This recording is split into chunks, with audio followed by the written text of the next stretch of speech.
We all know that Power BI is everywhere today. From startups to large companies, everybody is looking for people who can turn simple data into raw insights and in smart decisions. And guess what? Learning Power BI could be your key to a great career in data and business analytics. Welcome to the ultimate Power BI full course by Simplilearn. In this video, first we will understand what business intelligence means, we'll understand Power BI basics, then we'll know how to create your first Power BI dashboard, we'll show you to clean and shape your data using Power Query, you'll also get hands-on experience with DAX formulas and learn how to make your dashboards smarter using Power BI with AI. Plus, we will go over top 10 business analytics skills and job interviews to let you know how to crack your job interview in your very first attempt. And by the end of this video, we'll be able to turn raw data into valuable insights. So let's get started. Now, just a quick information, guys. If you are interested in becoming a business analyst, Simplilearn offers the perfect certification program to help you achieve your goals.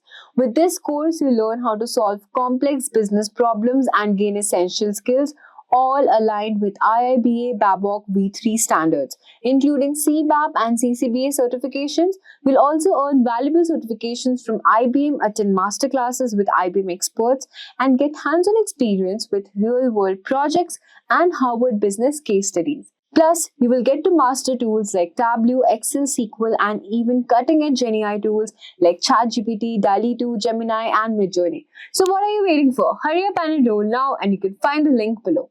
It is no surprise that business analytics and business intelligence are two of the fastest growing markets in the world. Organizations today are generating data at a rapid rate. There is a need to use this business data and make smarter decisions. Companies are looking for methods and tools to turn business data into actionable insights. This is where business analytics and intelligence can help play a critical role.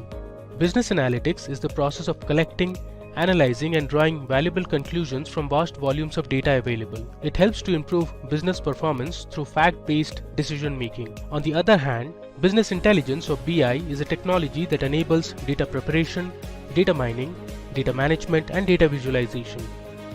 It allows you to analyze data with queries and create reports and dashboards with the help of charts and graphs to be used by business leaders.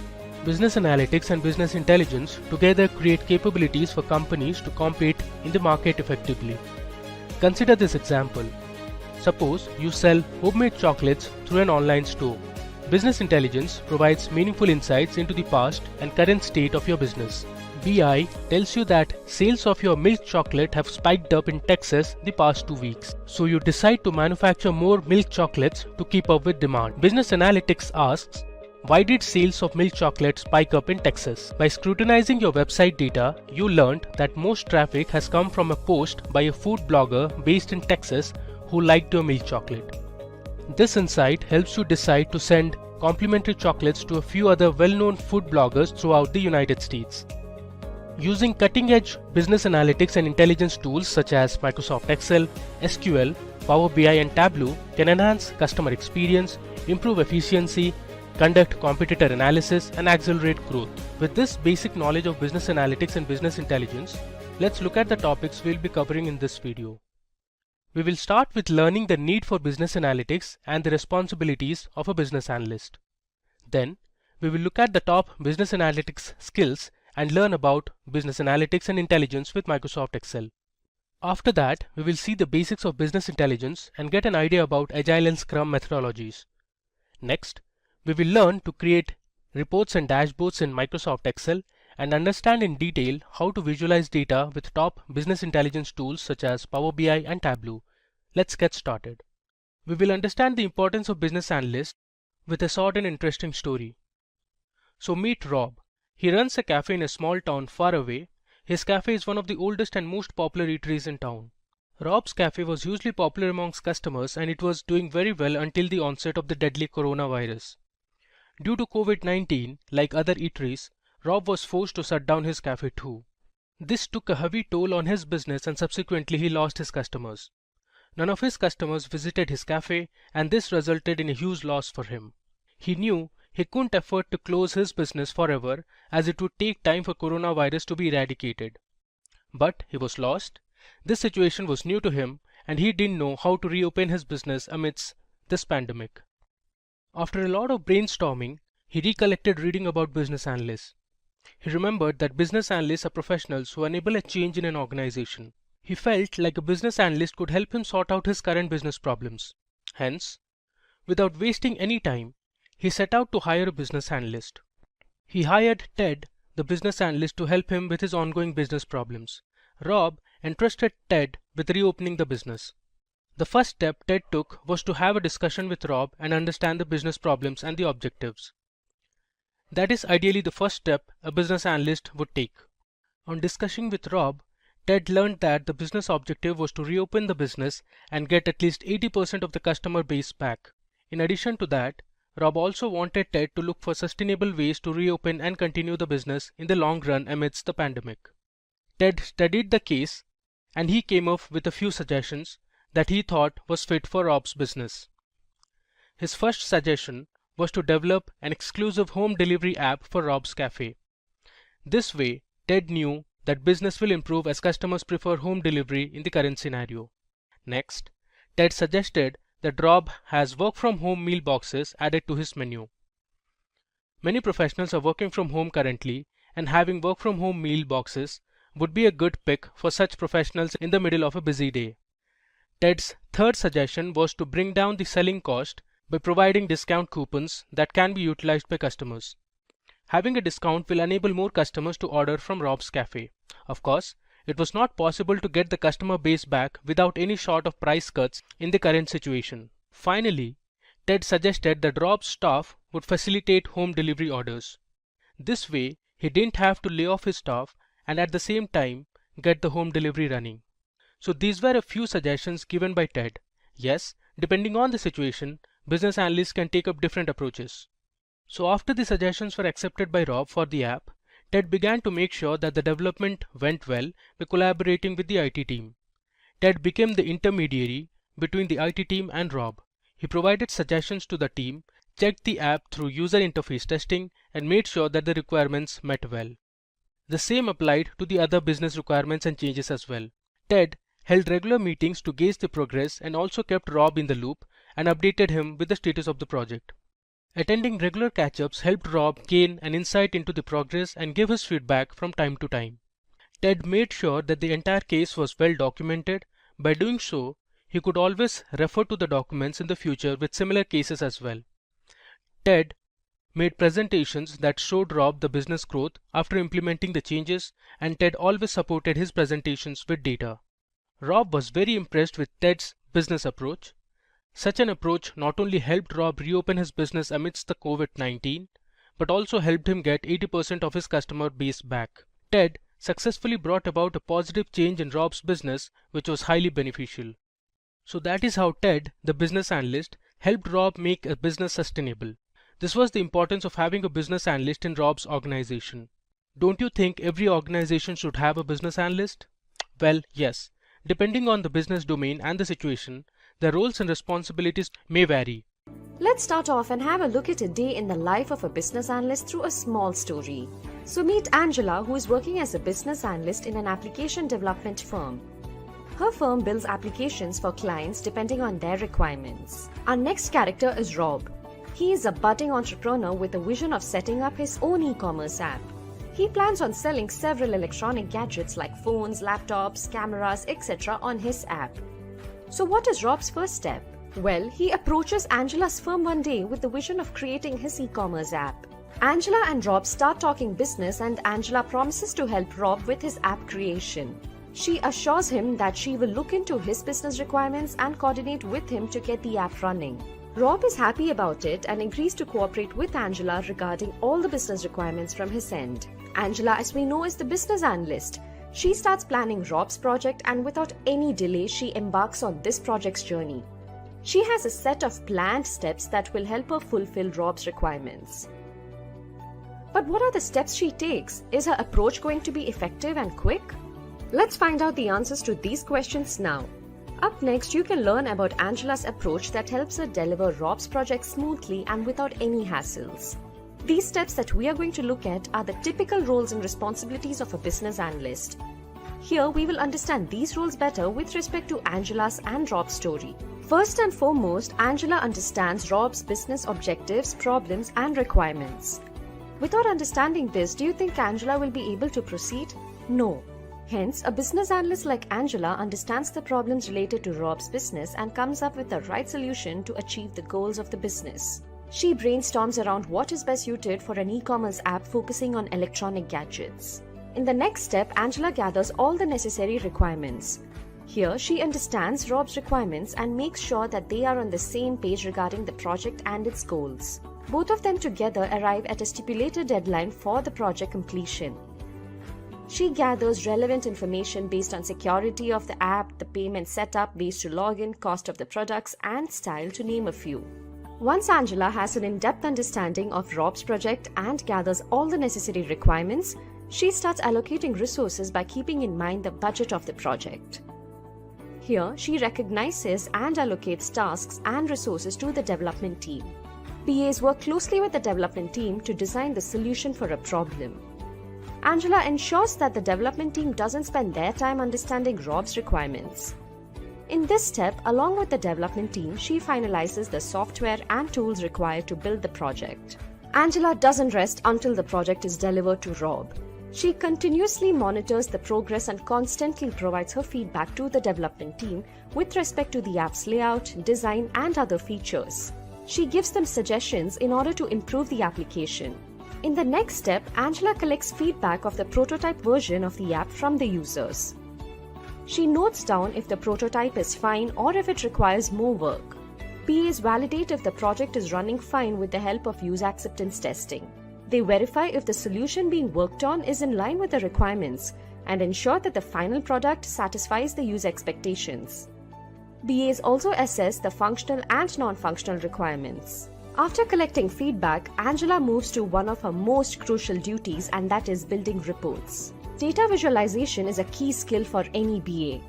In order to gauge the performance of the app and get valuable insights from it, Angela builds reports using various data visualization tools like Tableau, PowerBI, and QlikView. Reports can be general reports such as detailed reports, or it can be dashboard reports such as visualized reports with multi-dimensional analysis based on display of business indicators. It is not uncommon for issues to crop up amidst this entire process. Hence, Angela conducts regular meetings with the development team and Rob to solve problems quickly. Having these meetings will help Rob understand the status of the project, and it will also help the teams proceed in the right path. Throughout this project phase, Angela makes sure to maintain transparency. On completion of the project, Angela documents and presents the project findings to Rob. Generally, business analysts present the project outcomes to the stakeholders and clients along with maintenance reports. Angela notes down all the project learnings and details in a concise manner. This will help her take better decisions in the future, and these documents will save her time while implementing the next project. Now that she has completed all her duties and responsibilities with respect to Rob's project, she is ready to deliver the final e-commerce application to Rob for use. Rob is rest assured that the application developed by Angela's firm is apt for his business and just what he wanted. Angela's streamlined approach made it easier for the project to be delivered within the stipulated time period. Rob is happy, and I'm sure he will come back to Angela's firm for projects in the future. So those responsibilities that we saw Angela carry out are ideally the roles and responsibilities for any business analyst out there. Yes, some may vary depending on the company you work for and the project you're working on. Business analyst is a professional who is responsible for bridging the gap between IT and business teams. They use analytics to evaluate processes, determine requirements, deliver data-driven solutions, and generate reports to executives and stakeholders. Business analyst is an individual who is a part of the business operation and works closely with the technology team to improve the quality of the services being delivered. They also help in assisting in integration and testing of new solutions. Growing a career in a field with high demand such as business analysis could be a challenge, and competition for business analyst positions can be intense. So you should have a clear understanding of the roles and responsibilities of a business analyst. A BA should successfully identify and recognize the organization's business objective. They should understand the business problems and think of a lucrative business solution. They need to understand and collect the business requirements from clients and stakeholders, allocate the right resources, and improve the existing business. Documentation of business findings is another important key role of a business analyst. BAs interact with the development team to design the solution for solving a particular problem. They often need to spend a certain amount of time in meetings in order to save the development team from spending their time in understanding the stakeholders' requirement. They often give feedback on the layout of a software application as to what all features need to be added and what functionalities should the application contain, and also implement the newly designed features that a business needs. While BAs identify the needs, define the features, write use cases, uncover business rules, and manage issues, they should also gauge the functional and non-functional requirements in a business. Business analysts run meetings with stakeholders and other authorities. Hence, discussing issues with the client face-to-face can do wonders and even help in solving problems quickly. They engage with business leaders and users to understand how data-driven changes to products, services, software, and hardware can improve efficiency and add value. They verify and validate if the project is running well with the help of user acceptance testing and the solutions are in line with the client's requirements. They also ensure that the product delivered satisfies the user requirements. Finally, BAs write documentations and build visualizations to explain all the findings and draw business insights. They also deliver maintenance reports. They need to develop informative, coherent, and usable documents for the success of a project. Business analyst skills are a combination of technical as well as non-technical skills, often referred to as soft skills. The skills for a business analyst are not only acquired through training, but through experience and combined with the ability to understand situations and the motive behind the problem. So let's have a look at the top skills to become a successful business analyst. The first skill we have is understanding the business objective. For a business analyst, it is important to know the goals and objectives of the business. It is advised that business analysts should have a good knowledge of the business operations in his or her organization. A business analyst should understand the problems related to the business and come up with the right solution. Business analysts should resolve the problems that have been identified and not avoid them. They work on individual actions and tasks that will build towards the achievement of the goals of the business. Objectives of the business can be to expand customer base in order to increase sales, scale up production so that it is in line with the revenue growth, improve revenue streams through increasing perceived product value, or increasing marketing budget according to the revenue. Business analysts should have the natural curiosity and determination to continue learning and figuring out how things fit together. Even as business analysts become managers, it is important to stay in touch with the industry and its changes. The next important skill a business analyst should have is analytical and critical thinking.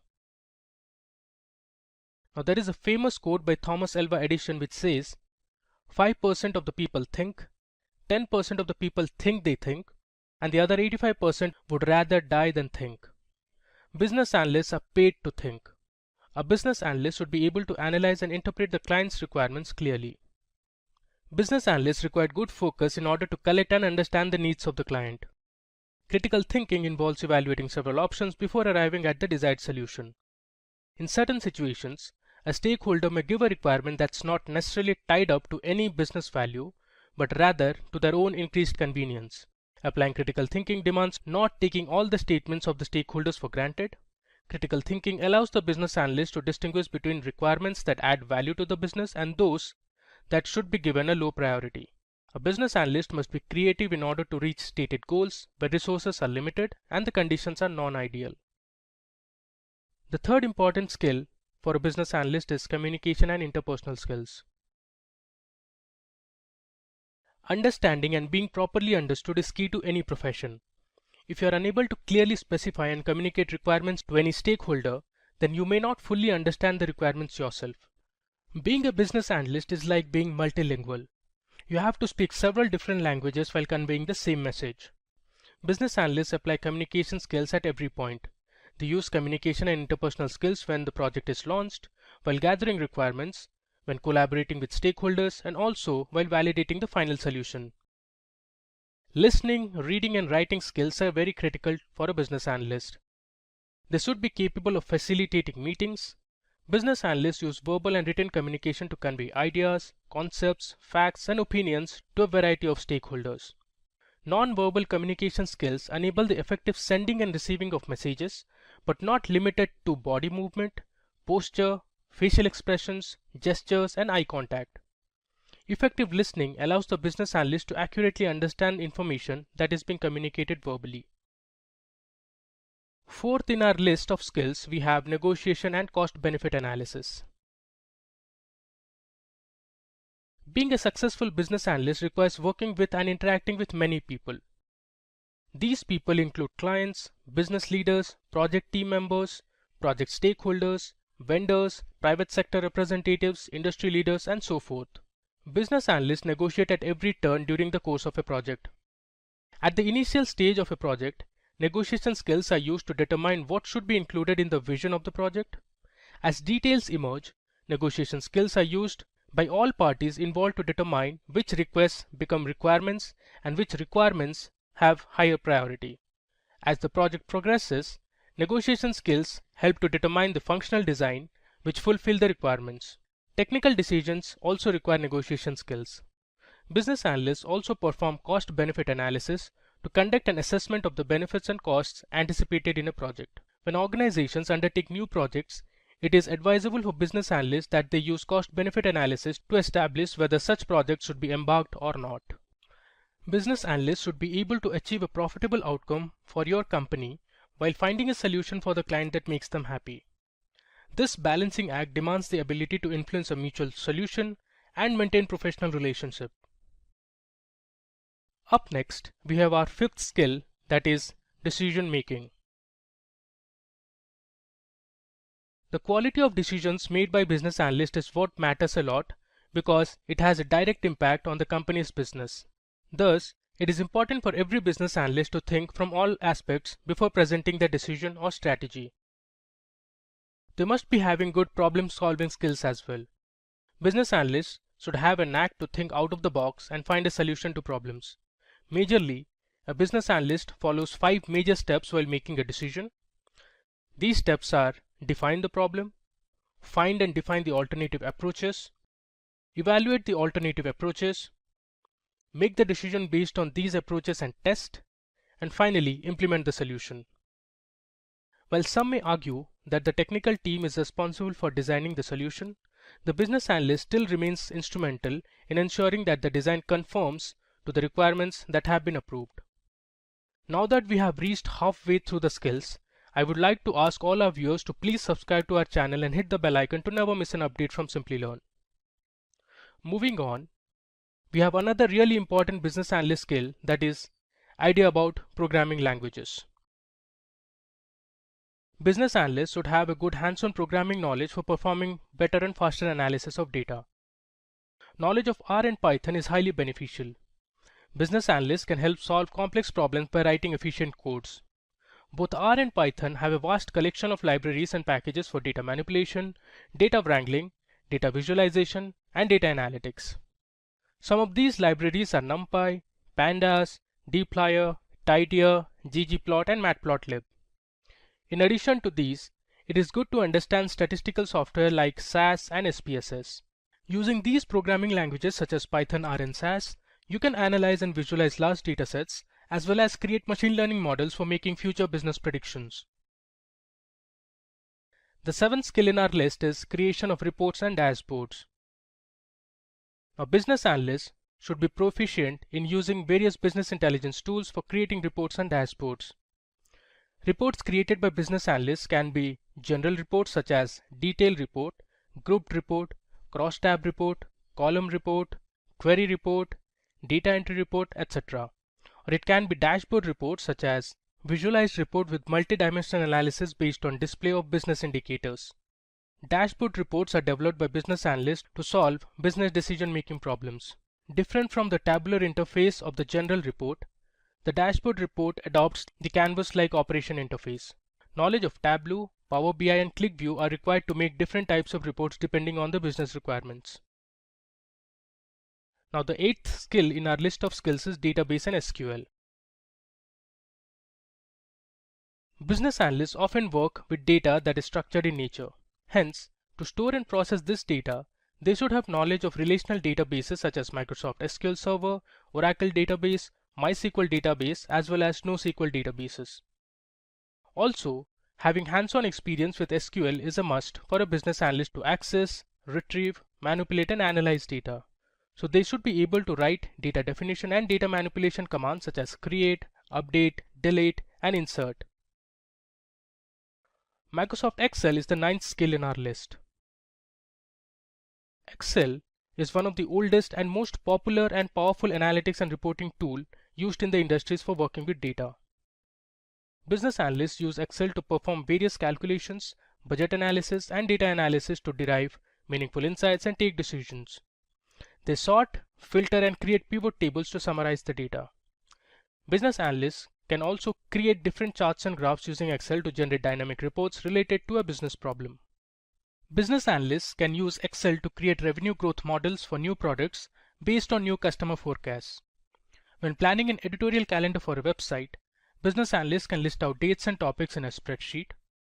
When creating a budget for a small product, they can list expense categories in a spreadsheet, update it monthly, and create a chart to show how close the product is to budget across each category. Business analysts can calculate customer discounts based on monthly purchase volume by product. They can even summarize customer revenue by product to find areas where to build strong customer relationships. And finally, in the list of skills, we have documentation and presentation. You could have all the industry experience in the world, but if it's paired with poor business analyst practices, you could be more of a risk to the organization than a business analyst with no industry experience at all.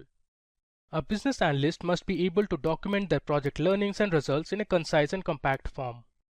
They should also be confident about presenting their findings and conclusions in front of the stakeholders and clients.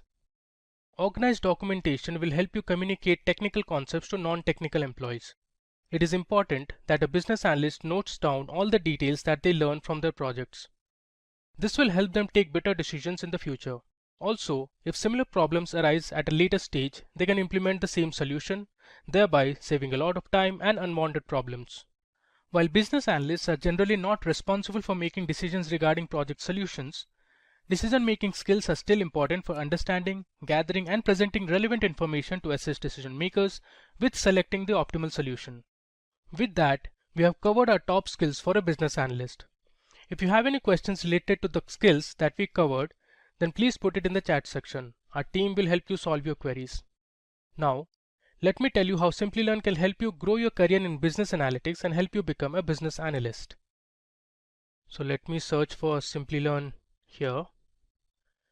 This is the Simplilearn website, and on the search bar, let me look for business analyst. You can see there are a few courses related to business analyst. So let me open these two courses. So let's go to the first course. So this is the business analyst master's program. Now this program is endorsed. Education provider is IIBA. Now if you look on the right, we have the different courses that will be covered as part of this master's program. So there is Introduction to Business Analysis, Certified Business Analytics Professional. You'll also learn about Agile and Scrum. There's Business Analytics with Excel. You'll also get training in SQL. There's Tableau training. And you'll also get to work on business analyst capstone projects. If I scroll down, now here are the tools that will be covered as part of this course. So there's Microsoft Excel, Zira, Tableau, Power BI, PostgreSQL, then there's Planbox, Target Process, and others. Here you can see the program advisors, and if I scroll further, this is the entire course content we have. These are the different courses that you will be learning in this course, and after you finish the course, you will receive a certificate which will look similar to this. So please go ahead and enroll to this course if you want to start your career in business analytics. Now let me take you to another program. We have postgraduate program in business analysis. Now this is in partnership with Purdue University and endorsed education provider is IIPA. If I scroll down, you can see here the key features of this course. You'll get Purdue Postgraduate Program Certification, Alumni Association membership, master classes from Purdue faculties, enrollment in Simplilearn's Job Assist. There's 170 plus hours of blended learning, 11 plus hands-on projects, custom projects in 3 domains. If I scroll further, on the right you can see this is the Purdue certification that you will receive after finishing the course, and you will also get the certificate received by International Institute of Business Analysis, that is IIBA. Let's scroll down. You also have the advantage for enrolling to Simplilearn Job Assist program. So you will get IIM Jobs Pro membership for 6 months, resume assistance and career monitoring. You'll also have interview preparation and career affairs. Now here you can see the program details. So you will learn about an introduction to business analysis, certified business analysis professional, there's Agile and Scrum, business analytics with Excel, Tableau training, business analyst capstone project. And you also have the opportunity to enroll for some electives. So we have Purdue University Business Analysis Masterclass. You can also enroll to a Power BI course, and there's Agile and Scrum Foundation. If I scroll down, here you can see the skills that will be covered as part of this program. So there's business analysis, there's elicitation and collaboration, requirement analysis, planning and monitoring. Let me click on view more. You have strategy analysis, dashboarding, wireframing, there's data visualization, statistical analysis using Excel, SQL database, there's requirement lifecycle management, and lots more. So these are the tools that will be covered in this course. We have Microsoft Excel, Zira, Fogbuzz, Planbox, that's Rally, Power BI, PostgreSQL, that's version 1, target process, and others. And now this is the important part. These are the industry related projects that you will get to work on once you enroll to this course. So the first project is canteen ordering system for Unilever. We also have library management system for Stanford University. There's WhatsApp Pay, and you can see the description of these projects mentioned below. And you also have hospital management system for Mayo Clinic. They are our course advisors for this course. Now they are directly related to Purdue University. If I scroll further, this is the learner's profile and how the industry trend has been for business analysts. So please go ahead and enroll to this program if you really want to start your career or you want to grow your career as a business analyst. Now here is a quick roadmap that depicts what a fresher needs to possess to become a business analyst. First, they need to have a graduation degree in a related field. Then, knowledge of SQL and relational database is very important. Thirdly, a fresher should have good hands-on experience with programming languages, and that's a prerequisite. And finally, they need to have good communication skills to nail the role of a business analyst. Up next, we have the roadmap that depicts what an experienced professional needs to possess to become a business analyst. Firstly, they should have good knowledge of the domain they're currently working in. Next, they should know how to write SQL queries. An experienced professional should be good with programming languages. In addition to that, they need to have good communication and negotiation skills. Finally, they should be good at creating interactive reports using business intelligence tools. In addition to that, having a certification offered by International Institute of Business Analysis, such as Certified Business Analysis Professional, would be highly beneficial. Let's do some practical hands-on demo with Power BI. So this is how the Power BI desktop interface looks like. On the left, you have the report view, the data view, and the model view. The report view is where you visualize your data with different charts and graphs to build reports. The data view allows you to view the whole data, while the model view is where you check if there are any relationships between the tables. On the right, you can see the different visualizations that you can build. We'll quickly run through all of these in our demo. So here you can see there's a finance sample data that will help you draw insights about the sale of products in different countries. We will create a report to visualize different charts and graphs and analyze those sales. So let me go to my Power BI desktop. First, we'll import our data. So let me go to our Get Data tab and choose Excel as my data source. I click on Excel. So here is our finance sample data. We'll select sheet 1. You can see the data here. Click on it and then select load. This might take some time to load the data.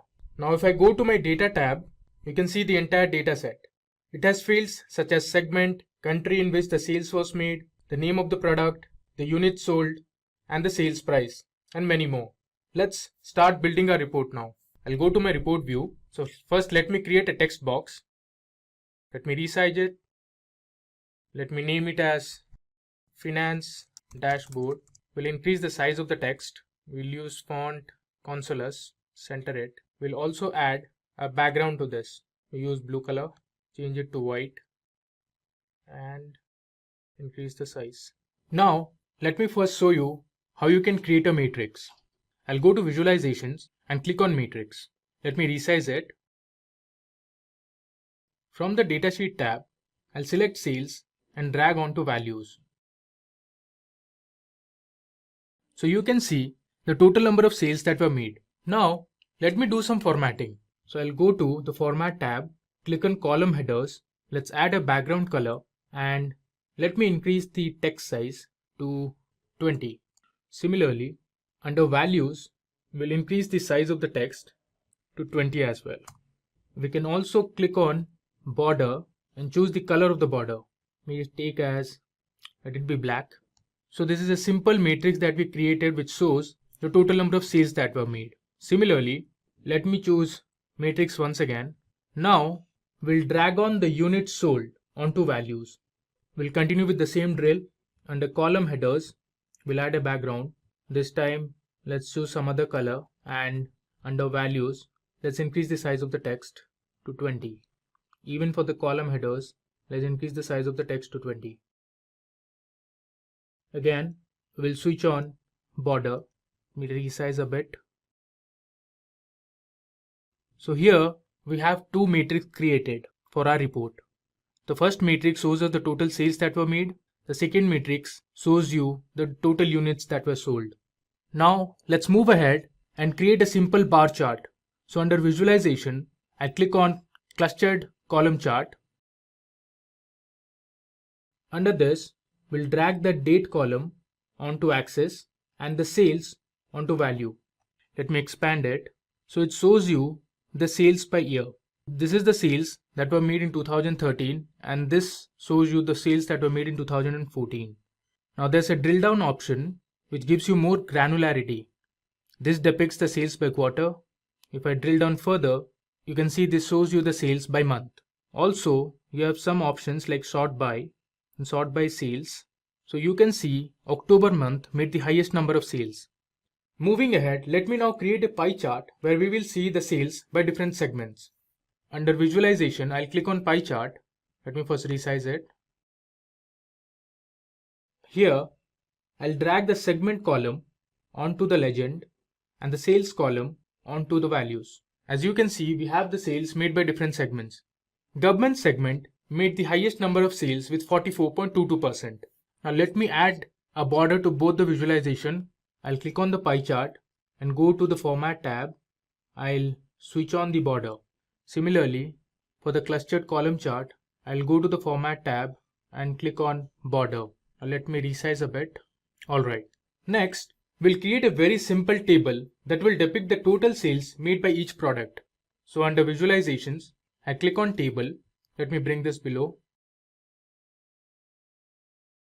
So from the data sheet, I'll first drag product onto values. You can see the different products and then sales just below it. So this depicts the total sales that were made by each product. And finally, it displays the total value of the sales that were made. This is same as the one shown here. Now let's do some formatting. Under Format tab, I'll go to Values and increase the text size to 15. Let me expand it. Also, under Column Headers, I'll increase the text size to 15. Then let me go and add a border. Now let me create a map that will show you the sales that were made by each country. So first, let me create a new page, and under visualization, I'll click on map. Now I'll drag the country column onto location. So you can see we have our map ready, and we'll drag sales onto size. You can see the different countries and the sales that they made. If I move the map, you can see the sales made in the Europe region. Let me resize it. I'll add a border to this. Now let me go ahead and create a donut chart that will show you the profit by each segment. Under visualizations, I'll click on donut chart. I'll move this to the top. Now from the data sheet, I'll add profit onto the values and segment onto the legend. If I expand this, you can see government segment made the highest amount of profit with 65.04%. Let me resize this and we'll add a border. Okay, in the final visualization, I'll show you how to create a tree map. This tree map will tell you the total amount of sales made by each product. So under visualizations, I'll click on the tree map. Let me expand it. I'll drag sales onto values and product onto group. So here you can see our tree map and the sales made by each product. You can see now we have our report ready. We have created two separate canvases to visualize our data. Now, if you want to change the color of these bars, you can simply go to the Format tab, and under Data Colors, you can choose whichever color you want. In Power BI Desktop, you have an option to switch your theme. This will make your dashboard or the report look more attractive. So now we are under the default mode. Let's try out different themes. That's Frontier, it's Temperature, Solar, which is a little yellowish. The one which I like is Tidal. I hope this was helpful in making you understand the basics of Power BI and how it works. You learned the various features and the components of Power BI and looked at the architecture of Power BI. Finally, you saw a demo to create a report using finance dataset. Now, let's get started by how to install Power BI in Windows operating system. To install Power BI, go to Google and search for Power BI Desktop Download. Now, click on the first link and then you will be redirected to the official web page of Microsoft Power BI. Here, you have to scroll a little towards bottom and select your language, which is English, and then click on Download. This will give you two options. So based on your processor, select one. My system is 64-bit, so I'll be selecting this one. Now download. The file will be 558 MB, so it might take a little time. Now you can see your Microsoft Power BI is getting downloaded. So if we go into the download section, you can clearly see it. So here it is getting downloaded. It might take a little time. Now the file has been downloaded. Just run the file and you can directly go to next, since the default language is English. And in case if you want to select a particular language, you can go to the select language option and select your particular language you're searching for. It might take a while. There you go. So the installation process has been started. Now you can click on next. And now you can read all the terms and agreements and click on accept. You can change the location if you want, but I'll be keeping it as default. Again, if you want to create a shortcut, you can on desktop. I'll keep it as it is. Now install. It might take a while. So Power BI has got successfully installed. You can see the desktop icon there. Double click on it and you can start Power BI. So firstly, it is open source. If you want to have a licensed version of it, just get the license or buy now option. And for now, let's use the open source version. So this is the Power BI window and those are the charts. And these are the data connections if you want to get connected to your data sources. You can also have shortcuts to that. Now, what are the steps to connect to data? So now we will go directly into Power BI and try to import one by one few most commonly and popularly used data sets which are most commonly used in a day-to-day activity.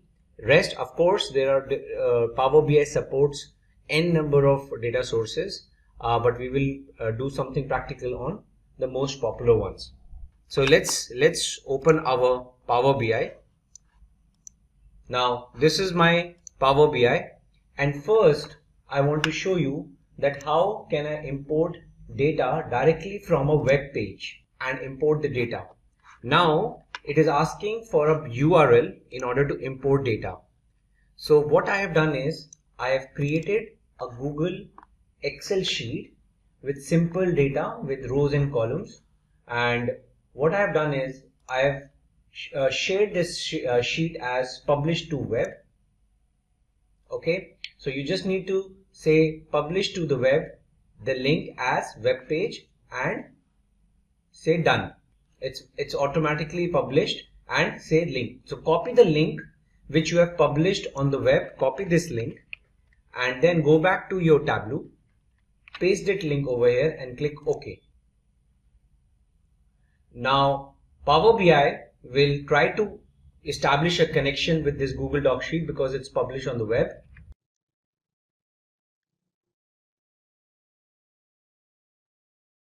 You need to wait for a while it is reading. Okay, now it has read one of the HTML tables, so I'll select this one. Now you can see it is showing me a preview of the table which is there on my Google sheet, right? It has 11 rows, so it has all showed all the 11 rows. So now I can go and transform this data because I can see my headers are there starting from the second row. So there is an opportunity for me to transform the data. So I'll go and transform it so that it looks clean. Okay, so first is I need to remove the first row, which is the null row. Remove the top rows. Okay, and then I need to use the first row now as a header. So you just click this option, use first row as headers. That's it. So now if you see my row ID, order date, ship date, all my data is now ready. So I can say close and apply. Click apply changes. Now this is an example of web data import.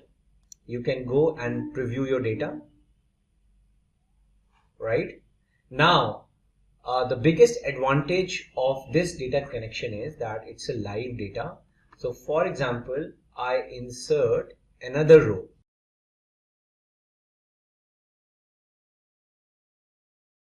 Let me change the order ID. I've changed some basic stuff, and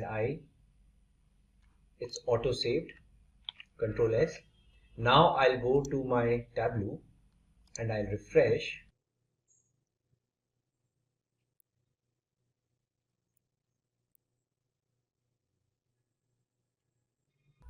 Now you can see as I refreshed my Power Query Editor, I clicked refresh all and I got my new row which is there in the live data.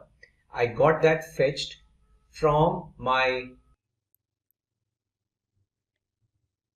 okay, I got that row, the row ID number 12.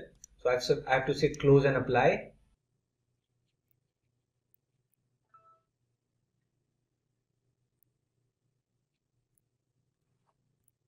Now you can see the new row, the row number 12 is now available in my new data set, in the data set, because it's a live connection. It's a live connection with the web-based Google Sheet. Okay, so this is one important way in which you can import data. Now let's try to import data from a text file. Now I have already prepared a text file called subcategories.txt. Now let me just open it in a notepad. Now it's a very plain simple file, tab separated file in which you have product subcategory ID, subcategory name and product category key. So basically to which product category this particular subproduct belongs to, right? So what I'm going to do is I'm going to go back to my get data option and I'm going to select text/CSV option and I'm going to select option option product subcategories.txt. Okay, so now Power BI has identified that it's a tab delimited file. It has recognized the headers, etc. Right, and I can now directly load this file. Okay, so now once the data is imported in Power BI, it is like irrelevant to me. It's a composite data import I am doing, right? So in my presentation, when I am talking about importing data, there are different importing modes, right? Data import can happen through different ways. Okay, one is direct query mode, in which I create a live connection to the database, which I'll also show you using MySQL and MS SQL Server. And also you can do a composite mode, in which you can have data imported from Excel, plus you can have direct query modes. So you can have multiple modes to connect and create a composite data model, and that's what we are doing right now in our practical. So what we are doing over here is, one, we have imported data from the web. Second, we have imported data from a text table. Now, after doing text, now our next task is to import from CSV. Let's try another one. So now I have imported product subcategory. Now I'll import a CSV file. So again, I'll choose the option text/CSV. And now in this CSV file, let me open this CSV file and show you what is it. So this is a list of all my products: product key, product subcategory key, products, stock keeping unit, etc. A simple CSV file, and I'm going to import that. Okay, so now it has identified the delimiter is comma rather than a tab, and it has already recognized the headers correctly, so I'll load it. Okay, so now my products are there, product subcategories are there. For product categories, now what I have done is I have created a Excel mode now. So now Excel I'm using to import my product category. So now I have to click on the option of import data from Excel, and I'll say product categories. Select the sheet, load, and now, so my products, product categories, product subcategories, though with different data storage types, but still now the data is imported into Power BI. It is a composite data model. Now another very important data type which you can import is the PDF also, right? So what I have done is I have created a PDF called customers. My customers data is lying in a PDF. So what I have done is I have created a PDF which has data for some columns are there, like, you know, customer key, prefix, first name, last name, birth date, marital status, gender, email address, annual income, total children, etc., etc. So this is the data set which I have created in PDF. So what I'm going to do is I'm going to select PDF now and import customers.pdf, and see, it has recognized my table on page 1, which I'm going to load. Okay, you can rename this as PDF table.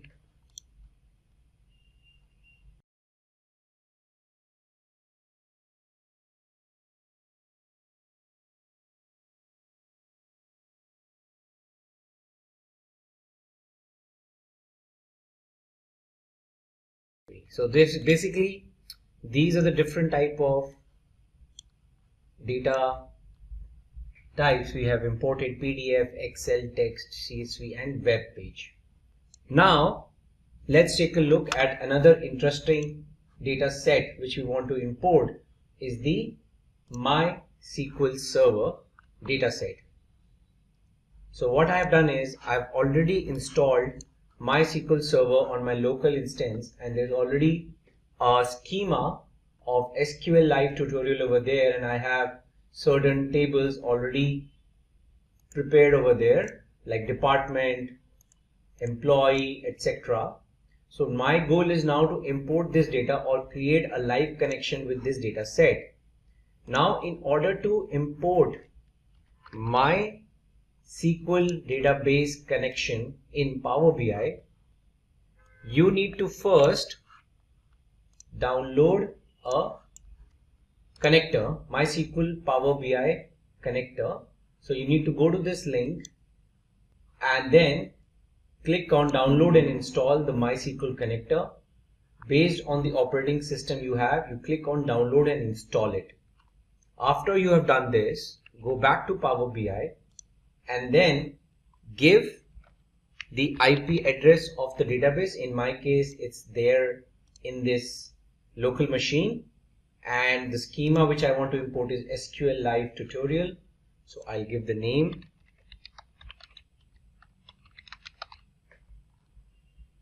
Click connect. Okay, now it's connected. So now it is asking me which particular tables you want to create a connection with. I'm choosing department and employee, and I'm just loading them.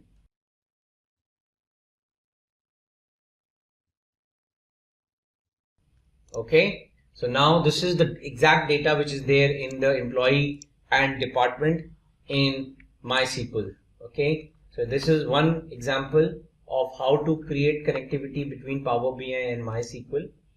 Now I want to do the same thing using SQL Server, Microsoft SQL Server. So I have also installed Microsoft SQL Server on my machine, and I have used the SQL Express. So this is the name of my server, so which I'll copy the server name and go to get data, select SQL Server,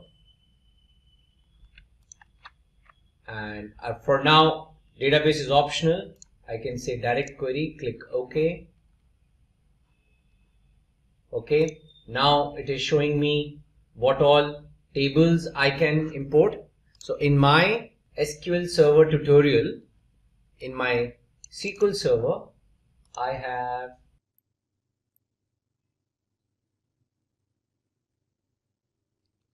have these three tables: customers, employee attrition, Olympic events. So I can use probably the customers one, which is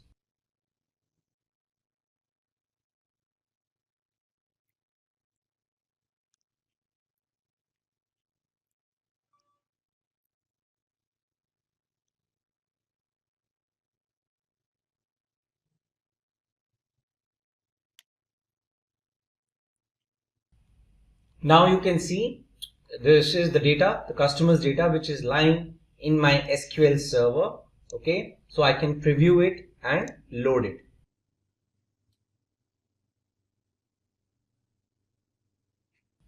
So now you can preview the data in Power BI. That this is the data.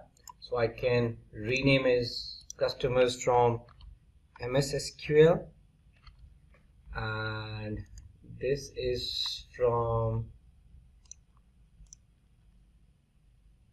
MySQL, and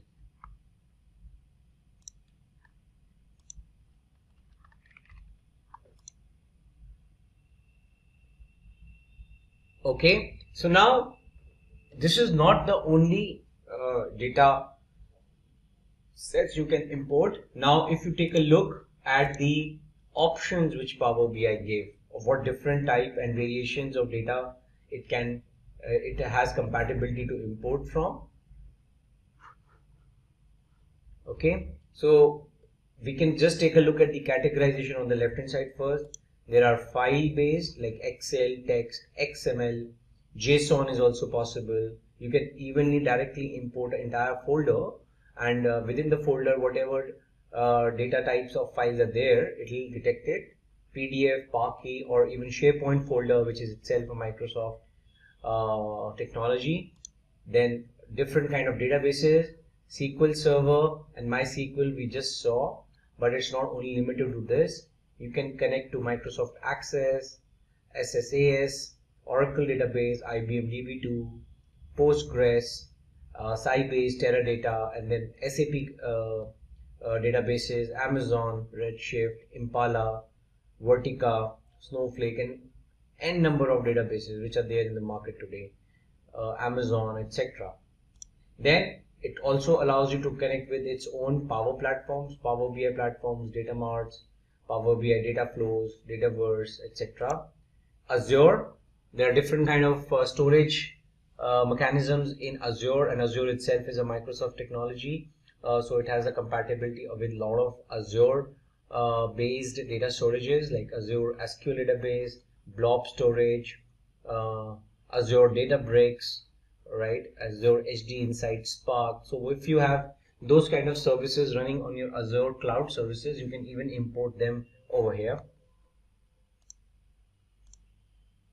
Now online services, like you have ERPs running or some data which is shared on the internet. If you want to import it, that is also possible through certain products. Dynamics 365, Microsoft Exchange Online, Salesforce, Google Analytics, Adobe Analytics, GitHub, LinkedIn Sales. If you want to do some analysis of some social networking, feeds, that also you can import.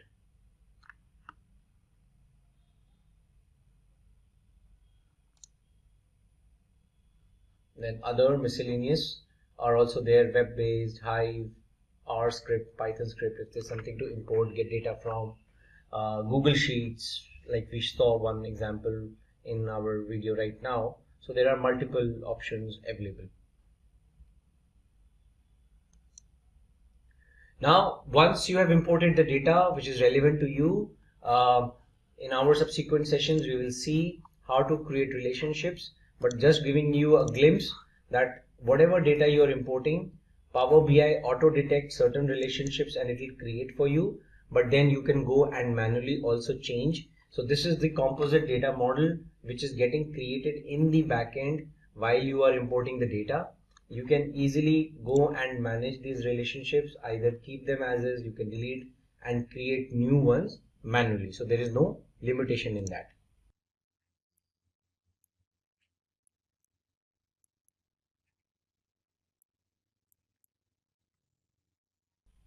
So this is what we have witnessed. We have imported data from different files types, data types, and then we have tried to, once it is imported into Power BI, then there is no limitation of how you use it. You can create visualizations across different data sets and then create your standard reports.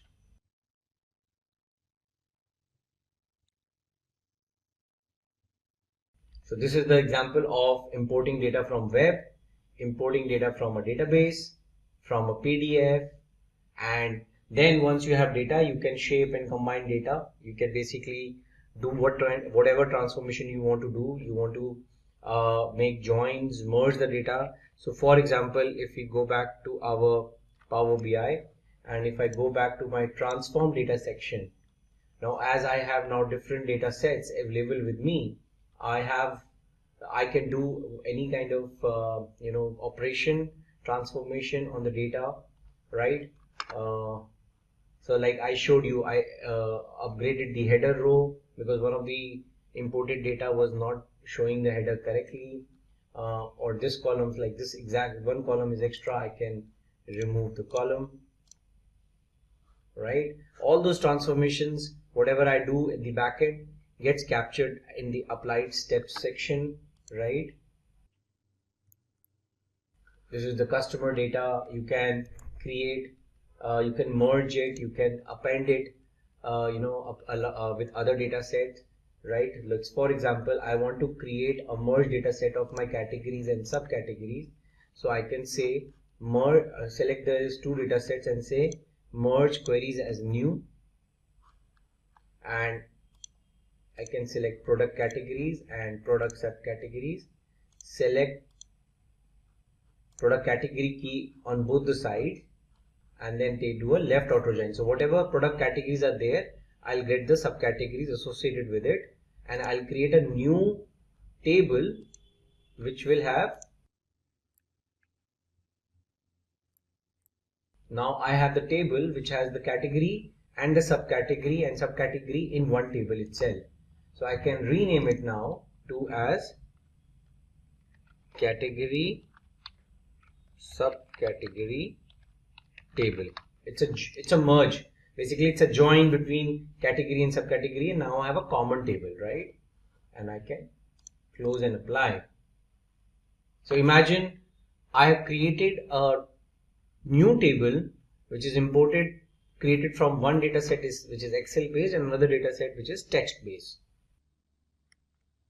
See this category subcategory table. So now I can use it the way I want in my visualization reports. So that's what the presentation says, right? That once you have the imported data, you can shape, you can combine, you can adjust, you can do whatever transformation you want to do and create your visualization. What is Power BI? It is a business intelligence tool to visualize your data and share insights across your organization. So when we talk about BI, it came into existence as a self-service BI tool, and it does have different components which can be used. Now, before we get into details of Power BI, let's understand what are the different components or what are the different ways in which you can work on your Power BI. Now, one of the main challenges when it comes to organizations or users is that data is scattered in different places. It might be in different formats, and everyone would want to use that data to basically perform some calculations, create visualizations or dashboards which could be interactive, and that's where they would want to bring all the data in one place, might be transform it so that you can filter out and not load huge amount of data in your system, and you can work on selective data. So when it comes to Power BI, it helps us in ETL, it helps us in data modeling, it helps in data storage and reporting. So what are the benefits of Power BI? Here are some of the benefits. So extract intelligence rapidly and accurately. So that's basically transforming your enterprise data into rich visuals and accurate reports for enhanced decision making. Now, one thing we already know that when we talk about data in raw format might have a lot of hidden information. If we look at different data sets, which I'll show you in the process, it might have a lot of meaning, but then the real meaning comes out of the data if we can create visualizations, if we can create relationships between different data sets, and thus that can help us in enhanced decision making. Now, Power BI supports advanced data services. It integrates seamlessly with advanced cloud services like Cortana to provide results for the verbal data queries as well. When you talk about seamlessly integrating with existing applications, that's one more benefit of Power BI. So it adopts analytics and reporting capabilities easily to embed interactive visuals quickly in your applications. You can build rich personalized dashboards. So it basically provides a unified user experience with customized dashboard and reports that meet your exact needs. It also has a way where you can have secure way of publishing your reports. So you can set up automatic data refresh and rapidly publish reports, allowing multiple users to avail the latest information across your organization or across your working community. So Power BI can connect to different sources. We'll see that in a while. So basically you have an option which says get data, and that basically opens up a window where you can find different type of data sources such as Excel, your CSV or text, JSON, PDF, getting data from databases, or directly accessing data from databases. Now, before we get further into understanding how Power BI looks like, it would be a good idea to share information in how you can set that up on your machine. So when it comes to your Power BI, and let me open up a notepad here. So for example, I bring up a notepad. Let's say when you talk about your Power BI components, so you basically have Power BI desktop, and that's mainly your playground, or that's mainly used for any kind of development activities. you have your Power BI server, or you can say service. Now this one is where you would make reports online and share or make them available to different BUs. Now that's one more component of Power BI. And then you also have your Power BI mobile, which is mainly for viewing the information, or I would say viewing reports. So these are the three main components. We can also look at the licensing information of these. So these are the main. So Power BI desktop is something which you can set up on your laptop or on your machine.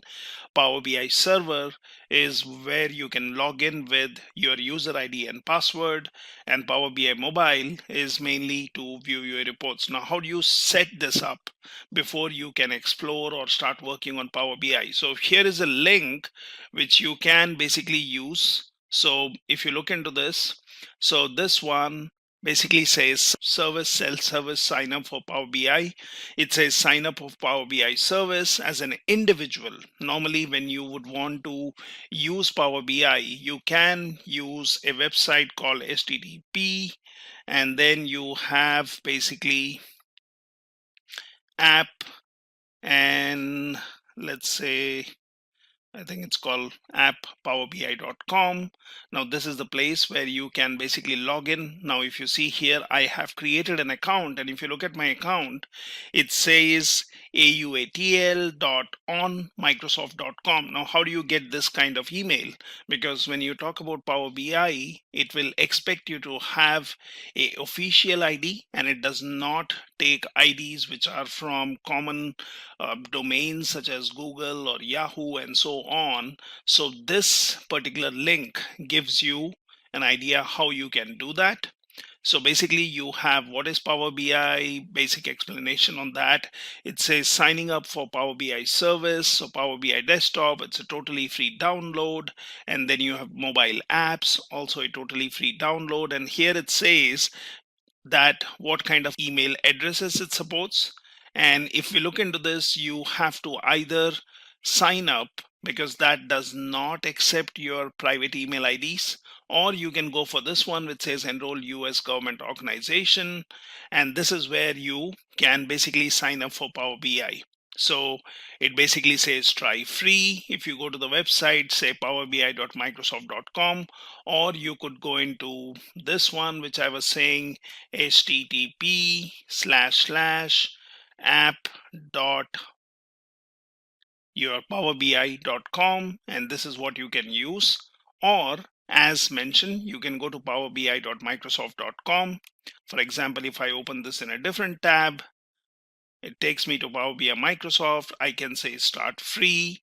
I can click on this. It says try free. But then when it asks you to sign in, this is where some of us face problem, because it does not take your private email ID. Now, how do you tackle that? What you can do here is on this page, which says learn about alternate ways to sign up, you can basically open up this link. And in this link, it says sign up for Power BI with a new Microsoft 365 trial account. And what you can do is you can basically click on this link, which takes you to the Office 365. And what you can do here is you can search for something which says, say, 365 E3, and here you have try it for free. So in my case, it is translating. Okay. So here you have an option which says try it for free. Click on this one, and then basically go ahead with your sign up process. Now, once you do that, you can basically create an account or give a email ID. So it asks you to give an email ID to check if you already have an account. And once you do that, it will guide you through the process where you can create an account like I have done. Now, once you have done that, so for example, we can go into this page, which I said http://app.powerbi.com. Now, once you have created an account, you would be asked to log in. Now I can click and log in here. and then basically given my password. And once I do that, it takes me to the Power BI server or service. Now, on the top right, it might say that go for a trial version. I have already selected that, and this is a pro trial which is giving me validity for 60 days. So this is the service which I can use. Now what it means is I can be using my Power BI desktop, which would be also installed. So once you log into this page, you can basically click on apps. You can basically search for something like Power BI, and that will show up an app and you can install and download on your machine. Now once that is there, you can basically bring it up. So for example, in my case, I can just say Power BI desktop, and that's the app which I have installed on my machine, and basically that comes up. So that's your Power BI desktop which is coming up, and it will still ask you to sign in so that you can share your information through Power BI. So you see here on the top, I'm already signed in, and here it also shows you some tutorials and videos which basically helps you in getting to know something more or what's new. So you can always browse that. So you would have your Power BI desktop which would be set up. You would also have your Power BI service which would be running, and then basically whatever you have developed on your Power BI desktop, you can share that through the Power BI service. Now, usually when you talk about licensing, I can give you brief insights here. So you basically have your Power BI service, as I said, licensing. So you have the Pro version, which is basically your $9.9 per user per month, and basically it has some kind of limitation. So it has, say, max 10 gigabyte. You can work on some features like incremental refresh is not allowed. You can always look onto the Microsoft website for more details, and in those kind of cases you usually go for the premium account if you are a extensive user. And premium account basically is conditional based, so it depends on your requirements, and then basically you pay for the service what you use. So that's mainly about your servicing. Now when you talk about your server and service, as I said, it is basically making your reports online and sharing and making them available to different BUs. So that is the highlight. So when you talk about sharing reports, that's one of the things. You have anomaly detection, that's also possible here. You can talk about automation of reports. You have security, that is, you can go for role based or role level based kind of security implementation. All those are some of the features of your Power BI server and service. So it is good to know and basically have your desktop and Power BI service set up. Now once you have that, then you basically have your Power BI. Now when you talk about your Power BI, it basically helps you with various things. So this is how easily you can have it set up, and then basically you can explore this. So for example, as I was saying, Power BI can connect to different data sources. Now I do have an option here which says get data. I can click on this and that shows me all the different data sources. I can even click on more if I am interested in looking what more Power BI desktop tool helps me to do. So it shows me all the different ways in which you can get the data. You see here the servers, so the database services, your folders, your different formats. You can click on file formats or databases. You can look at Power Platform. So if basically you are connecting to a platform and getting some services, you can connect to the cloud, that is Azure. You have online services, and then you have other options. So these are all the ways in which you can get your data. When you talk about visualizations, you see a lot of visualization options here which can be used once your data is loaded, and I will explore and explain more about this. So you have something called as insert, wherein you can go in for different visuals or different types. You can also get into, say, transform the data. Now that basically is going to pop up and bring a Power Query editor. Now that's where a lot of your ETL works happen. So when you do a transform data, it opens up Power Query editor, which we can use to transform the data or change the data or modify the data as per our requirement before loading all of it into our Power BI. So you also have option here which says modeling, wherein we can create new tables, or we can work on our data where we can manage relationships. So as of now, we don't have any data, so it does not show this one as activated, but that can be activated. This is where you can view your reports. So this is, in short, exploring your Power BI. We'll see what are the different options which we can use here. So it basically supports different kind of data. So when we look at the visualization pane, that basically allows us to create different kind of visualizations here, and we will understand that.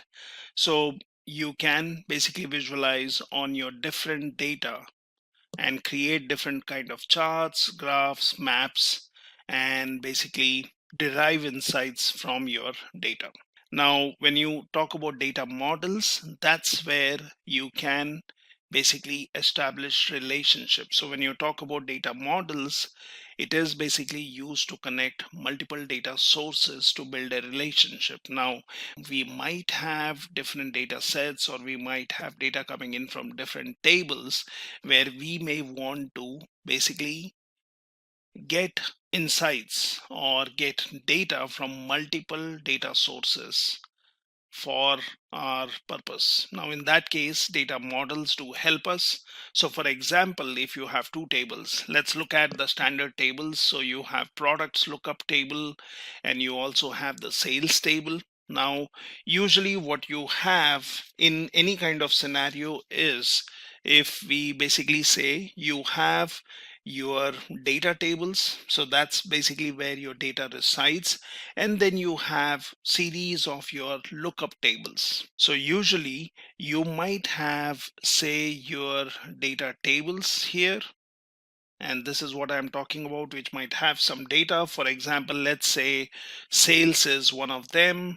You might have some other data table, which might be, for example, let's say budget table, or might be something else.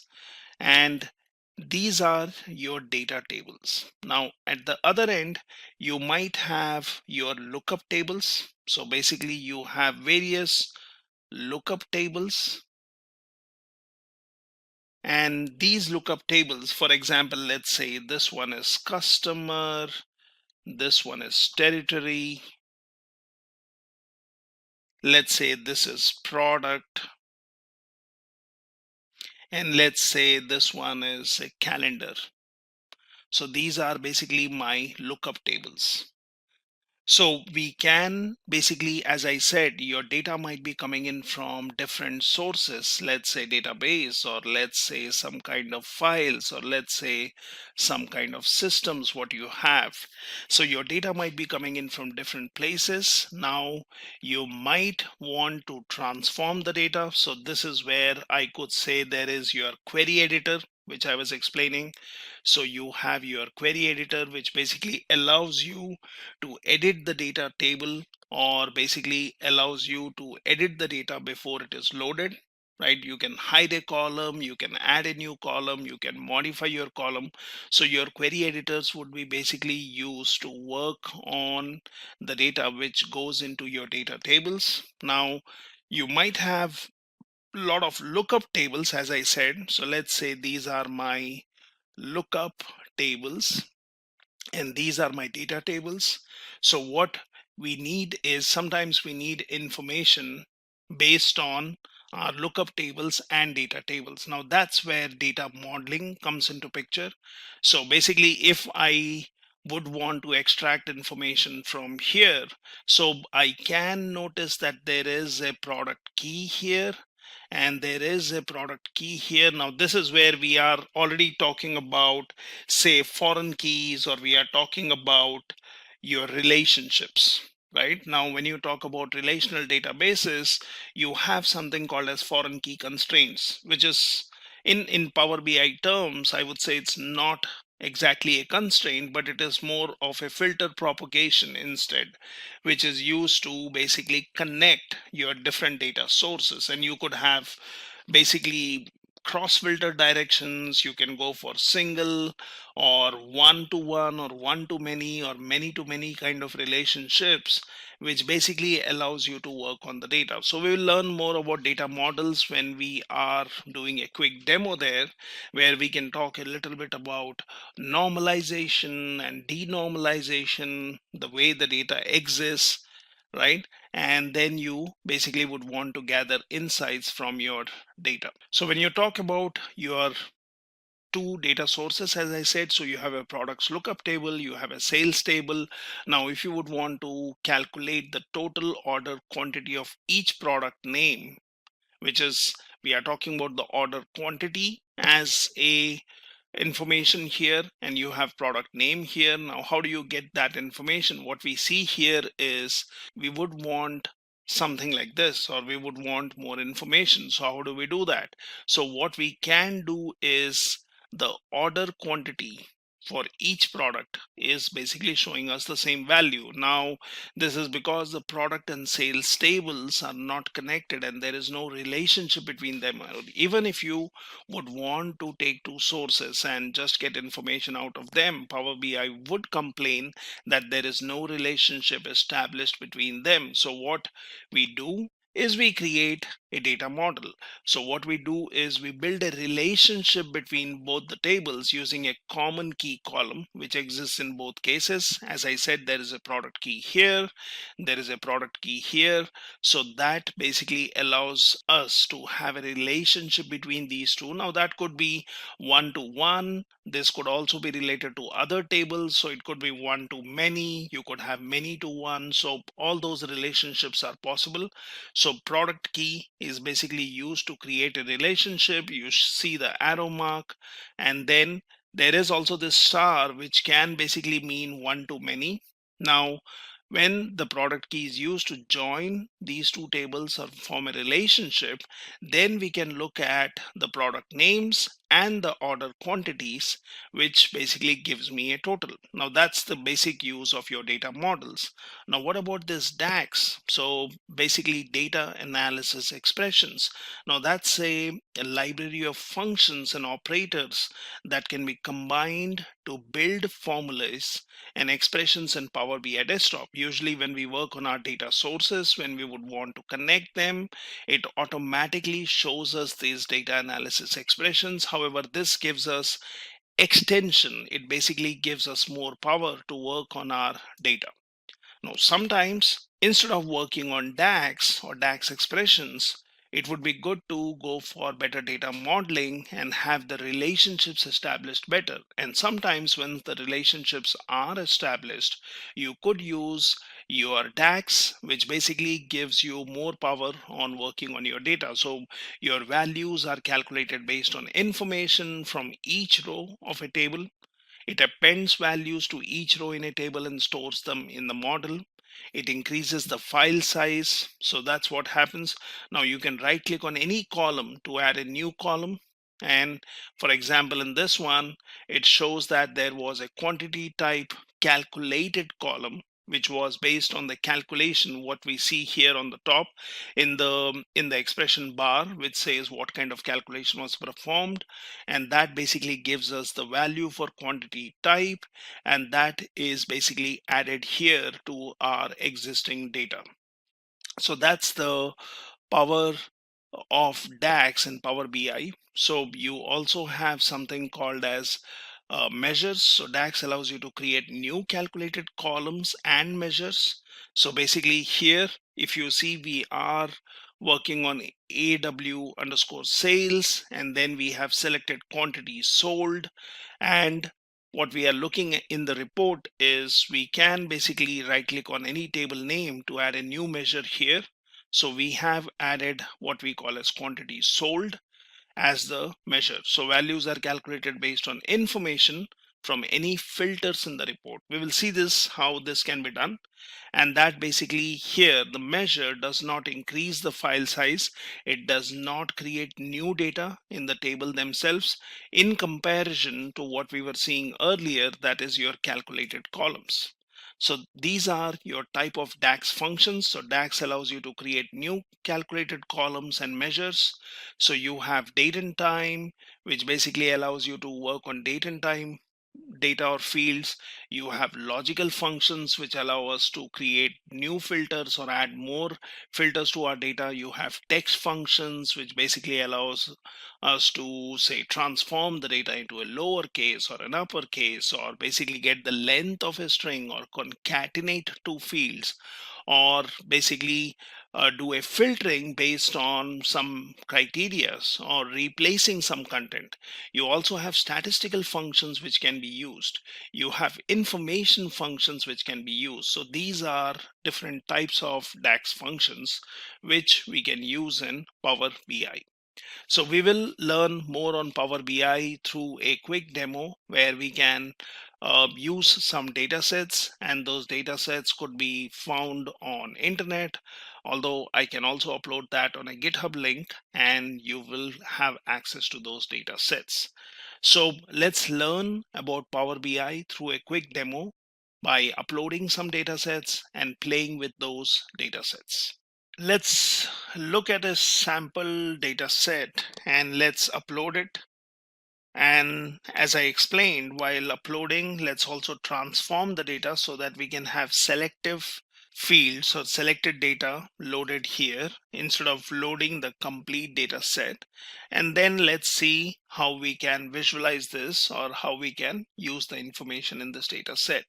Now what we can do here is we can click on get data, and then we can choose one of the data formats which we would be looking for. So for example, I can go for Excel and basically click on this. Now here are some of my data sets. So let's look into the folder here, and these data sets are also available on my GitHub link, which I'll share with you later. So here we have something called a superstore. Let's click on this, and here I already have a data set which is global superstore, or I also have selective data. So let's select this one, click on open. Now that's basically connecting to my data source, and that will show me what does that Excel sheet have. So it has different tabs, which is orders, people, and returns. So let's select orders, and that basically gives me a preview of the data which I have. And if you scroll all the way to right, it shows me city, state, and then country. And if you see here, we do see information of all the countries. Now this can be huge amount of data which we would want to look into.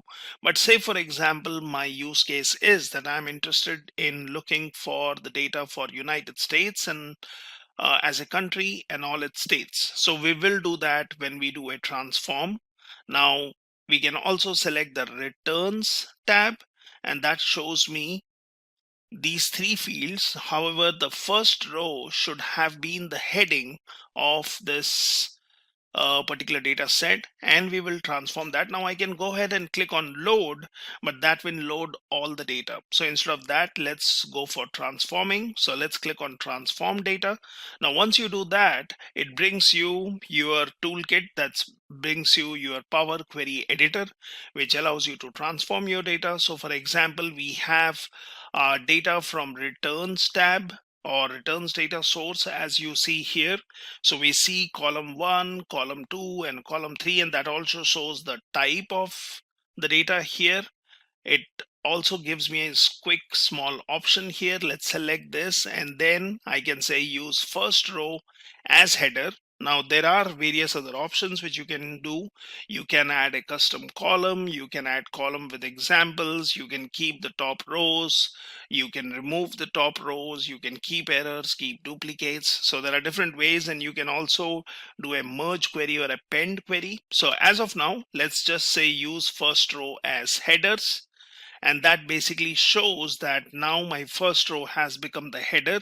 You also see in the applied steps, it basically tells me if I have changed the type of the data. If I have made any other changes, those steps will get added here. So it basically shows me the name as it returns. It shows me applied steps where I've changed the type. And now I basically have this information. Now this is something where you can change the type, or you can basically set it to a particular format. However, we are not doing anything of that sort right now. So we can do that for any of these columns. So this looks good. When it comes to orders, let's click on this. And as I said, I would be interested in selecting for country as United States only.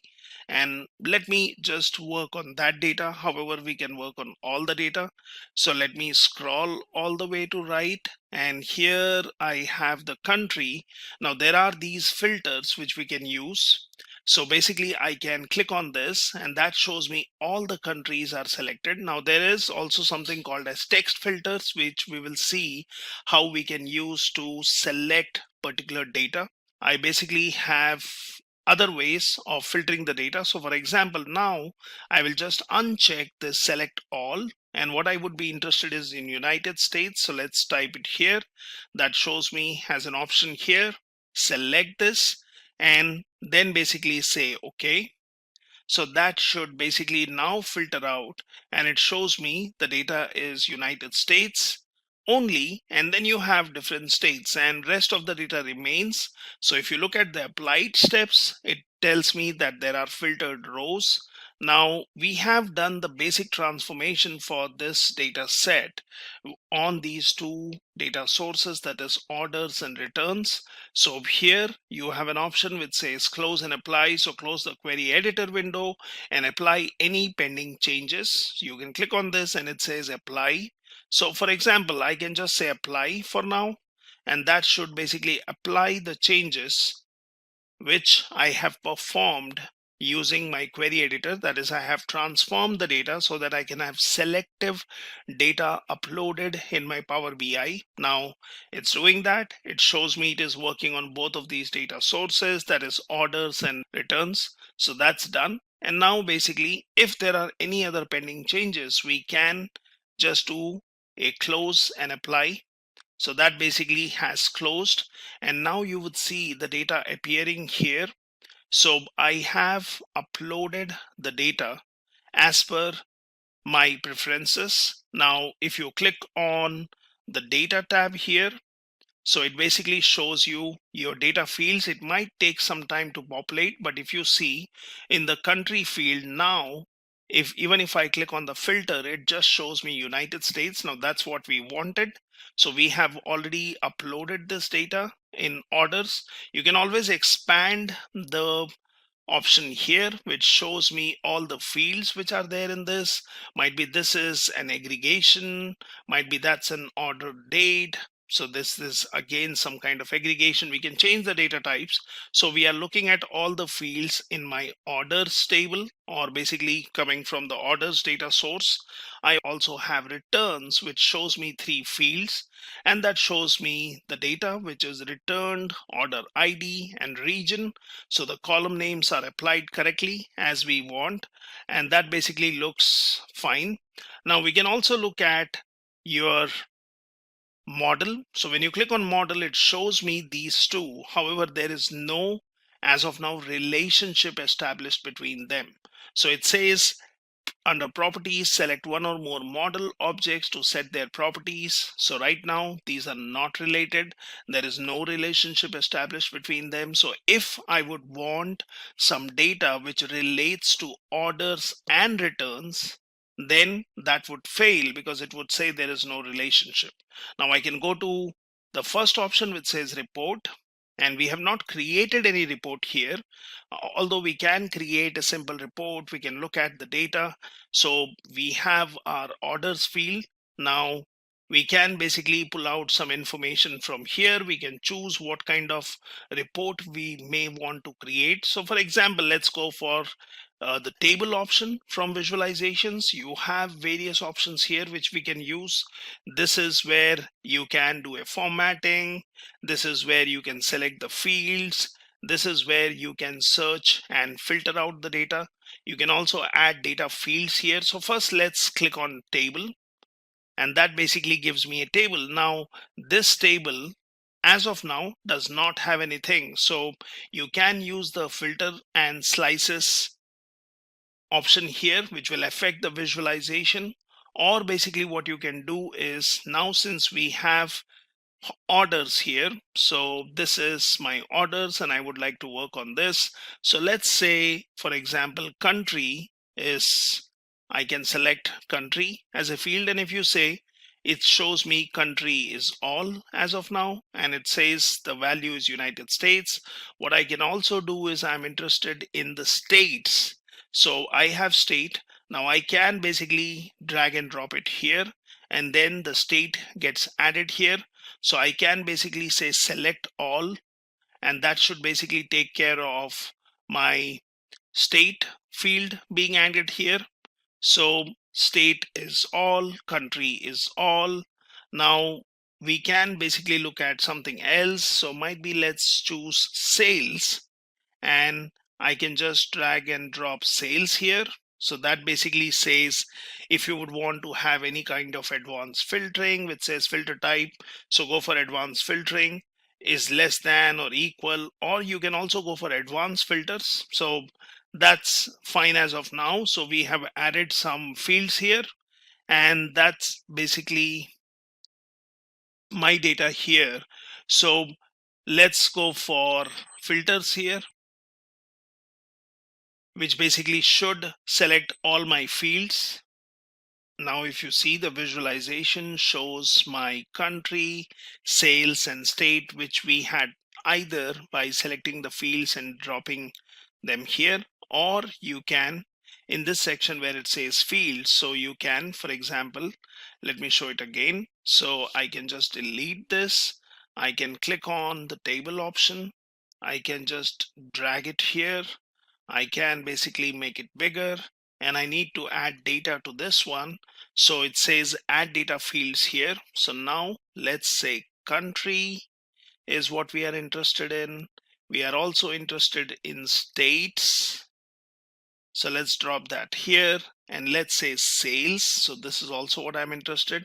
So I'm looking at one specific country. I'm looking at sales per state. And when we look at sales, it basically tells me that this is a summation. So you will basically get the total sales which have happened. Now we are looking at this data here.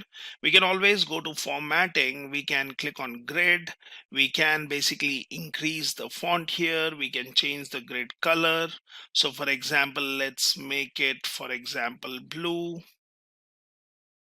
So I can just select this, and it should basically allow me to have the grid color as blue. Now I can go in for the grid thickness. I can go for row padding, outline color. So we can basically make it a little bit more readable. And then we can basically increase the font size here to look at the information. And you have other options here. So what would you want to do with column headers? So I can basically have the font color, background color is fine. Do you want to have an outline? Do you want to have a change in font? What is the text size? Might be we can make the heading a little bigger. And then basically you also have the field formatting. So all those could be done. You could go for background, and all these things can be done in formatting. So now we already have our data here, and this basically looks good. And this is basically one of my visuals which I have here. And this has given me some information for sales, and basically I can scroll this. I can also make it bigger. So I could select a particular field if I'm more interested in looking at the information for a particular state. Now I can add more fields to this. So this is my one of the reports which I have created. Now what I can do with this report is I can basically have more data fields. I can add filters to this.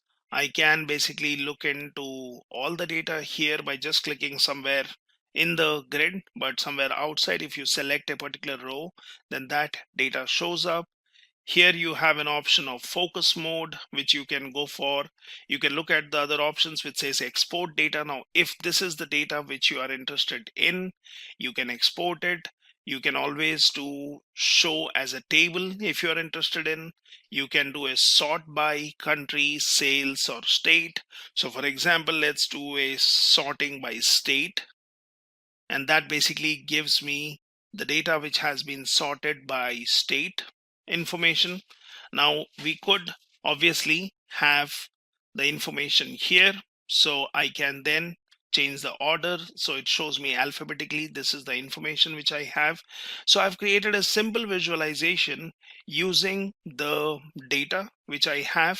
And what I can do is I can click on save. So that basically asks me to save this as a Power BI file which has an extension of PBIX, and I can basically call it my report. So let's say first report, and here I can say country, or I can say state wise sales in USA. Let's say USA, and that basically is my first report. Now, once you have saved this report, you can always look on your machine. For example, if I go in here and if I go into this folder, might be I should look on desktop, and this is where I should have saved it. So it shows me first report state-wise. That will open up in Power BI. And we have created a simple report which we have basically used by taking our data. Now I can also do is I can publish this if I would want to share this information. So publish this report online in Power BI service. You can basically select your report, what we have here, and I clicked on publish. So it says what's the destination. So you can have different workspaces. I will choose the default, that's my workspace. I can click on select. Now it says publishing first report statewide sales in USA to Power BI. You can create a portrait view of your report and you can do all that stuff. So let it publish, and then we can basically look into our Power BI server. That's our service where the information is already shared or published, I would say, which can then be shared with different sources. So we can come here and basically I can look into the Power BI, and this is where I will be able to look into my workspaces. And let's look in my workspace. So it says this is the place where I had initially downloaded Power BI dataset. It says your dataset is ready. Let Power BI help you explore your data, right? So you can always do this. You can click on view dataset, which basically allows you to bring out your workspace and first report state wise sales. Now that's the report which we have published. So let's first check in our desktop if that's done. So it says success, open first report in Power BI. Now I can click on this one straight away, and that takes me to my service. Now once it takes me to the service, it shows me the report which we created, which we published, and it basically has the option where I can save it as a different copy or give a different name. I can embed this in a website or a portal. I can publish to web, embed this report for public access by anyone on the internet. We can do that. We can export it to PowerPoint. So we can do all these options. You also have an option of view where you can change the view. You can basically also edit report here. So you can do that if you are interested in something specific. You can do a sharing to teams. So if you have your teams or groups set up, you can share it with them. You have an option of common panes. You can basically view usage metrics report. Now that can be sometimes helpful. You can basically go ahead and go and subscribe a particular report. So if there are new changes made, you will be the one who will be informed. You can click on share. Now if I click on share here from my service, it says only users with Power BI Pro will have access to this report. Recipients will have the same access as you unless row level security on the data set further restricts them. So I can grant access, and this is where I will have to give the email IDs of the people with a message that I would want to have them look at this report, right? You can also allow recipients to build new content using the underlying data sets, and you can send an email notification to the users. As of now, I don't have any other groups, so I'll not be sharing it, but I have created a simple report. Now let's also look at edit report. Let's just to see what it helps us. And when you click on edit report, it basically brings up this one which says your file, view. It gives you the filters. It basically allows you to add data fields to this.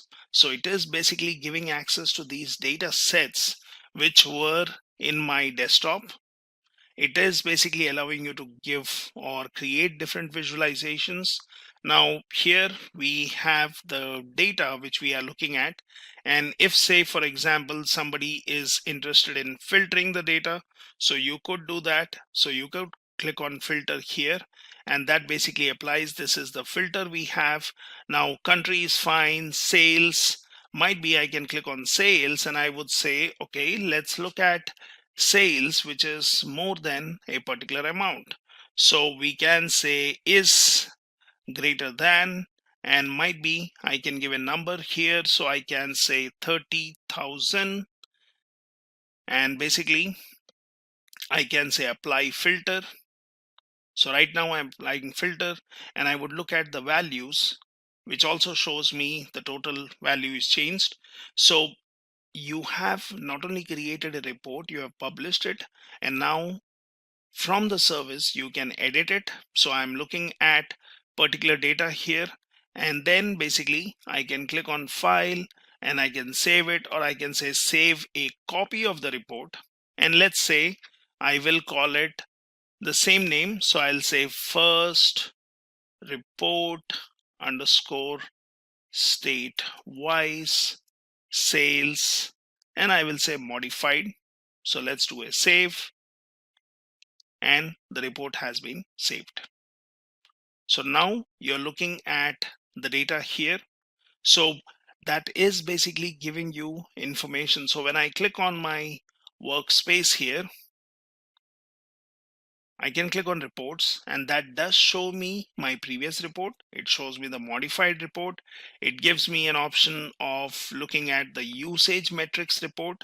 So say for example you want to click on this one, and it will basically give you the usage metrics. So let's click on this one, and that basically shows me the report usage metrics which is generated. So views per day, unique viewers per day. You would want to look at the different platforms, who was using it, views by user, and this can be sometimes useful if we would want to look into this one. Now I can go back to my workspace, I can click on reports, and that basically took me to usage metrics. I could be sharing it, I can analyze in Excel, I can look for quick insights based on this data what we have. You can basically look at the related information. You can also look at the settings of this one. And basically this is how you have your data report here. Now that also shows me the data sets option. So which basically gives me the data sets which can be used to create further reports. And we have our data here. So for example, if I click on create report,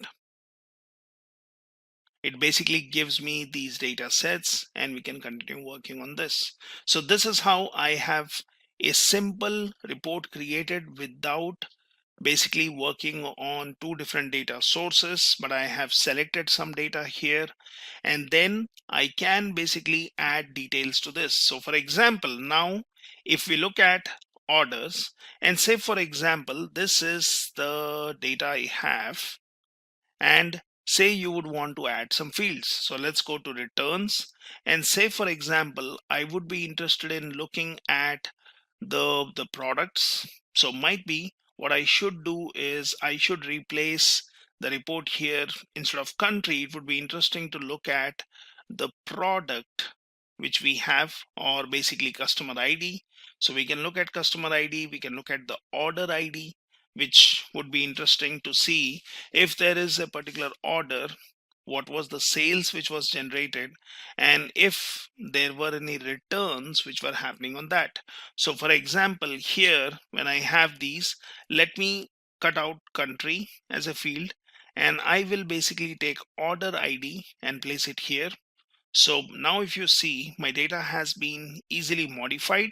So I have my order ID, I have sales, and I have state-wise information. So you have basically all the information, but this is now order ID, state, and so on. Now, what if I would want to also see based on the order ID, if I say I would want the returned field. So for example, I would want to take this one and let's drag and drop it here. Now that says cannot display the visual. Now why is that?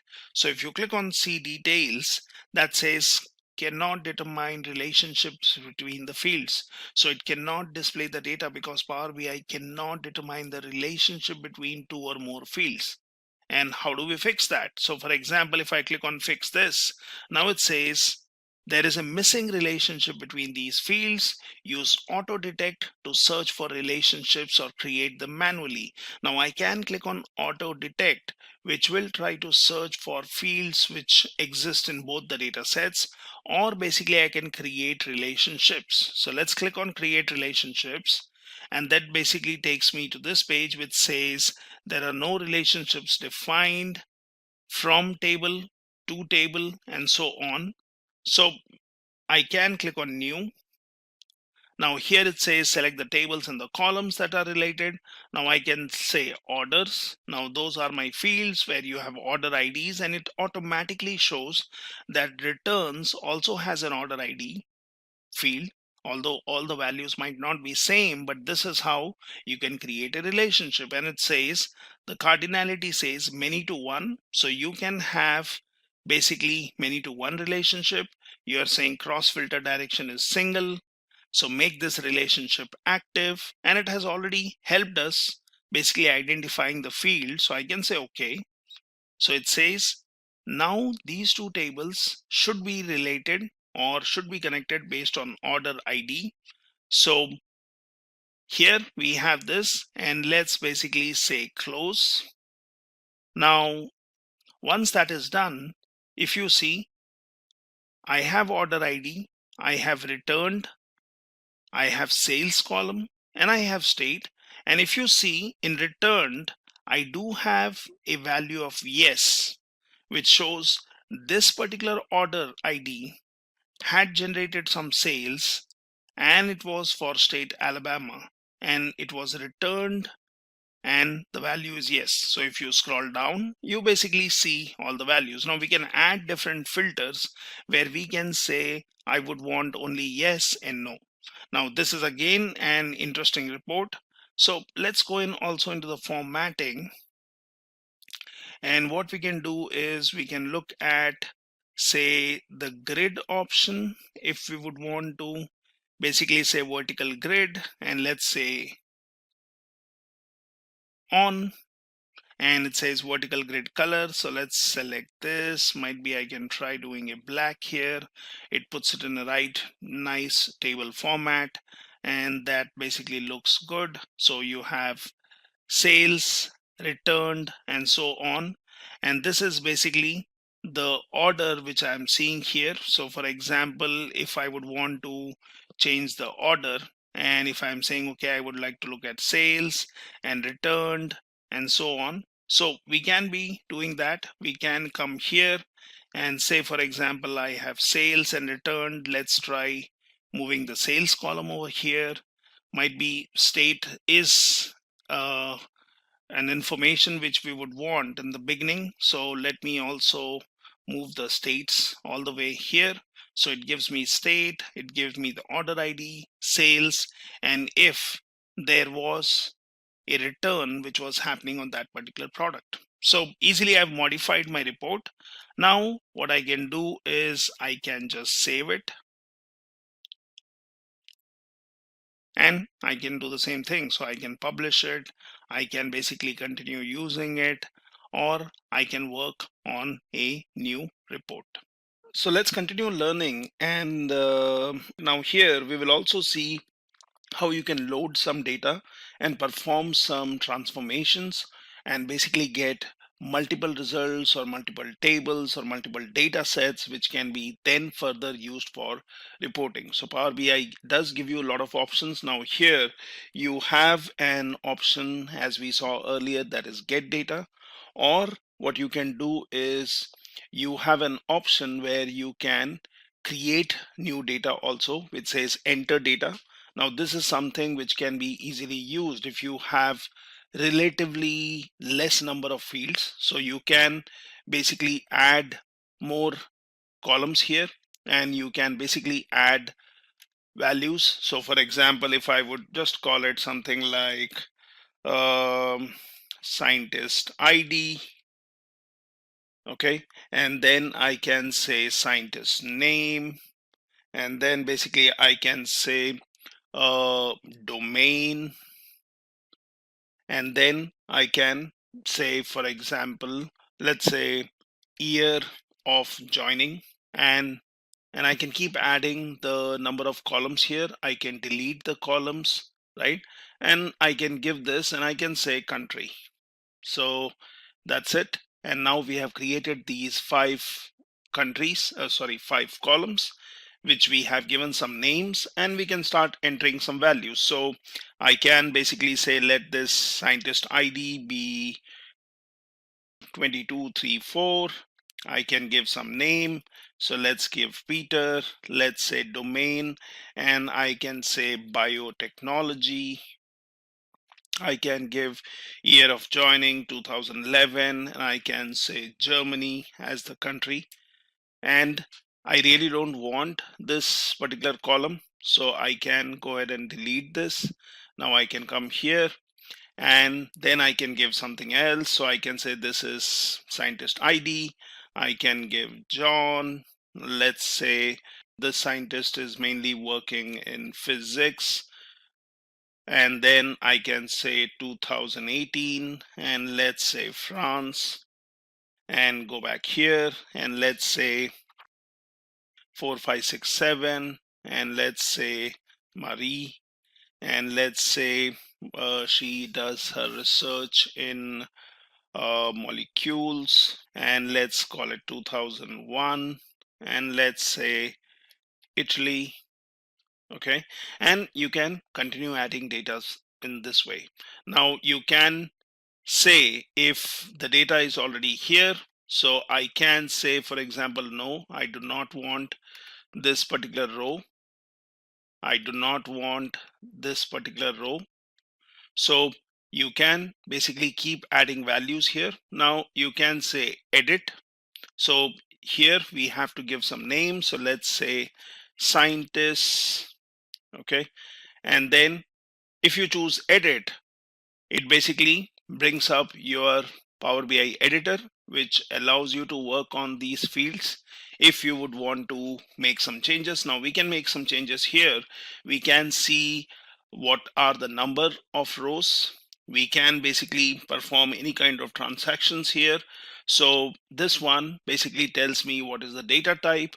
So here we see scientist ID, and this clearly tells me this is an integer. However, we will not want to do any kind of computations here. So we can as well change this. So I can just do a right click, and I can work on this particular column. What I can also do is I can just click on this, and this tells me that you would want to change it to date time, or you want to change it to some number. So I can just say string, because we are not going to perform any computation here.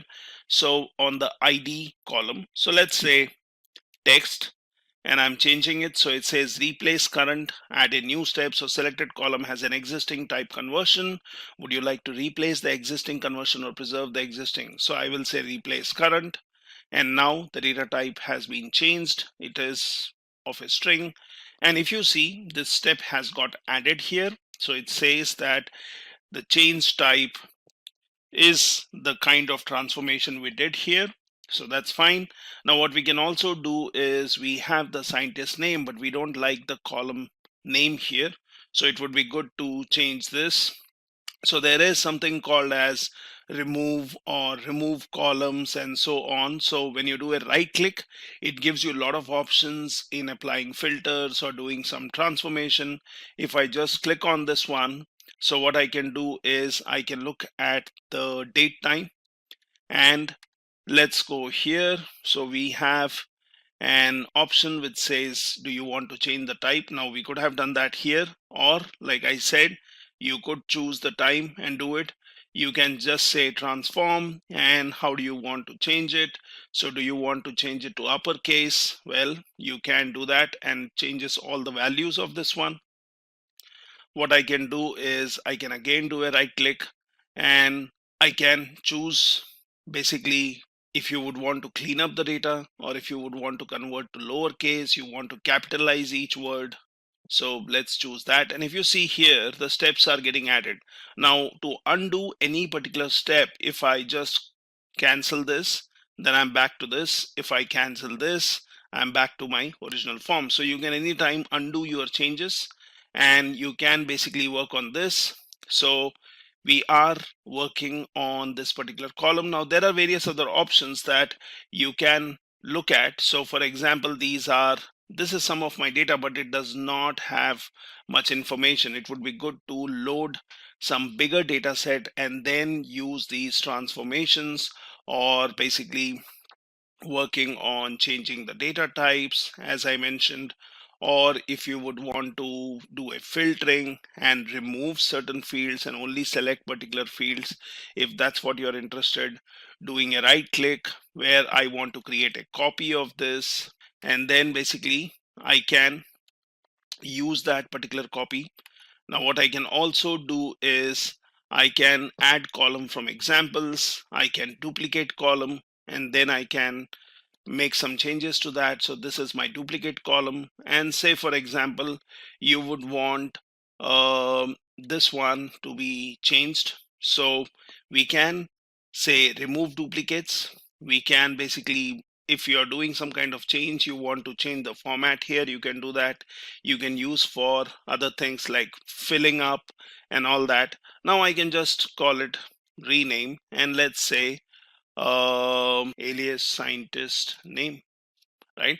And I can continue adding columns, or I can do some transformations. And once you have done with these transactions, now this one, if you see, it shows as integer, but is it an integer? No, this is an date format.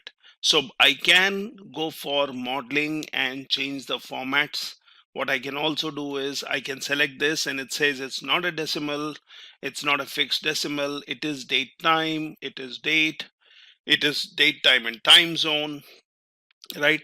And you can select any one of these. So for example, let's make it date, which makes it more meaningful. But then what happens is when you do this, it is going for the default dates or the older dates. So I don't like that. So what we will have to do is we will have to basically transform this. And here we have transform, you have change type. So you have date and time, you have date, you have time. So let's choose date and time. And if you see here, it gives me some default timing based on these values, which we do not like. So again, filter it out. But what we can do is we can just make sure that this is changed, or you want to make it a string, because we are not going to do any computation here. So I can keep it as date, but then if I have more fields like month and days and so on, then you can do that. So here it also has the option. So when you have selected this, you have an option called transform, And transform also has various options which allow you to work on these. Do you want to do some scientific calculations? Do you want to work on the date field? So as of now it is just integer, so we can use one of these. We can do a group by, but obviously we don't have much data here. So as of now, let us retain this. I can just change this to text, and that's okay, because we are going to look at this later. We can add more data and work on it. So as of now, once we have done all these changes, you can go back to, say, home, and here you have close and apply, and I can basically say close and apply. So the changes will be applied, and then my new table, which we just created by entering some random data, performing some basic transformations, will be available. So if you look into this one, so that's where my data is. It shows me the columns, but there is no aggregated column as such here. You don't see any summation mark. You just see the field names or the column names. You see the values. Now obviously if you go into modeling, there is no existence of a different table which you can join these tables, or you can perform some transactions. Come back to the data set. So this looks good, and we have it here. Now obviously we have not created any visualization based on this, which we can, and we can continue working on it. So here, this is my data set, which is a small table where we have created some data, and we can use it anytime. Now, let's work on a bigger data set and see what kind of transformations we can do. We can then also see on modeling, or basically using some smarter ways of working with the data. So what we would want to do is we would want to load some data here. So let's go into home. Let's go to get data. Let's use our old store data, and I'm going to take the global superstore, which is huge data set with all the countries and the products and the sales which have happened. And we can take this data, but before loading it, as I suggested earlier, we should basically transform the data. So that you don't end up loading everything and you don't work on all the data. I mean, unless you really want to. So here this Excel sheet which I'm talking about has two different tabs. We have used it before. So let's use orders, let's use returns, and that basically shows me the data what we have. So I can do a load, but that's not what we would want to do. So you can do a load and you can get all the data, but let's go to transform, make some basic transformations before we load the data. So our Power BI editor allows us to work on this. Now here we have, it says this preview may be up to 9 days old. So I can do a refresh. I can select this and I say, first thing is use first row as header, because that's what I want. So it is basically setting the first row as header, which looks good. And we have some order IDs. We have the returned, if the product was returned. So let's look at the filter here. So it just has yes values, which we are looking at. So it says list may be incomplete. Let's say load more. And let's see what are the filters here. So either there might be a product which is returned, or it might be blank field. So that is chosen. So that's fine. We have order ID. We have region, which is basically showing me different regions here. Let's look at orders, and orders is again having your row ID, order date, ship mode. So you have quite large amount of data here for your different countries. Now in earlier example I chose United States, and then I was only focusing on the states and city in United States. So we can do that. Now I can basically work on refresh. So whatever preview was stored in the memory, we are just refreshing it. Now here we have this row ID, and if you see, the row ID is an integer. Obviously we will not be performing any kind of computation here. So here you don't have any row ID, but here we have row ID. So let's make it from integer, let's make it string, and I'll say replace current. So that looks fine. It's a row ID which we will use to search, but we are not going to perform any computations unless you want to find on an average on row ID or anything else. Now you have order IDs. So what we can do is we can filter some values. We can rename the field as we desired, right? So for example, let's go in here, and what we can do is let's go into customer ID ship. Okay, and here you have, say, state, you have region. Okay, now at any point of time, if I would want to filter out the values, the easier option is that you can select on this one, and here you can do some text filtering. Okay, or you can basically select the values from here. So for example, if I say let's get rid of select all, what we will be interested in, say United States and UK, that's the data we want, and then I can basically say okay. So it is basically going to filter out the data which is for United States and UK as of now. Now what we can also do is, how about doing some more filtering before we basically work on this. So let's go in here, and we are looking at United States and UK related data, and let's look at, it is sometimes good that you can basically work on the data here. So for example, I go into orders. Now what I would want to do is I would want to look at the fields. Okay, and we have not yet loaded the data. So if you look in the background, I just have my scientists, because we have not applied these changes, we have not loaded, we are still in the transformation stage. Right now what we can do is let's go for, so we can do segment, and all these kind of fields can be used for grouping the data. So we will see that whenever you have a data set, you would already know there are certain fields which have repeated values which can be used to group the data. And we can do that. We can change any kind of values which are not going to be computed on. So for example, I have postal code.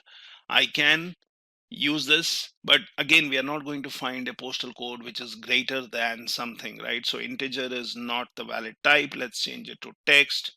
Okay, and if for example I would want to look at this, so I have done some changes here.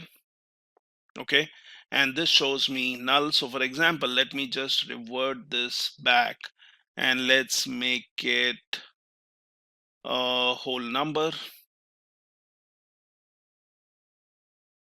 Okay, so there are certain columns or rows which do not have some values, and we can basically get rid of those values. So as of now, we can do a filtering here.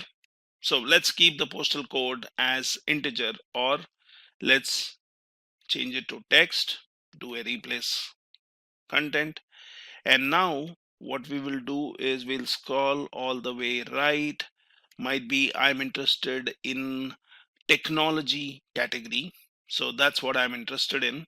So what I can do is here I can do some filtering. So I can basically choose technology. Now the easier way would be, since these are categories and there are only 3 categories, we really don't want to go and apply text filters here. But if you had something like an office supply and office inventory, then you could have done some text filter. So let's not do some text filtering here. What we can do is, I would be interested in technology, so that's the field I'm interested in. So now you are only having data which is related to technology.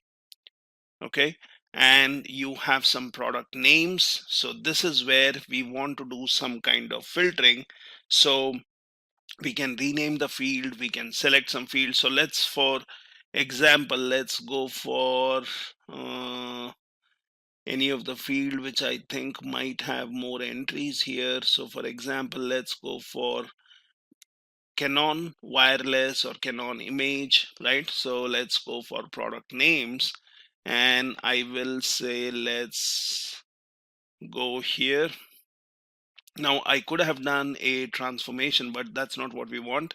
We want to do some filtering. So let's go to text filter, and here I can say begins with, I can say ends with, I can say contains. So let's go for contains, and it says enter a value here. So you would want to keep the rows where the product name contains something, and it gives you some suggestion, right? So where you are seeing in some values here. So for example, if I would have selected this, then it applies the complete thing, but that's not what I want. So I will get rid of all this, and I will say it contains Canon. Now I can go for advanced filtering also, okay, wherein you can select advanced and then you can give different columns and what do they contain, what kind of values you're looking for. So you can do that, but we will not go for advanced in one step. Let's go for basic, and let's say okay. And now I should get all the products which are Canon, and you have different products. So this is one kind of filtering I've done. It tells me what is the category of this. It is machines, it is copiers, it is obviously belonging to the technology category. We are looking at the market which is for this particular data. When you look at the country, we are still focusing on United States and United Kingdom, that kind of data, right? So we have filtered the data, we have done some selection based on the data here, and what I can do is I can then basically rename a particular field. So I can do that. I can say I'm interested in sales, which is the data here. We can basically look into the quantity. So sales is something which we are interested in, but might be we are interested in sales which are more than a particular value. I'm not interested in lower amount of sales. I would want to look into United States and UK data, but I'm interested in sales, or I'm looking at if the discount percentage was something, or if the profit was more, right? So we can apply different kind of values here, but what we can do is with these changes, because you don't want to transform and make changes all here, you want to make the changes once the data set is uploaded. So we have selected some data, we have done some transformations. We can basically break a particular column into multiple columns if that's what we want. If we see that, we will do an aggregation based on year, or we will do a aggregation based on the country or year and order ID, right? So we can break this data into multiple columns, so we can do that. But for now, let's do a close and apply, and let's apply this. So that's going to apply all these changes. It's going to load my data. But remember, now we are having selective or selected data which gets loaded.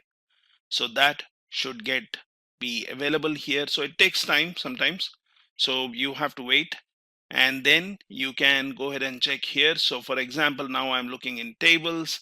Let's basically minimize this. Let's go for orders, and this is the data I have, which obviously row ID, if you see. So you have all the row IDs, and again you can do filtering here, but this is where you have already loaded the data.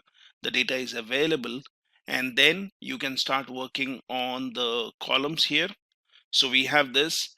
If you closely see, we see this summation mark, and this basically means that these are my aggregated columns, or these values are measures which can be used for calculations.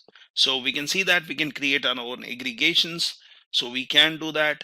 We can rename the field as we have seen. We can filter out the data. So we have all the fields showing up from orders. And let's also look at the returns, which basically has the columns, the order ID, and your region. So it basically shows the region here, where was the product returned from, and we have this information. So what we are doing is, when we were doing a text filter in the previous example, remember it was case sensitive. Okay, and you have to take care of, when you're doing a text filter, you have to give a field which exactly matches as it exists in the content. Now, okay, this is the data we have, and let's look at the order column. Right now, what we can do is we can do some quick transformations here, and we can basically look for more data here. So let's say we have some filtering to be done.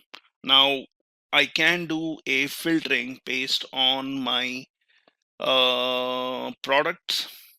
So we had all these products, but now let's do a filtering on product. And then products, you have copiers, you have machines, so you have mainly two categories, right? And when you look at machines, it basically talks about your PC, uh, something. So let's look for machines, and here we have basically the copier fields which are more. So I can basically go for filtering here, and that's the data we have. So we don't want to really unselect any of these here, but what I'm doing is I'm saying text filter, and let's go into this one now, and let's say contains. Okay, so I'm saying contains, and then I can basically say let's say copier. Now that's what I'm interested in, and show rows where product name contains copier. Okay, now you can give a and condition here. So if you would want a specific copier, if you are interested in, okay, let's also say contains, and let's go for laser also, laser, and let's say okay. So you see the data gets filtered out here, and we have the sales which we are seeing here. So let's go to sales, and we will be interested in anything above 500.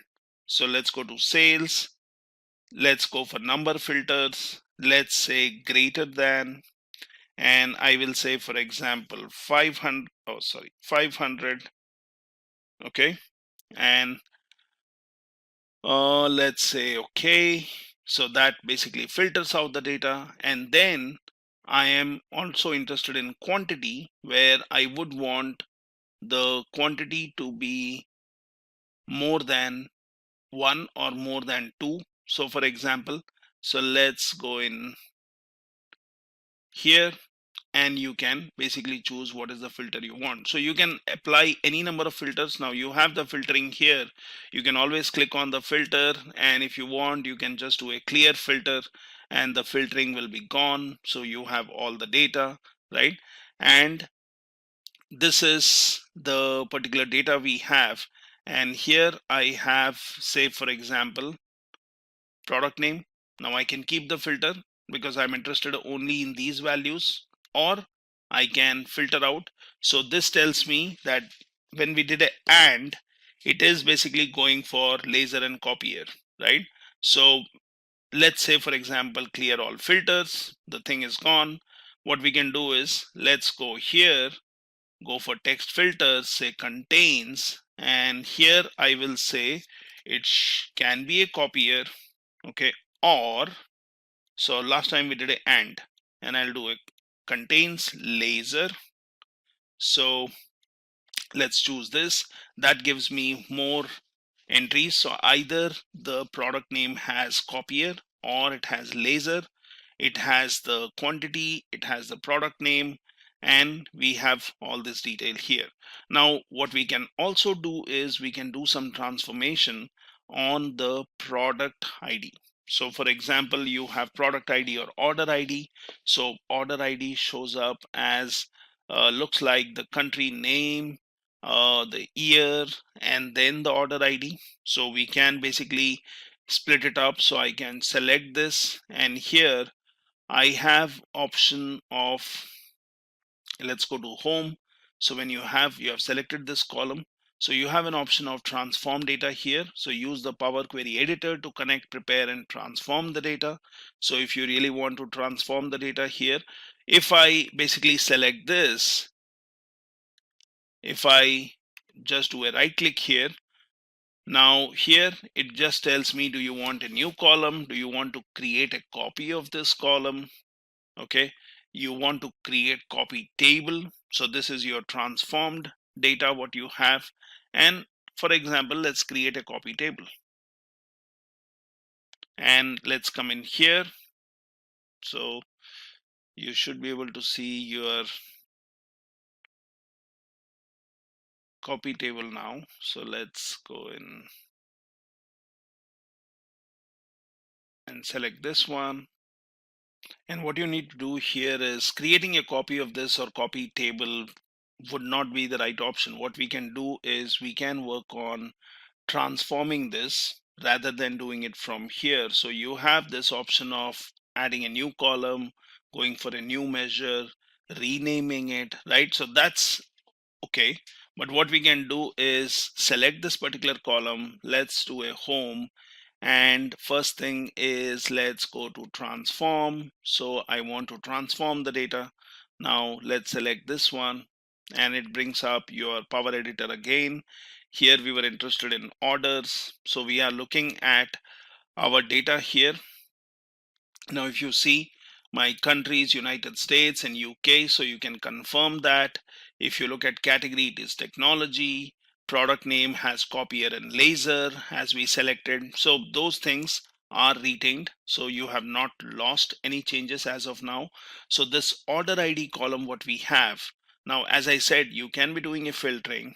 Okay, you can select this particular column and then you have other things which can be used to transform here, like you want to change the data type, you want to use first row as header, you want to replace some values, okay, you want to run some merge queries, you want to do some analytics. So all these options are here. Now what we can do is, while this column is selected, I can do a right click. Now there is an option called transform, which is basically going to help me in changing the data here. Okay, now I can basically duplicate the column. So I really don't want to work on this column itself, but it would be good to have a duplicate column on which we can work on. So I can do a split column here if I would want to, but let's create a duplicate column. So let's say duplicate column. Now that gives me a duplicate column, so we can rename it later. So now I will not work on my original column, but I'll work on a duplicate column.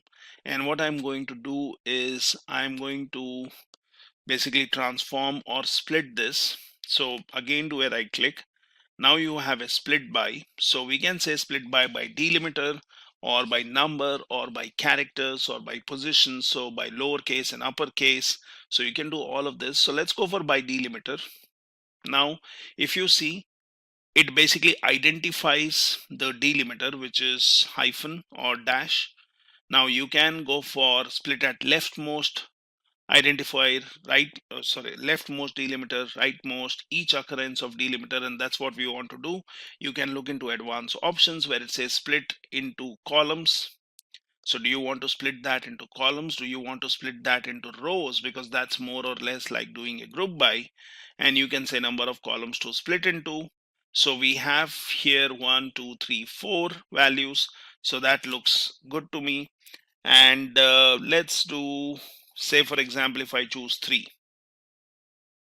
So I can choose 3 and then split using special characters. So you could do that. So let's, for example, let's say okay, and let's look at the data, how it looks like. We can anytime delete the data, we can keep it the way we want, right?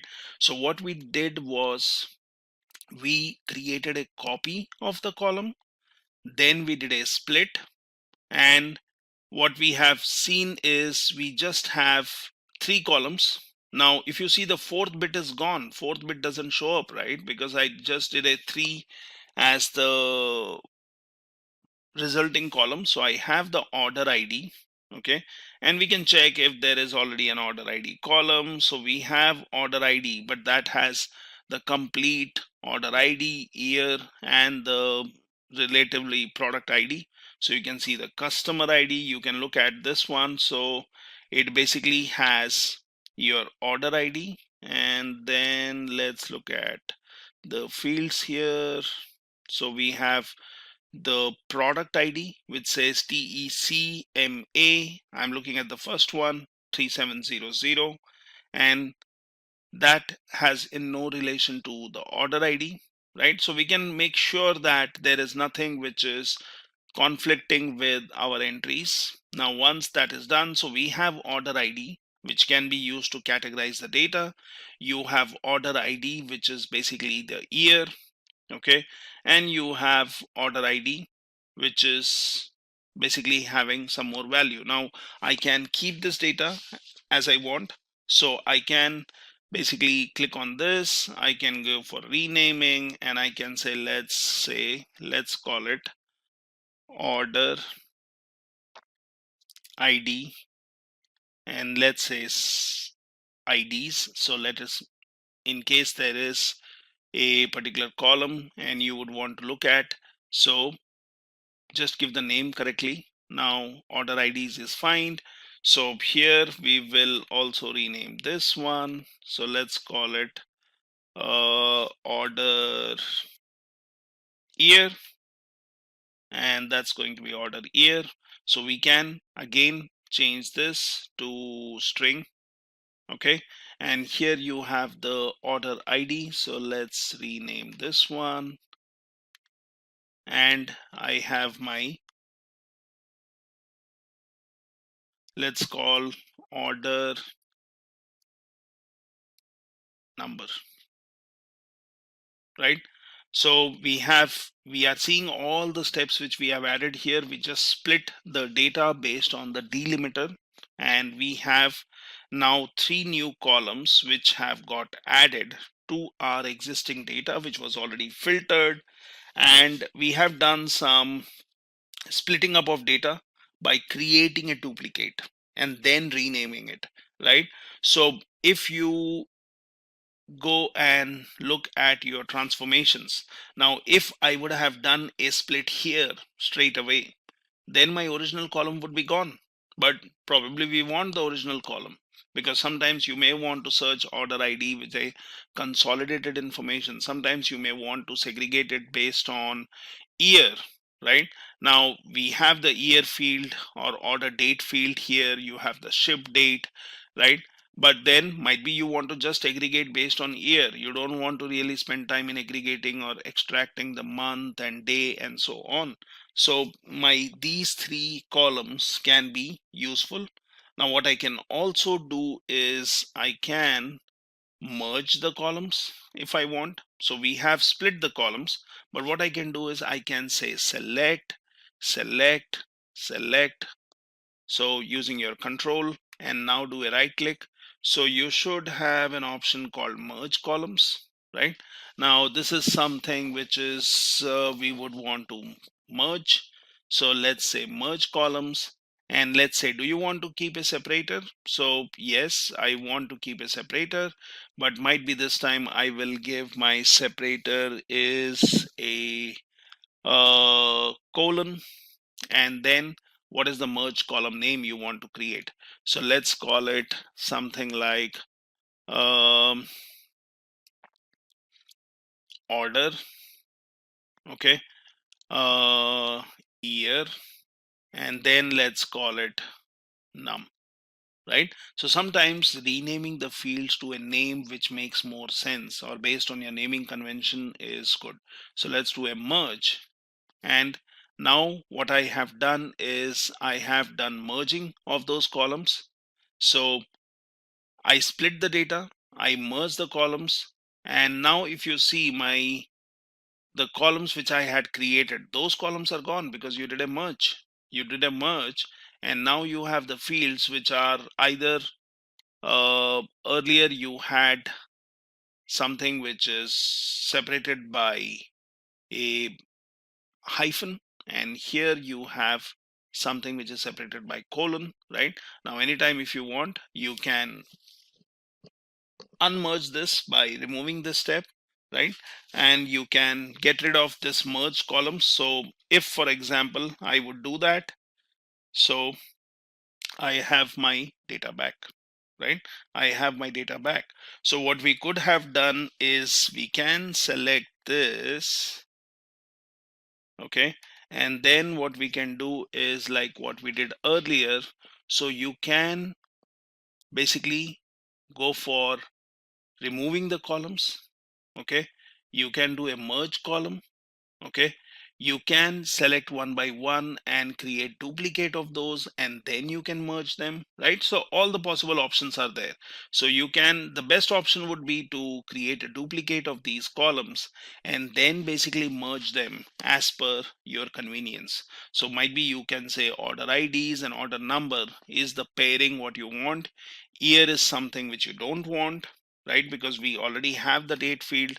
So I can basically say remove,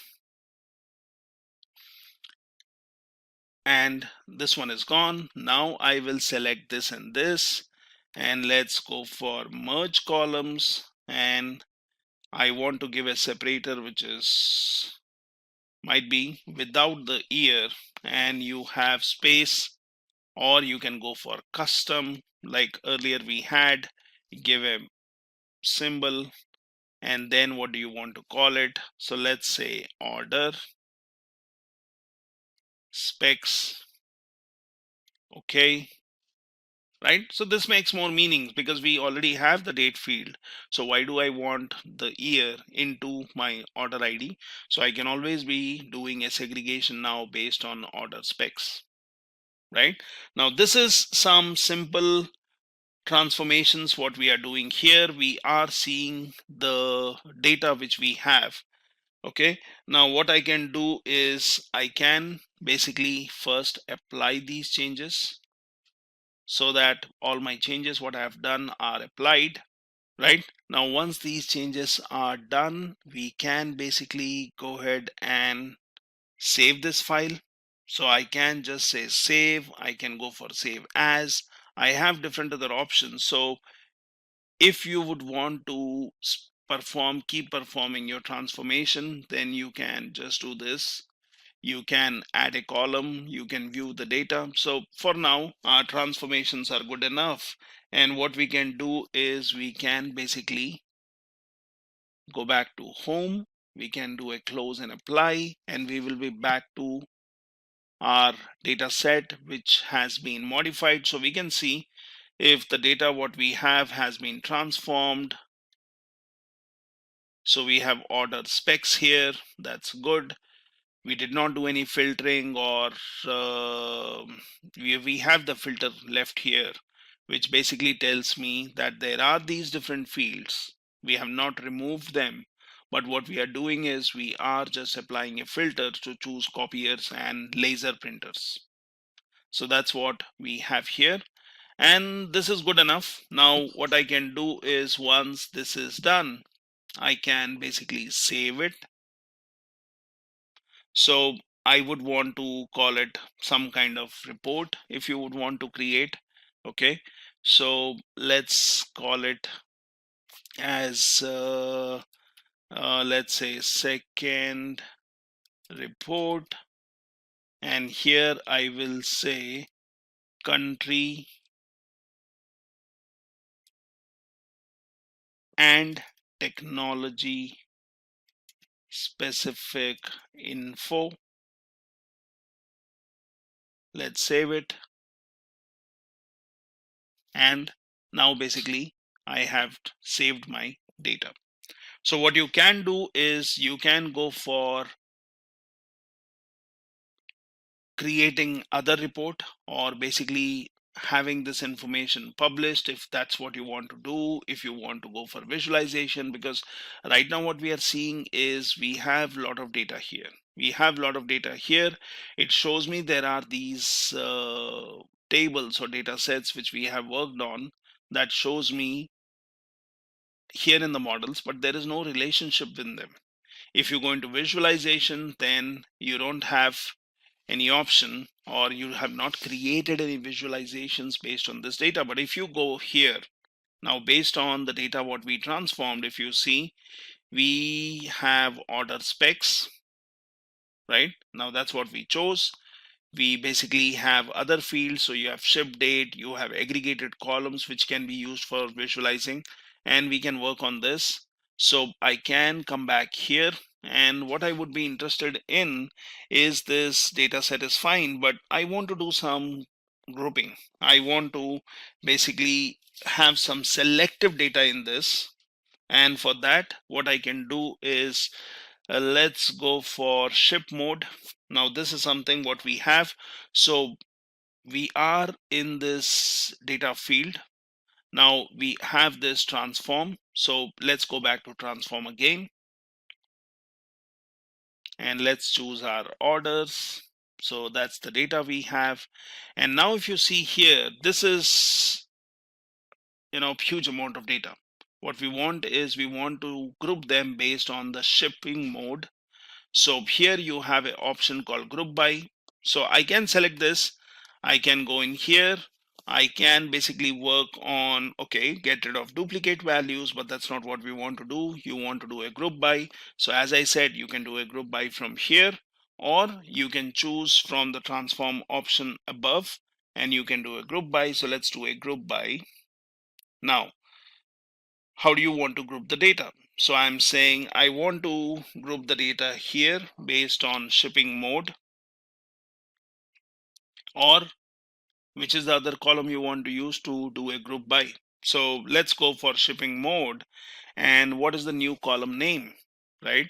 So we want to basically find out that you want to go for ship mode, but that's not enough. I mean, I can do a ship mode and I can do a grouping by, but you want to just count the rows. No, that's not what we want to do. So let's go to advanced. So ship mode is fine. So that's your grouping, right? But then what we also want to do is we want to do a grouping based on, say, sales. So here, for example, let's go for sales. Okay. And what should we call this? So might be we can say shipment wise sales, whatever you would want to call. So you can basically get the operation. Do you want to really count the rows? No, we want to basically do a summing, or we want to might be find out an average price, right? So let's do a sum. Okay, and here I would want to do a summing based on, say, for example, sales. So this is what I'm going to use for getting a count of the sales. Now grouping by might be we will change this. Instead of sales, we are using a ship mode. What we can also do is let's go for a segment, and that would be valid grouping. So it will take a combination of ship mode, segmenting, group the data based on that, and then get me the sales, which is basically, let's call it shipment wise sales. So it gets a sum. So let's do a okay, and that's my more relevant data which I'm looking at. So I'm looking at the ship mode, I'm looking at what is the segment, and then I'm looking at what is the total sales there. I'm looking at again the ship mode, standard, and home office. So always remember, when you are choosing multiple fields or multiple columns for grouping by, you are basically having a combination of two fields. So that has to be unique, and your grouping is done based on that. So now you're looking at the sales wise, and this is something as an important information what we have.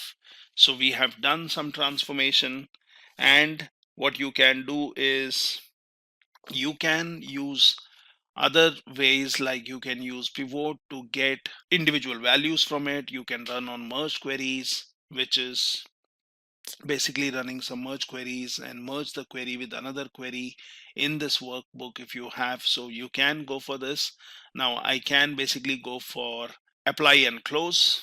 So just to add to the group by step, what we did was, if you see here, I have removed the group by filter, which we just did a couple of minutes back. And what I have done is, instead of transforming your complete data set, you can basically create a copy of it. So for example, I can just do a copy and then I can come here and do a paste, and I have done that and I'm calling it order summarized, but this is my complete data. Now what we will do here is we will basically go ahead and do a grouping by, again, like what we did earlier, based on your shipment, based on your segment, and based on the sales. So that's what we are looking for. So let's go for the ship mode and we go for group by, and here you would want to go for advanced to ship mode, and this one I will go for segment. So that's fine. Now we want the new column name, so let's say shipment wise sales. So I want to do a summing, not the counting of rows, and I want to do a summation based on sales, like what we did earlier. And then you say okay, and that basically gives you the data here.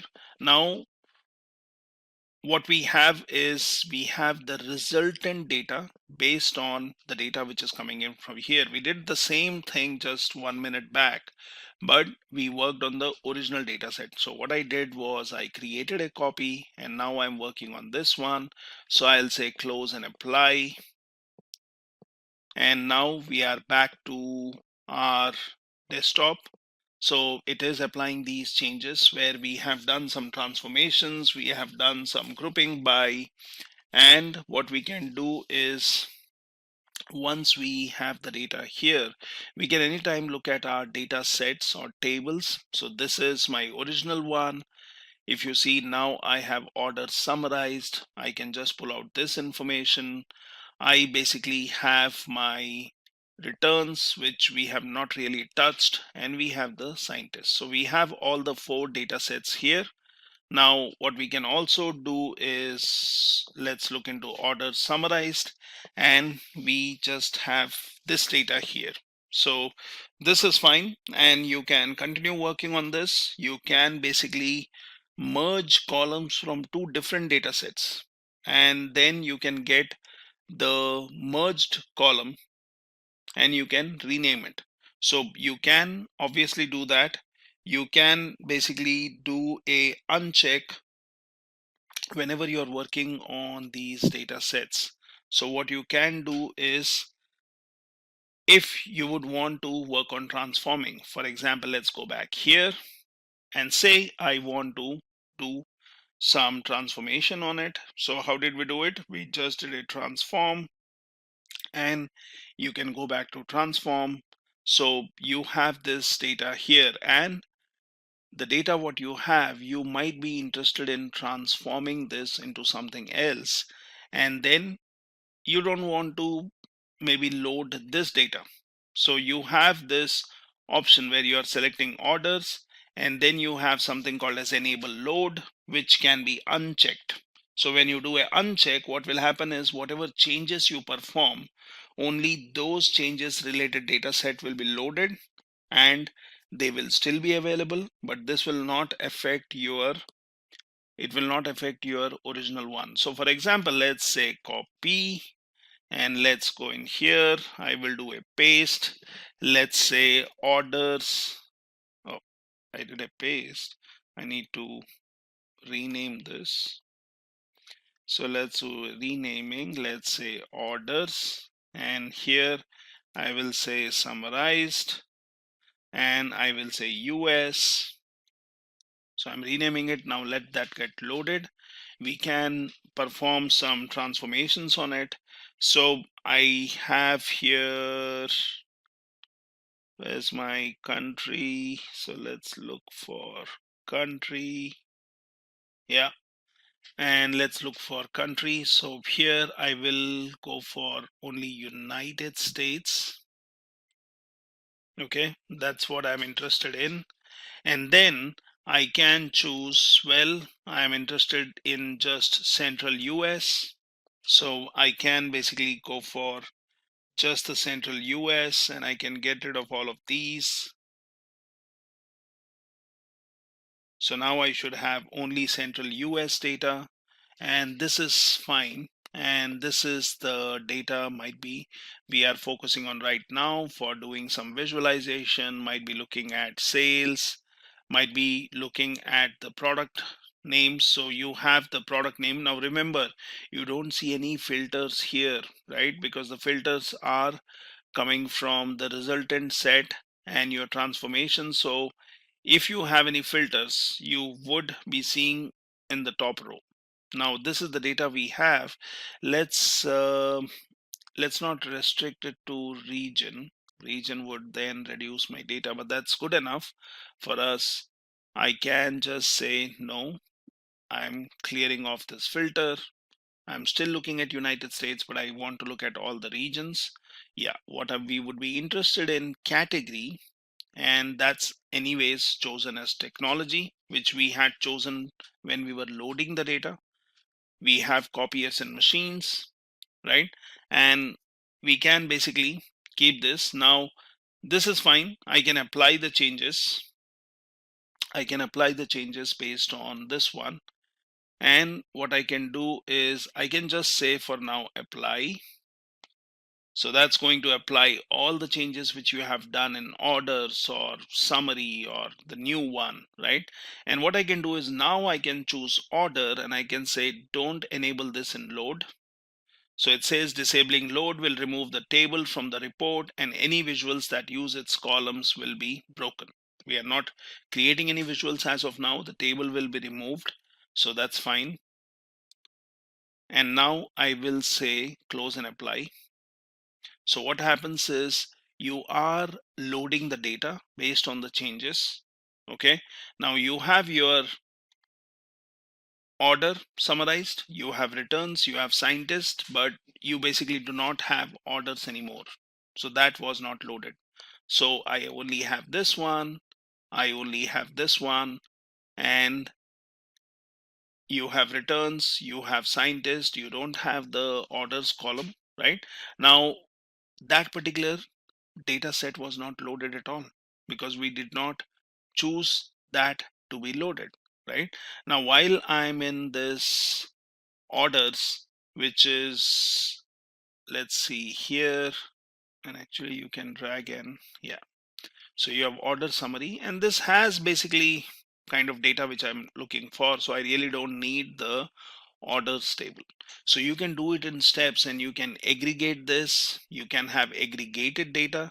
You can have all the data which is filtered, transformed, grouped by, and then basically just load it. And the original data set which you used, that's no more being loaded here. Now at any point of time, if I really want, I can go back to transform data, and remember, it is still here. It is still here. It's not gone, right? So you can basically select this and you can say enable load and you will have the data back, which you can continue working on, right? So these are some quick transformations which really help us in working on the data. Now, obviously, if you have data, you want to perform some left joins, right joins, you have inner joins, outer joins, so you can always do that. You can take two different data sets. Might be I'm interested in taking the orders summarized, which talks about standard class, consumer, shipment wise sales. And here, if I look at order summary, I have other details. But the thing is, we need to make sure that these have the values. These have the values. Say, for example, the segment column here and the segment column here can really be used to join these two tables. So if I create a relationship or if I create a join, I can basically merge the data.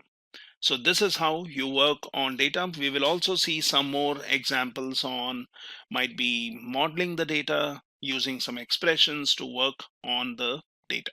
So we already looked at creating a report, selecting particular fields, and then publishing the report onto your Power BI service. Now this is the report which we had created, which says state, order ID, sales, and then I also added this returned field. And that was basically by creating a relationship between order and returns, which we can also have a look in model. So this is the relationship which is created. If you just place your cursor here, it tells me that we have a relationship between order ID of returns and order ID of orders, and that basically allows me to join the data, bring it in my one report. Now this is basically your data sources you can look at, and if you click on your visualization, so that shows you your report. Now what we can also do is we can make it interesting. Now we would not want to scroll through the fields to see wherever or what was the order or what was the order ID which was returned. Now I can do a sorting, I can filter out. What I can also do is I can use this option which shows slicer here, and that basically allows me to work with this data. So we have this report here, and basically, as I said, you can click in here, it shows the data. Now what I can do is I would want to filter out information or slice the information using your returned, either being yes or having a field which has no value. How do we do that? So basically I can drag and drop the returned here as a field which comes from returns. Now that basically shows me only the value as yes, but I do know that there are some fields which are blank. Now how do I add filter to this? So I can click on this one, and then I can click on slicer. Now once that does, so it basically pulls out all the different values. So you have either yes or you have the blank field for returned. So what we can do is we can select yes. You will see only the orders and their IDs and sales where the products were returned. So that gives me 108,118, and I can select blank. So that will basically get me all the orders or products which were not returned. Now this is a simple way wherein I can add a filter to or a slicer to my report to basically give viewers a choice of selecting different fields. And you can add any number of slicers. You can basically say I would want particular kind of information. So for example, if I go into orders, and we know we have the state. Now I do have the state information here, and basically I can, if I would be interested, I could filter this out in my report itself. I can sort it, I can look it in a different order. What I can also do is, how about bringing in state here and basically dragging it here? So that gives me the state option. It is giving me a visual, which is basically giving me a geographic location of all these points. So yes, that can be good. What I can also do is I can keep this, which basically shows me the state map. Might be it can be useful. You can zoom in, you can zoom out, you can look at specific information here, you can drag and drop here. So that's fine. What I can also do is I can again take the state and bring it here, and that basically can be, instead of my map, I can go for slicer. So that gives me all the values here, and which basically allows users to choose the fields or the states which you would be interested in looking at. So for example, if somebody is interested in looking at the data for Georgia, just select this one, and you see the map automatically shows you where in the map that's the place, and it shows me all the sales for Georgia state. Now I can also basically select yes, and that shows me which were the orders which were basically returned. So that gives me a quick overview of state wise what is the geographical location, if the orders were returned, or maybe I can just click on blank and it shows me the non-returned orders.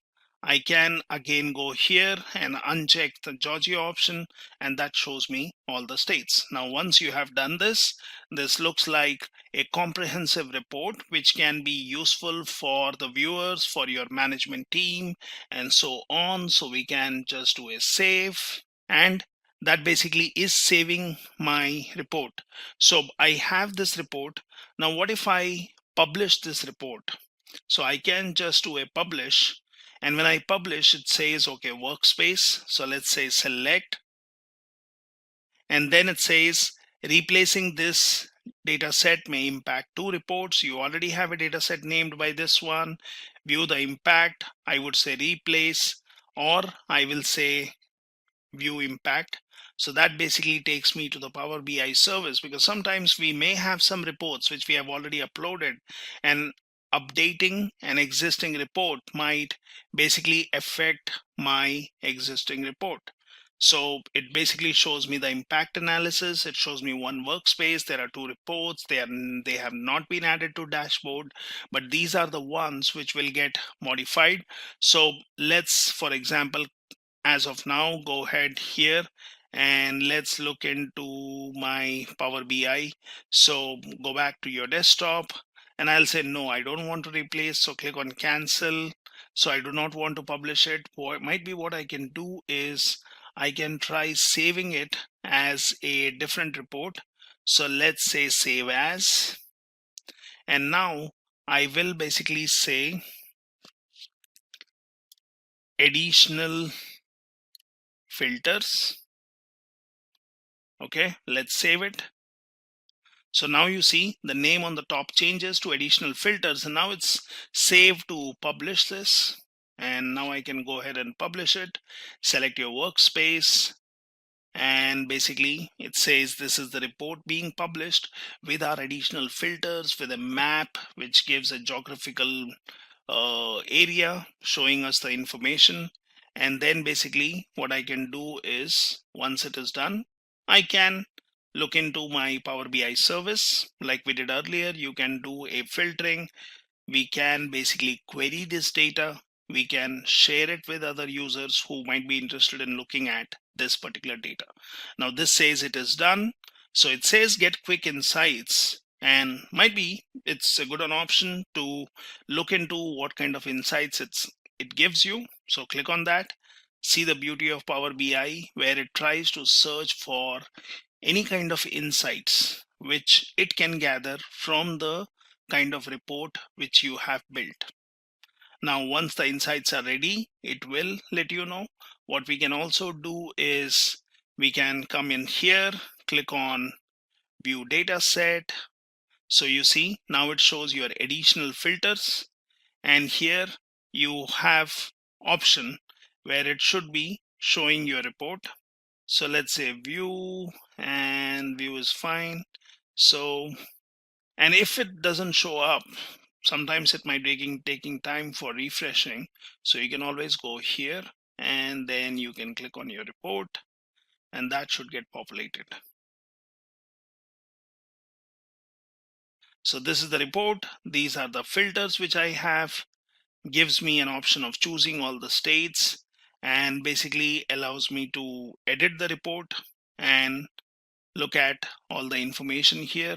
Meanwhile, we can see here it is still trying to gather some insights from the data. And now you see there are some insights here. So it says sales, which is coming up, and a subset of your data was analyzed and the following insights were found. So you're looking at sales by ship mode. So it says standard class, second class, first class, and same day. So there were different shipping modes in our data, and that's what it shows me, the sales, which one had the majority. It shows me the profit, so which city or state had more profit. So New York City has noticeable more profits here. Average by shipping cost, by subcategories. So there are these different subcategories which we can look at, such as copiers and machines have noticeably more shipping cost.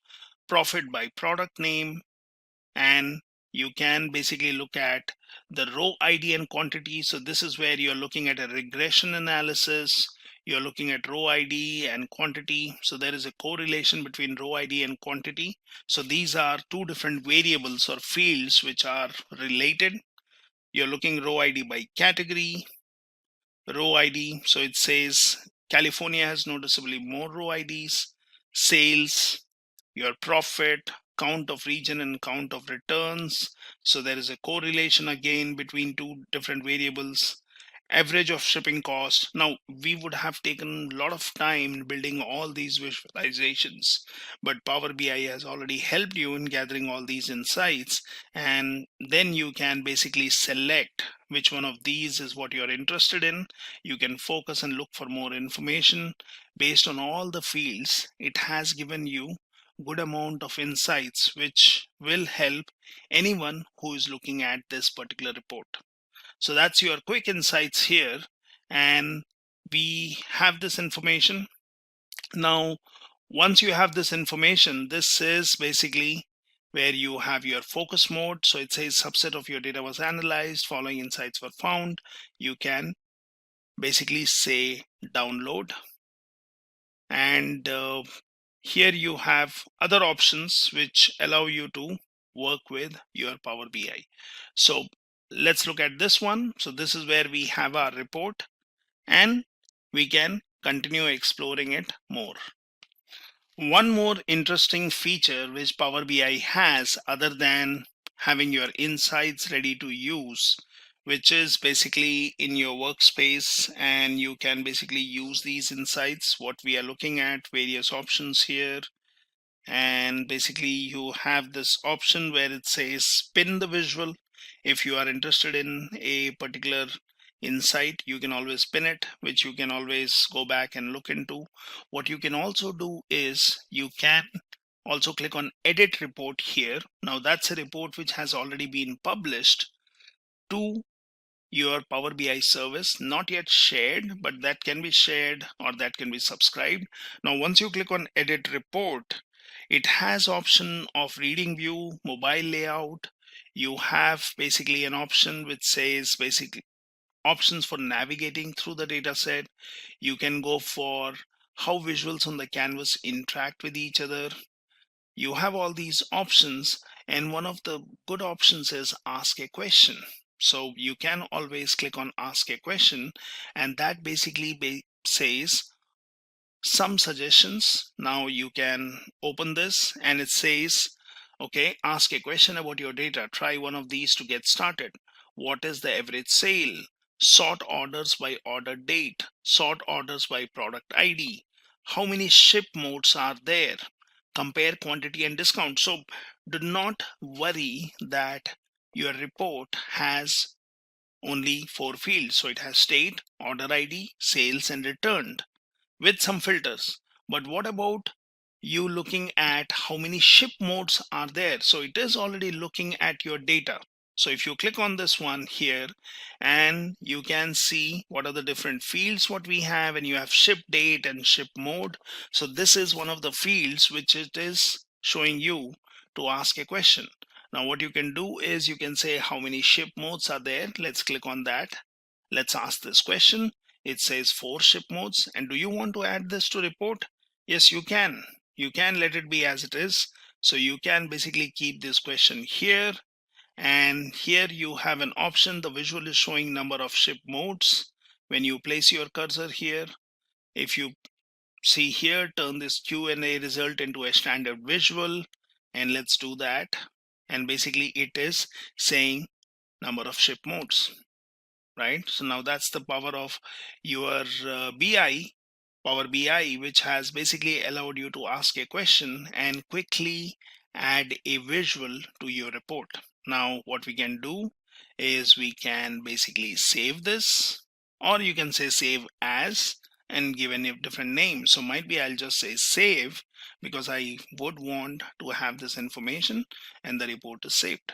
So in this way, you can basically not only create smart visuals, you can not only relate different data sources using data models or relationships, you can add maps, you can add filters, you can add quick questions. You can basically just go here and say, for example, you would want to ask a different question. Now we see the fields here. How about looking at the shipping cost, right? So here I can say, what is the highest shipping cost? And that shows me some suggestions. Let's select that, and that shows me the value, which is great. and I can keep it as it is. I can basically convert this to a visual. I may want to keep the question because might be this question was asked, and you would want to see the result here. Might be you can move this somewhere here, and that gives me some kind of question which was asked, and we can do a save. And that's my report, which has been saved in my BI service. The data set is still there. You can basically go ahead and share this. How to connect different data sources with Power BI. So in this session today, we will see how can you connect different type of data types, data sets like Excel, PDF, CSV, etc. to import in Power BI for your data visualization needs. So what's in it for us today? We will be learning how to connect to data, different data types, data files like Excel, PDF, then what are the different data importing modes, and then I will also show you practically different sets, how to import them in Power BI and use it for your visualization purpose. Now what are the steps to connect to data?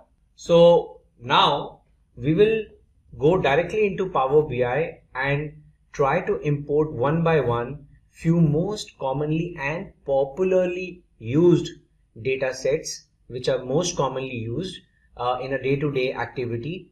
Rest, of course, there are Power BI supports n number of data sources, but we will do something practical on the most popular ones. So let's open our Power BI. Now this is my Power BI, and first I want to show you that how can I import data directly from a web page and import the data. Now it is asking for a URL in order to import data. So what I have done is I have created a Google Excel sheet with simple data with rows and columns, and what I have done is I have shared this sheet as published to web. Okay, so you just need to say publish to the web, the link as web page, and say done. It's automatically published, and say link. So copy the link which you have published on the web, copy this link, and then go back to your Tableau, paste that link over here and click OK.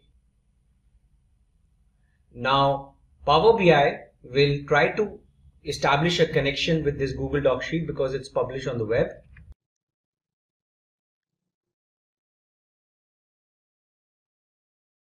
You need to wait for a while it is reading. Okay, now it has read one of the HTML tables, so I'll select this one. Now you can see it is showing me a preview of the table which is there on my Google sheet, right? It has 11 rows, so it has all showed all the 11 rows. So now I can go and transform this data because I can see my headers are there starting from the second row. So there is an opportunity for me to transform the data. So I'll go and transform it so that it looks clean.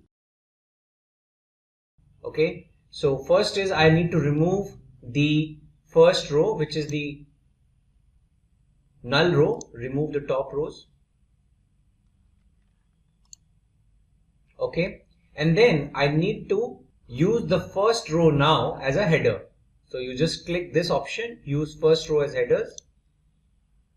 That's it. So now if you see my row ID, order date, ship date, all my data is now ready. So I can say close and apply.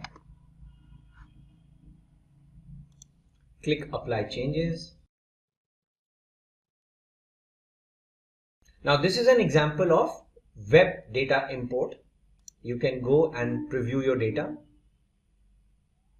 Right now, the biggest advantage of this data connection is that it's a live data. So for example, I insert another row.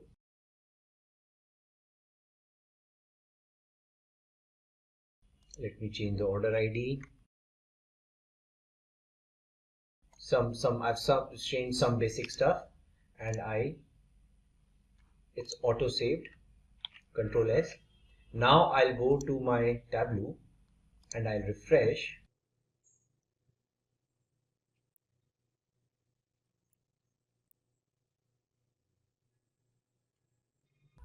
Now you can see as I refreshed my Power Query Editor, I clicked refresh all and I got my new row which is there in the live data. I got that fetched from my, okay, I got that row, the row ID number 12. So I have to say close and apply.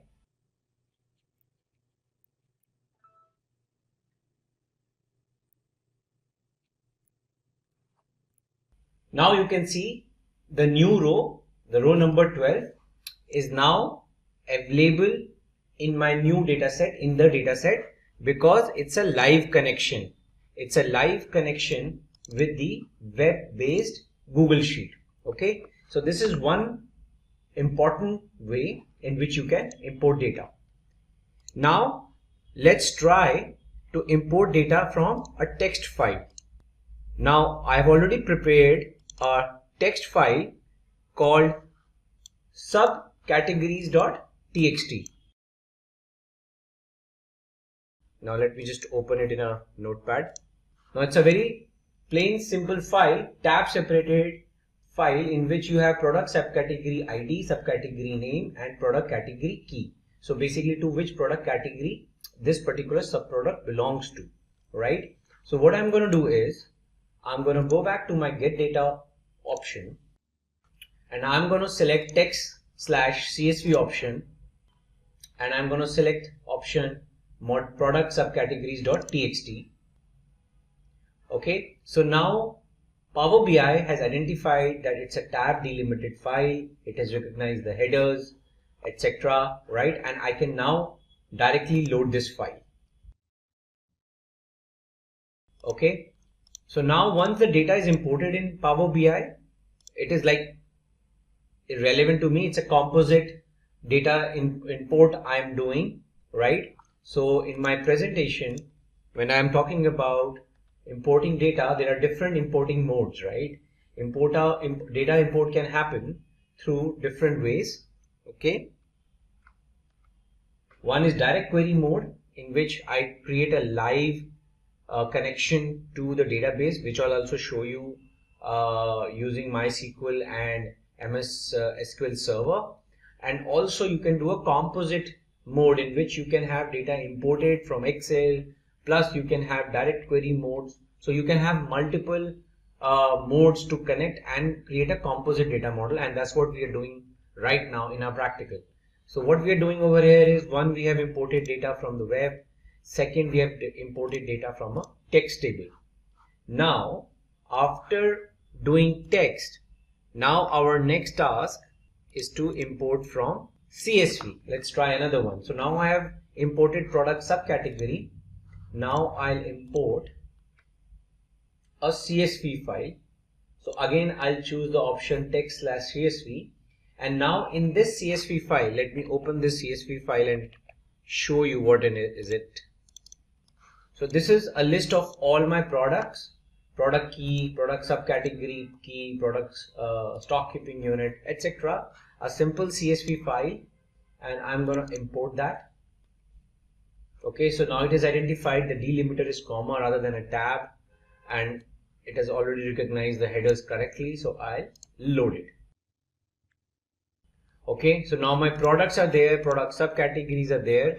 For product categories, now what I have done is I have created a Excel mode now. So now Excel I'm using to import my product category. So now I have to click on the option of import data from Excel, and I'll say product categories. Select the sheet, load, and now so my products, product categories, product subcategories, though with different data storage types, but still now the data is imported into Power BI. It is a composite data model. Now another very important data type which you can import is the PDF also, right? So what I have done is I have created a PDF called customers. My customers data is lying in a PDF. So what I have done is I have created a PDF which has data for some columns are there, like customer key, prefix, first name, last name, birth date, marital status, gender, email address, annual income, total children, etc., etc. So this is the data set which I have created in PDF. So what I'm going to do is I'm going to select PDF now and import customers.pdf, and see, it has recognized my table on page 1 which I'm going to load. Okay, you can rename this as PDF table.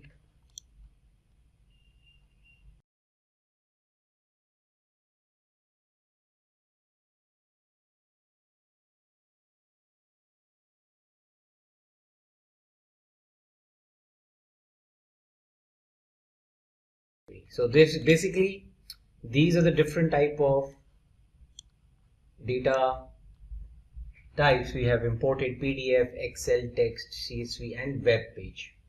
Now let's take a look at another interesting data set which we want to import, is the MySQL Server data set. So what I have done is I've already installed MySQL Server on my local instance, and there's already a schema of SQLite tutorial over there, and I have certain tables already prepared over there like department, employee, etc.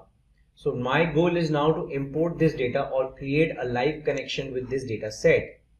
Now in order to import my SQL database connection in Power BI, you need to first download a connector, MySQL Power BI connector. So you need to go to this link and then click on download and install the MySQL connector. Based on the operating system you have, you click on download and install it. After you have done this, go back to Power BI and then give the IP address of the database. In my case, it's there in this local machine, and the schema which I want to import is SQLite tutorial. So I'll give the name,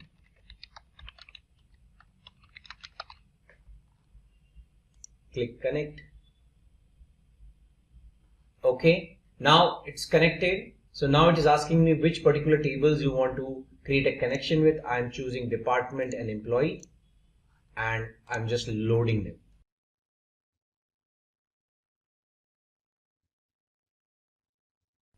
Okay, so now this is the exact data which is there in the employee and department in MySQL. Okay, so this is one example of how to create connectivity between Power BI and MySQL. Now I want to do the same thing using SQL Server, Microsoft SQL Server. So I have also installed Microsoft SQL Server on my machine, and I have used the SQL Express. So this is the name of my server, so which I'll copy the server name and go to get data, select SQL Server, and for now database is optional. I can say direct query, click OK. Okay, now it is showing me what all tables I can import. So in my SQL Server tutorial, in my SQL Server, I have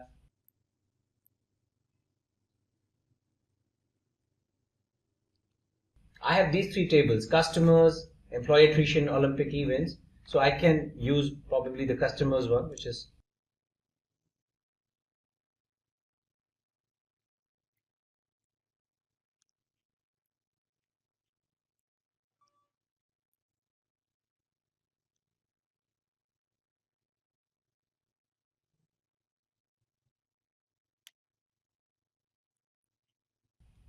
now you can see this is the data, the customers data, which is lying in my SQL Server. Okay, so I can preview it and load it.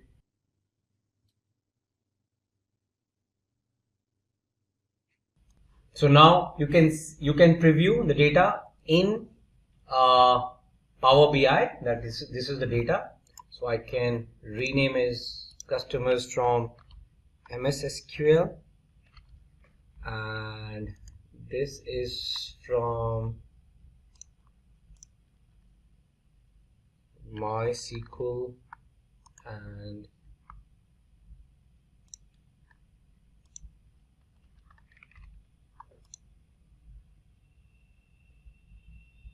okay. So now this is not the only data sets you can import. Now if you take a look at the options which Power BI gave of what different type and variations of data it has compatibility to import from.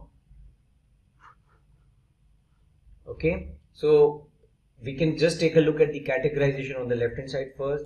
There are file based like Excel, text, XML, JSON is also possible. You can evenly directly import an entire folder, and within the folder whatever data types of files are there, it will detect it.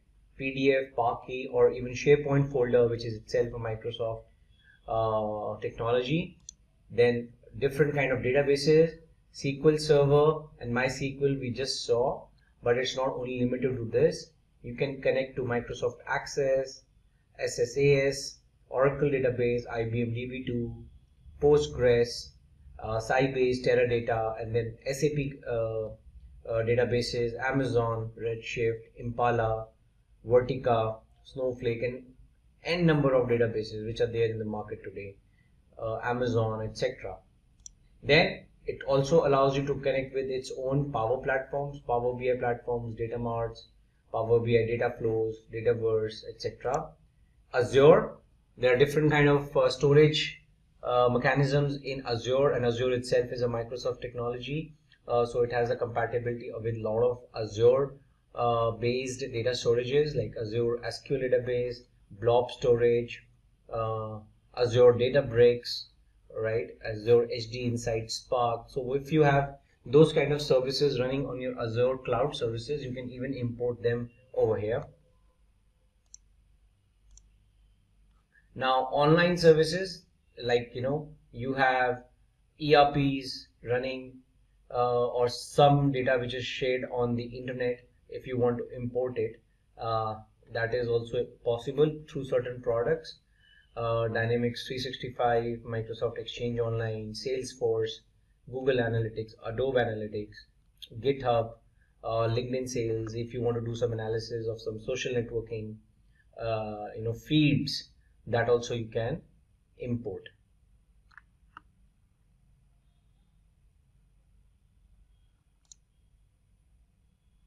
Then other miscellaneous are also there, web-based, Hive, R script, Python script, if there's something to import, get data from. Google Sheets, like we saw one example in our video right now. So there are multiple options available. Now, once you have imported the data which is relevant to you, in our subsequent sessions, we will see how to create relationships, but just giving you a glimpse that whatever data you are importing, Power BI auto detects certain relationships and it will create for you, but then you can go and manually also change. So this is the composite data model which is getting created in the backend while you are importing the data. You can easily go and manage these relationships, either keep them as is, you can delete and create new ones manually. So there is no limitation in that.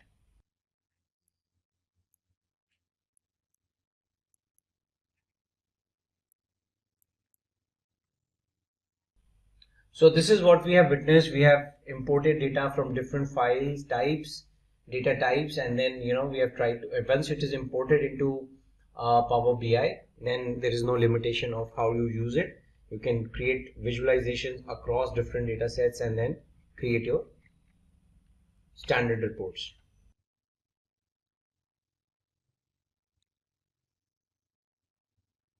So this is the example of importing data from web, importing data from a database, from a PDF, and then once you have data, you can shape and combine data. You can basically do whatever transformation you want to do. You want to make joins, merge the data. So for example, if we go back to our Power BI And if I go back to my transform data section, now as I have now different data sets available with me, I can do any kind of operation, transformation on the data, right? So like I showed you, I upgraded the header row because one of the imported data was not showing the header correctly, or this column, like this exact one column is extra, I can remove the column, right? All those transformations, whatever I do in the backend, gets captured in the applied steps section, right? This is the customer data. You can create, you can merge it, you can append it, with other data sets, right? Let's, for example, I want to create a merge data set of my categories and subcategories. So I can say merge, select those two data sets and say merge queries as new, and I can select product categories and product subcategories, select product category key on both the sides, and then they do a left auto join. So whatever product categories are there, I'll get the subcategories associated with it, and I'll create a new table which will have, now I have the table which has the category and the subcategory in one table itself. So I can rename it now to as category subcategory table. It's a merge. Basically, it's a join between category and subcategory, and now I have a common table, right? And I can close and apply. So imagine I have created a new table which is created from one data set which is Excel based, and another data set which is text based. See this category subcategory table. So now I can use it the way I want in my visualization reports. So that's what the presentation says, right? That once you have the imported data, you can shape, you can combine, you can adjust, you can do whatever transformation you want to do and create your visualization. Data modeling in Power BI. Now today we will discuss how to create relationships and different kind of data models within Power BI based on the structure of data you're importing. Okay, so what topics we are going to cover today? We are going to talk about different types of data modeling, and the most important part and aspect of data modeling is the cardinality. The cardinality which you basically decide after reviewing the nature of data, and after you've imported it, what kind of cardinality you have to basically highlight, right? And there are different type of cardinalities which you might have heard earlier also if you're from PL SQL background, like 1:1, 1:many, etc. We will talk about that. Now, what are the different types of data modeling? Now, dimensional data modeling is one of the most popular and most widely used modeling. In dimensional data modeling, you have master data, like for example customer data, date, store data, product data. So these are like less frequently changing data sets. So there is an organization, right, and you have set of customers, their email ID, phone numbers, etc. that will change less frequently as compared to the sales transactions, because transactions are happening every day, every minute. So sales is a more fast changing data set in dimensional modeling, which is in the terminology of data is also called as a fact, and customer, store, product, which are like more of static data and less changeable data, is sometimes called a dimension. So this is a typical dimensional data model which is typically used sometimes, right? And then there is another model which is relational model. This is a typical model which we have been using in database design, like primary key, foreign key relationships. So for example, you have a customer who has purchased a product. So probably the customer might have the details of the product which he has purchased, and you will make a join between customer and product table. And even you can make a join between product or product type or customer or product type. So customer table will also have a key to the product type. So this is less conducive for reporting, but it is more of a transactional relational model. But of course, this is also feasible. But from the Power BI perspective, when we talk about reporting and visualization, this is the most extensively used dimensional data model. And this is what we are going to see in our example now. So what I'm going to do is I'm going to show you certain data sets. First, we will prepare and create certain of our data sets, and then we will import in our sample Power BI file, and then slowly we will create the relationships. Now, one important thing which you need to understand, that in Power BI, if you go to Power BI, there is an option that Power BI auto detect new relationships after data is loaded and import relations from the data source on first load. So for example, if you are importing the data from a database where you have already defined the primary keys and the foreign key relationships, so that is the first option which Power BI will auto detect. And secondly, if suppose you are importing two different kind of data sets, one is Excel, one is CSV, and if Power BI detects a common column, key columns, it will auto detect a relationship which you can go and later change, modify, manage in your relationship menu, manage relationship menu in Power BI, which I'm going to show you.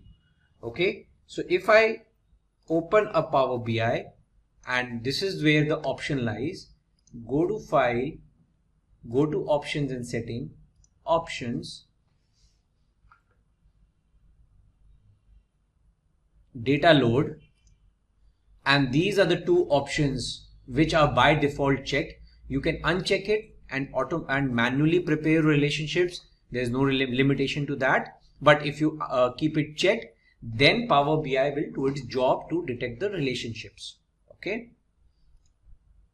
Now coming to the next important factor, cardinality. Now before I start playing around with my data and start showing you certain relationships, it's very important to understand these four types of cardinalities. One is many to one, right? So basically many to one means that many orders contain data of one customer. So per order, one customer is there. So from customer to order or product or delivery address, it's a one-to-many relationship. And from the other side, from order to customer perspective, it's a many-to-one relationship. Okay. Second, other cardinality is 1:1. 1:1 relationship is only applicable when you are saying it's an extension of the current table. So for example, in one table you have employee details and you are extending the details of the employee in another table like employee address, employee ID. So that is like 1:1. There is no multiple records of a single employee. In the address table, only one employee ID exists, right? Now 1:many, as I said, is the reverse side of many:1. So in customer table, only one customer record exists per customer, and one customer can place many orders for multiple products and can also have multiple delivery addresses. So that way, this is a typical 1:many relationship. We will be seeing this example also in our sample data set. And last is the many-to-many relationship. Now, many-to-many is a very typical example, so which I'm going to show you practically.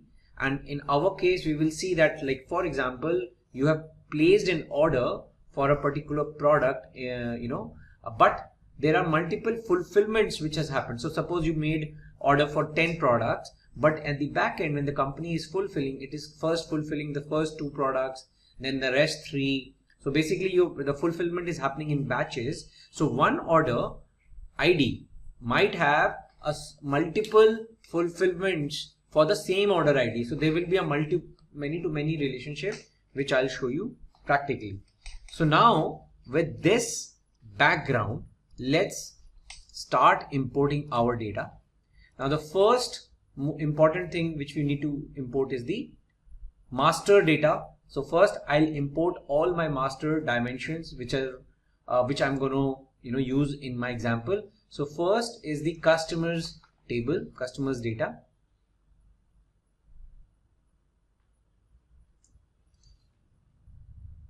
So this is the customer details like customer key, prefix, first name, last name, birth date, marital status and gender. Some redundant columns are also present, but we'll remove it.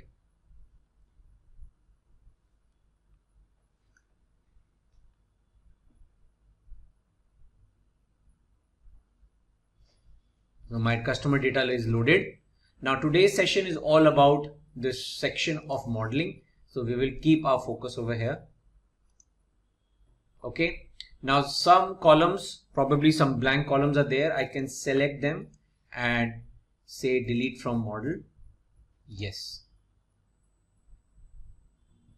Okay. So now this is my customers data with the relevant columns and the key per customer, customer key. Now there's no relationship in this model right now, right? Because only single table is there and the associate data is only imported. Now let me also import my another important master table is the products.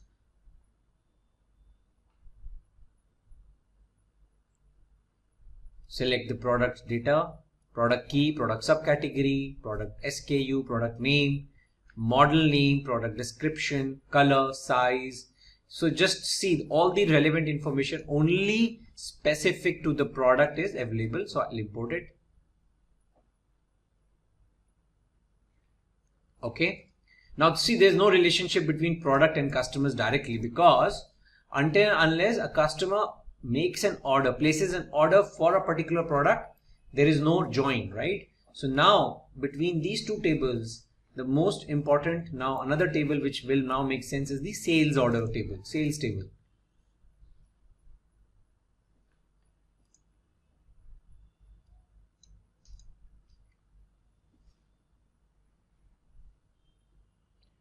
Now I am assuming that Power BI have auto detected the relationship. Now you can see that because I've already ticked that checkbox. Now let's see what relations Power BI has auto detected. Let's first check the relation between customer and sales. I'll double click this join.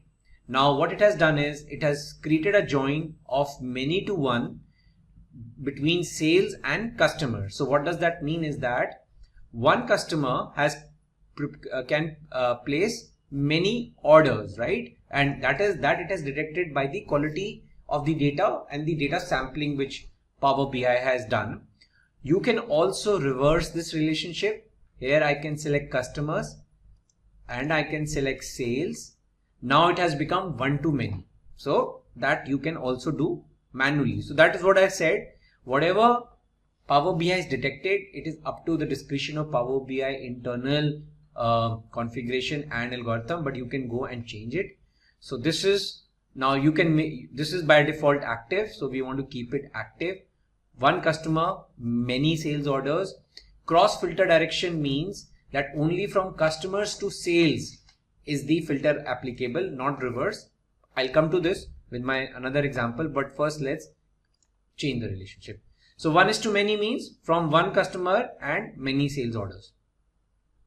Similarly, let's see what has happened at the product side of the relationship. Similarly, Power BI many sales orders for one product. You can, for simplicity's sake, you can say products, sales, product key is the join. Now just focus one more thing. Please also see the column on which the join is the grade column, grade out column. Product key is also here and product key is also there, and it is what we wanted. So 1:many relationship from product to sales table and active. Now looks fine. This is something which is looking logical, and probably now we can proceed further to create a report. Now let me explain the cross filtering with an example. Now, for example, I want to check in a report that what is the count of products which a particular customer has ordered Okay, so what I'll do is I'll select the product count of product name. Now if you see, and for each customer, in front of each customer name, the count is coming as 293, 293. It is getting repetitive because there is a one-way filter between customers and sales and products, right? So this join is single-sided. It means that from customer to product, you can't find a relationship because it's a single side cross filter, right? What does this, if I change it to both, it means that it is equal to a join between product and sales, and every product detail now is appended to the sales table. So if I want to make you visualize this, you need to go here. I'll first open my sales table. We can also open it here. Let's make click this OK. Now if I click OK, you can see the single arrow is changed to double arrow. It means it's a both side filter. So when you say a both side filter, it means that implicitly within Power BI, you can imagine that all the product columns now will get appended because of both ways filter you have applied.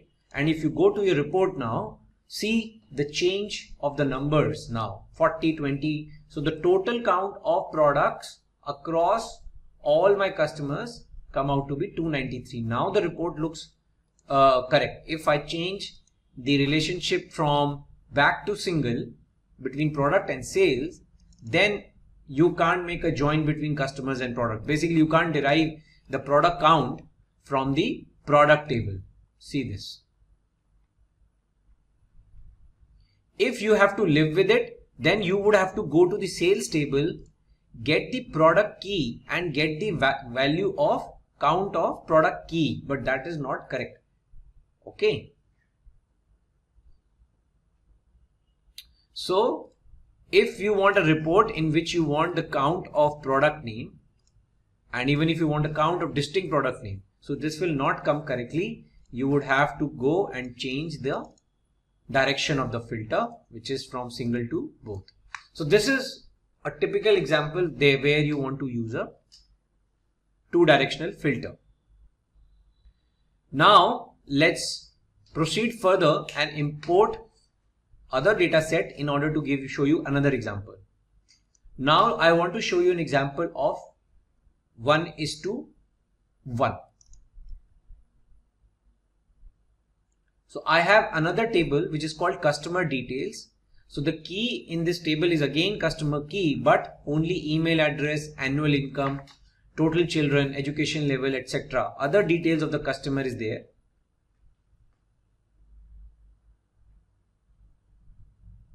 So I'm loading the customer details. Now you see it has auto detected a 1:1 relationship. Now what is the meaning of 1:1? Means one customer key only has one entry in customer details. There is no multiple entry. So if you click this button, it's a 1:1 and the cross filter can be both or single, doesn't matter, because one customer will have only one value. You can make this as active. Okay. And if you go to the customer report table, you can now easily associate a email address with the first name. You will get 1:1 record.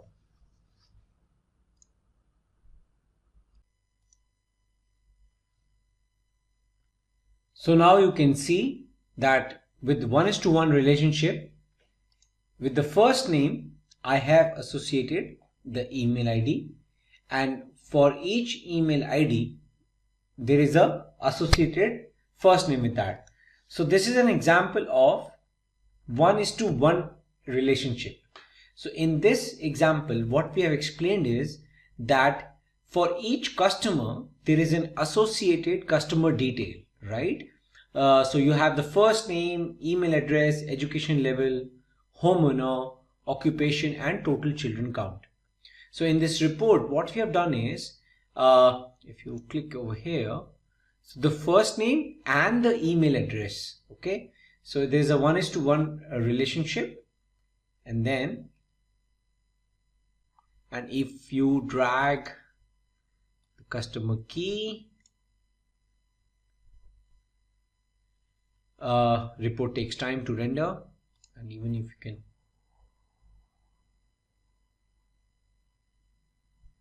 so this is the reporting output. You have the customer key, first name, associated email address, and the count of product names which the customer has ordered. Now this is an example of 1:1. Now I want to show you an example of many to many. Now for that, I'll import my fulfillment dataset.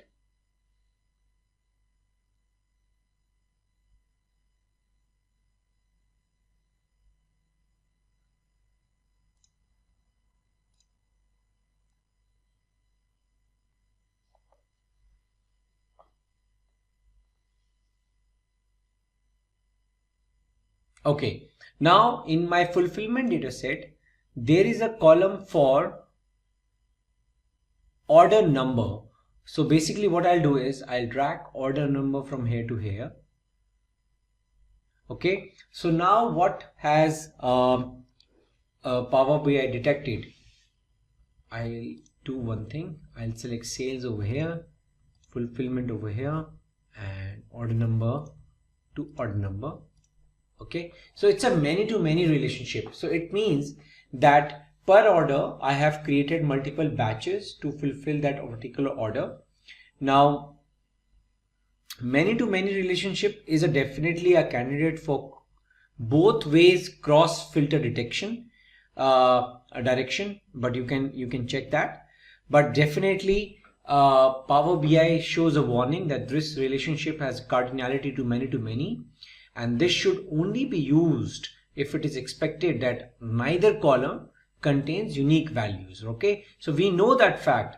That's why we are accepting this relationship as many to many, because we know there are multiple order numbers over here in the sales table which are mapped to the multiple order numbers in the fulfillment table. We'll click OK. Now you want to keep the direction as both ways or one direction. That is up to you, the way you want to map the report. So I can double click over here, and you can even click. So now you can select from which way single filter you want, from fulfillment to sales or sales to fulfillment. I'll prefer sales to fulfillment and click OK.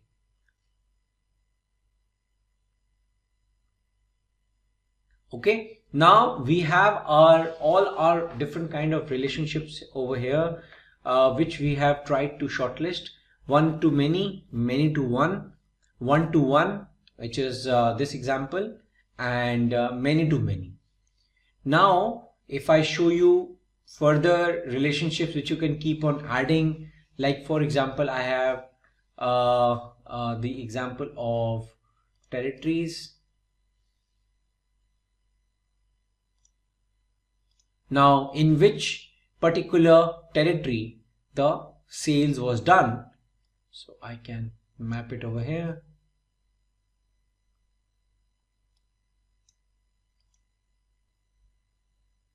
Okay, so now it's a typical 1:many relationship, because territory is my master table where I have a static list of continent, country, region, and it is mapped to the territories which are in which my orders have been placed. So it's a typical 1:many. So that way, you can keep on adding data.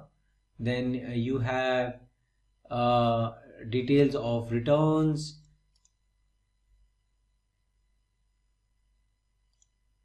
Now this is another transactional table which is about the orders which have been returned rather than being returned by the customers. So you have a product key, so automatically Power BI has detected a relationship between the product key and the product table, right? And even if you can join the territory key, in which territory the return has happened, right? So mostly the most common relationship which you will observe is the 1:many, because as I told earlier, the most common relational model is the dimensional model. The static data, the slow changing dimensions, the SCDs are the master tables, and the most frequent changing are the fact tables. So if I talk about a typical dimensional model, the fulfillment table, sales table, and the territories table, the fulfillment table, sales table, and my returns table are the fact tables of my data model. With today's topic, which is about how to create Power BI dashboard in a few minutes. Yes, you heard me right. You can create a complete Power BI dashboard, or also known as a report, in just a few clicks and a few minutes. Now, in this particular video, we are minimizing the time in creating dashboard, because sometimes data cleaning process, you already know, if you're an expert or if you're a beginner in data analytics, you already know there are steps in data report or a dashboard, right? First, you load the data from a source. It can be cloud, PDF, Excel workbook, CSV, or anything. And after that, you do some data cleaning, right? You split the columns, or you eliminate some blank rows, blank columns, and some irrelevant data which does not fit, or some for more reference on data cleaning, you can also refer to the video, which is linked in the description box below. And so, right, that's the process. So basically, you import the data from the source, clean it, transform it, and then load it, and then create a dashboard, right?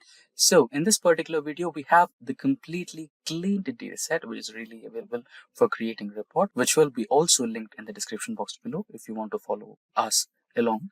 So with that, let's get started, right? So that's how it goes. Now, let's have a look at our data. So our data has some row ID, order date, ship date. So basically, you can totally understand this particular data set is about sales report, right? Let's say I'm working with XYZ company, which is based on data analytics, and I get an email from my client that he or she wants to know how exactly the sales are performing, in what exact states or countries, and what exact regions, and what category of products or subcategory of products, and what's the sales quantity, order, profit, right? So let's say you have a one category or subcategory or a product which is giving you a high number of sales and profit, right? You want to improve more, you can increase the price, or let's say you have some product which is not performing so well, right? So you can offer some discounts, let's say like 50% off, so that you can move out the product from your store, right?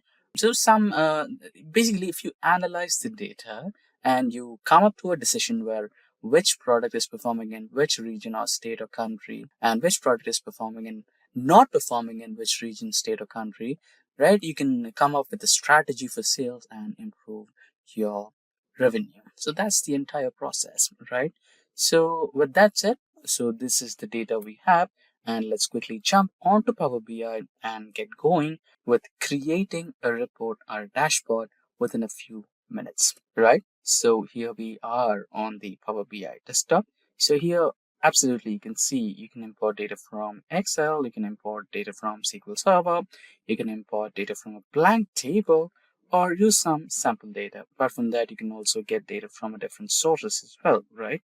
See, we will be trying to do some automation, right? So regarding the automation, we can also go through another video from Simplilearn, which will help you understand how to automate the process of data transformation, cleaning, and uploading. So you can just give the file location here, the folder. So I'm going with the folder here. So it will give me a new window. You can go to browse, and I think I have my folder in downloads, and Excel datasets. Excel. I think I'll be having that named as sales report. Yes, just click OK, and you have the sales report here. You can have a quick preview of the data. So here you have the options: combine, load, transform data, right? You can just directly load, because I've said you that this particular data set is completely clean and is ready for reports, right?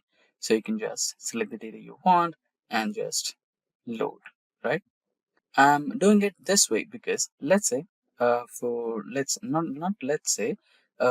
have the data here in a form in such a form that the data is from last 3 to 4 years, right? So let me select it this way. So in this case as well, it will take the Excel file, and even if you add some more data to it, it will apply the changes to it, right? So let's say we have the data for the last 4 years, 2020, 2019, 2021, 2, and 3. And since 2024 is not completed yet, we are not taking that data. Let's say we enter into 2025, then the new data for 2024 gets updated and loaded onto the same data table. And you don't have to process the data once again, clean it, transform it, load it. No, that's not gonna happen. You can just load the data, you can just drop the data on the Excel spreadsheet, and your dashboard or report will reflect the new changes automatically just by refreshing your dashboard, right?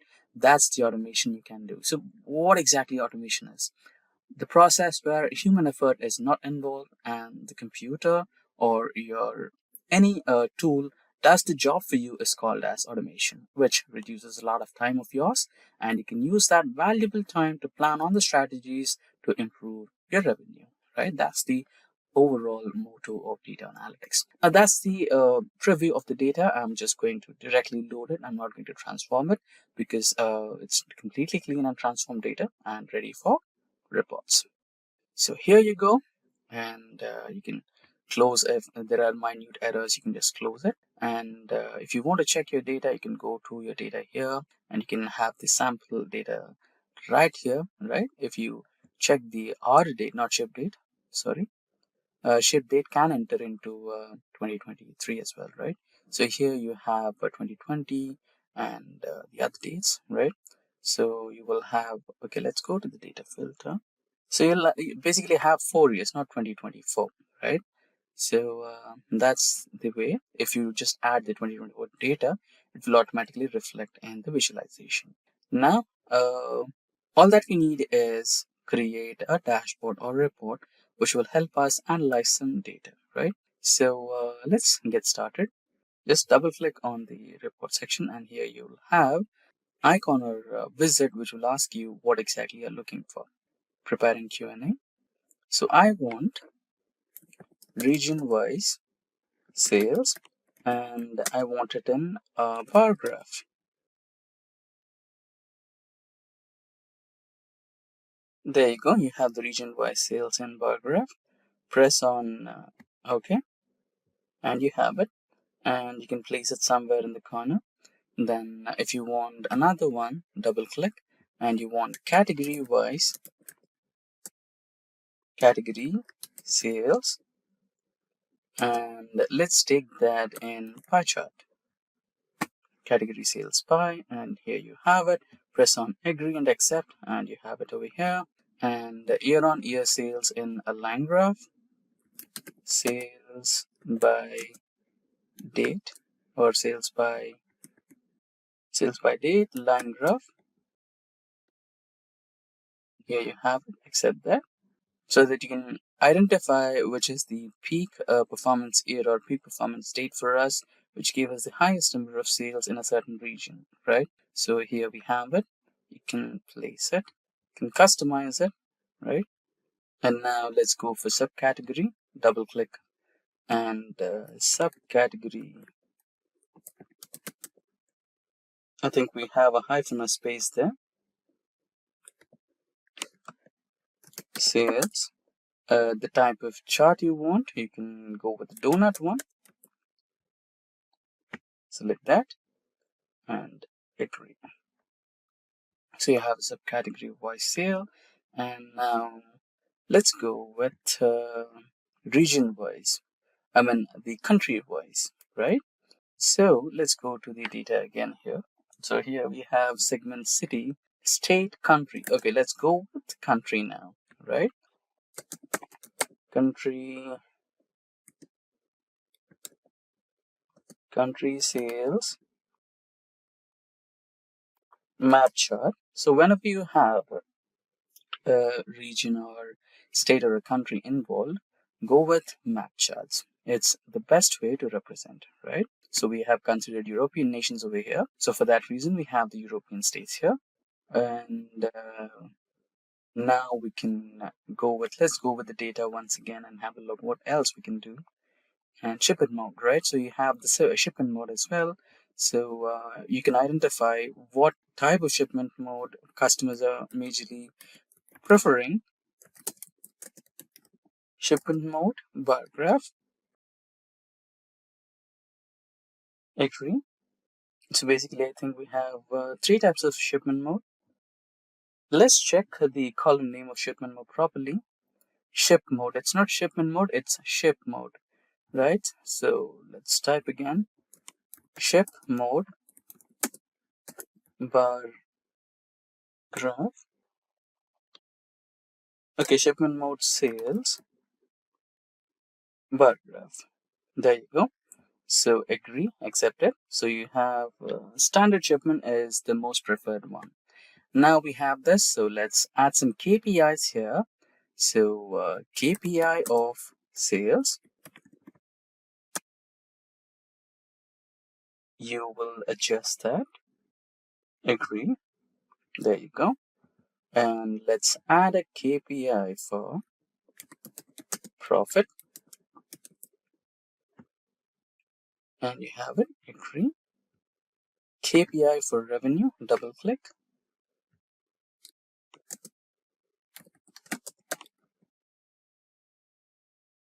Let's check if we have a column called revenue. Quantity, discount, profit, right? So let's go with quantity and discount. So revenue is not added, so it's okay.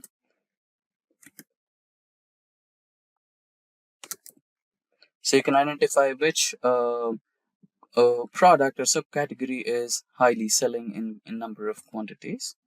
So you'll have the sum of profit, sum of sales, sum of quantity, and what else we left? The last one, discount and rate. Sales, discount, profit. So let's identify if we have offered any. Okay. So let's add a KPI of rate as well.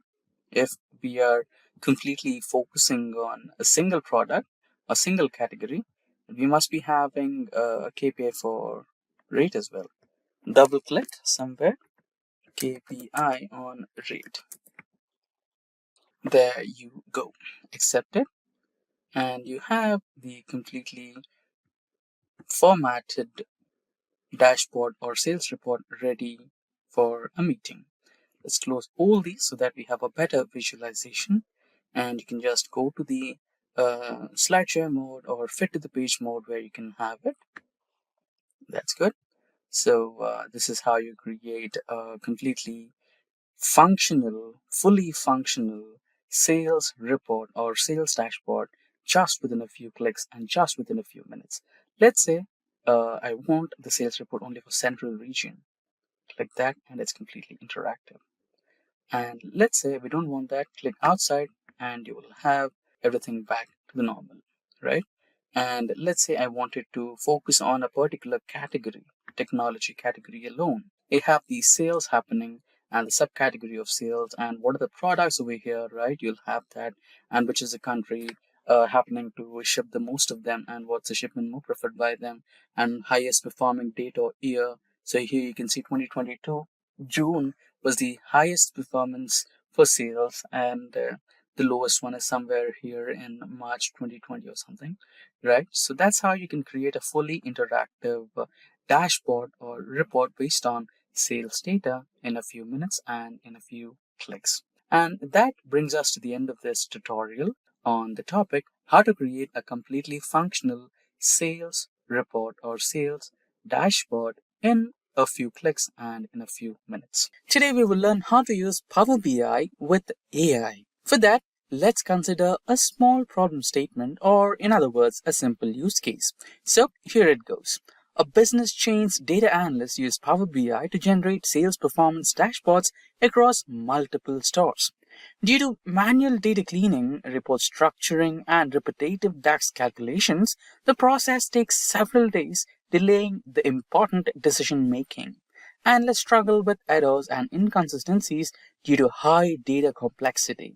By integrating Power BI's AI features like Smart Narrative and AI Insights, they automate trend identification and anomaly detection.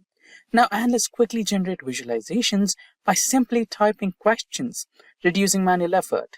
AI assisted data modeling ensures cleaner datasets and accurate relationships, enhancing efficiency. As a result, report generation time drops by 50%. Dashboards are more insightful and stakeholders receive actionable insights faster. That's it. If these are the type of videos you'd like to watch, then hit that like and subscribe buttons and the bell icon to get notified. Now, as discussed in the use case, let's imagine a similar performance analysis dashboard. Now, what exactly is AI in Power BI?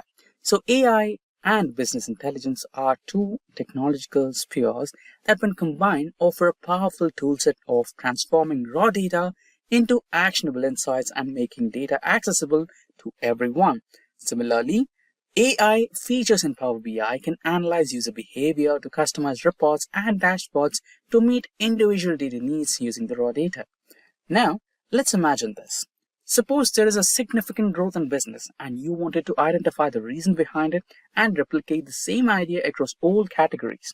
Or maybe reward the team which is responsible for that. Or let's say there is a significant drop in business and you wanted to understand the reasons behind it and pinpoint on the one which is responsible so that you can resolve and improve the overall business growth and pull out some revenue out of it, right? Now, if you are doing it manually using Excel datasets, or even if you're doing it with Power BI datasets, you might end up creating a lot of Power Queries, tax expressions, and also if you're working on Excel, then you end up creating a lot of pivot tables, and it might be a manual task and will consume a lot of time, right? Or in case if you're in help with AI, then the matter of days could turn into the matter of minutes, and you will have the exact data or information you're looking at, and you can resolve it in a matter of minutes or hours, maybe after a business decision has been made. Now, let's go through a practical demonstration on Power BI for this. So before that, let's have a quick look on the dataset that we will be using today. So this particular one, which is the auto sales data for 2024, is the one we will be using today. So we have all the columns: order ID, order date, and delivery date, state, dealership, pin code, region, and the names of the products, and the fuel type, leads, revenue, profit, and cost to company, everything, right? So this is the cleaned data that we have today for our data analysis. Now we will be identifying the key areas that led to the quarter-on-quarter growth, or if you drill down a little bit more, then we can also identify the month-on-month growth, or in case if there is a drop in month-on-month or drop in quarter-on-quarter, we can also identify what is the reason behind it, where is the loss coming from, which car product or which dealership, or what might be the reason. Is it about the season or the customer or the dealership? We can drill down a lot of information from it, right? So this is the overall idea of how to utilize AI in Power BI. Now let's quickly switch to Power BI. Now we are on Microsoft Power BI and we have already loaded the data, which is here. This is the preview of the data that we are going to work on. Now let's go back to the report view and pull out a visualization. Now I'll be trying to proceed with the bar graph. Now let's pull some data. So I'll go with the order date and drag and drop it to the x-axis. Now let's go with the orders, and that will be in our y-axis. Here you go. Now if you drill down a little bit, this year will be turned into quarters of the year. Now if you kind of drill down again, now you have month on month. Now let's try to do some modifications to this data, set all the data visualization and add some improvements. Go to the view tab here, go to the customize current theme and go to text, and now here you can increase the font size, maybe 18, to have a better visual. And after that, if you go to the format icon here, you can also add data labels if you want. What is the total number of sales that we made? Now we have a perfectly functional chart here. Let's eliminate this. Now let's begin with the AI for identifying the drop trends or the growth trends. Now here you can see the month of August in 2024 has gave us the highest sales, which is 2,618 orders. And you can see there is quite a good growth here. Now, if you wanted to find out what is the reason behind this growth, then just click that bar and right click or double click and go to the option called Analyze. So this is similar to the Excel's what if analysis, but with a little change. Now here you can see that Power BI will automatically give you a lot of charts and visualizations like this one here, which is a waterfall model, and this will indicate you what was the reason of the growth. And here you can see we have received 11 orders from Andhra Pradesh. This is a state-wise analysis, and also you have decrease. So there is a decrease in Mizoram and a few more regions like Karnataka and everything. So this is something behind the reason for growth or drop. And here you can see the product-wise analysis where we have some growth from cars like 8 Series, Wellfire and others. And after that you have some dealership data as well. So there is a good orders that is received by Prime Auto, Elite Auto and a few others. And there's a drop in Asian dealerships, etc. And here you have the status on delivery. So this is also good. And now let's say now you wanted to identify what's the reason for drop. Now what you can do is you can just click on the month which showed you the maximum loss or the least orders received, and you can go to that. So the least orders is practically from March, and here you can see there is a sudden drop from August. Let's say you wanted to compare with these 2 months, and then what you can do is you can just same procedure, you can just analyze and now explain the decrease. Now you have the reasons behind the decrease here. So we have a couple of cars which are not receiving good amount of sales, and after that you can also see state-wise a drop in orders, and after that you can also see the type of car which has stopped receiving orders. You can see sedan class has drastically stopped receiving orders. That's the reason behind it. And after that most of the orders are in transit. So you can filter out the in-transit ones because this will be delivered to the customer. So the overall, sales will be, or the overall orders number will be increased once this transit becomes to delivered, right? And here you have delivered as well, right? So it might be a drop in delivery numbers as well. And compared to the previous month, the number of orders delivered will be low. Or if you had to talk about the in-transit, I think this is about the in-transit one as well. So previous month had a lot of cars in transit, and this month compared to that number, it is a bit low. So that can be the reason. And after you drill down a little bit more, you have region-wise analysis. Now, this is also another way to find out the drop analysis. And let's say you wanted to compare 2 different months of a quarter, right? So here you have quarter 1. The highest performing month of quarter 1 happens to be the the January one, and you wanted to compare that with the highest performing month of quarter 3, which is August. In that case, you can just hold control and select the first month from first quarter, which is the highest performing one, and you can compare month on month. Going to the Analyze button, explain the reason between the increase here. Now you have the entire report. Now let's say you have a brilliant looking chart over here and you wanted to present that to your stakeholders. Now all you can do is you can just select this particular chart and select the option which says plus, which will automatically get added to your dashboard, which is somewhere here, and you can set it in the way you want.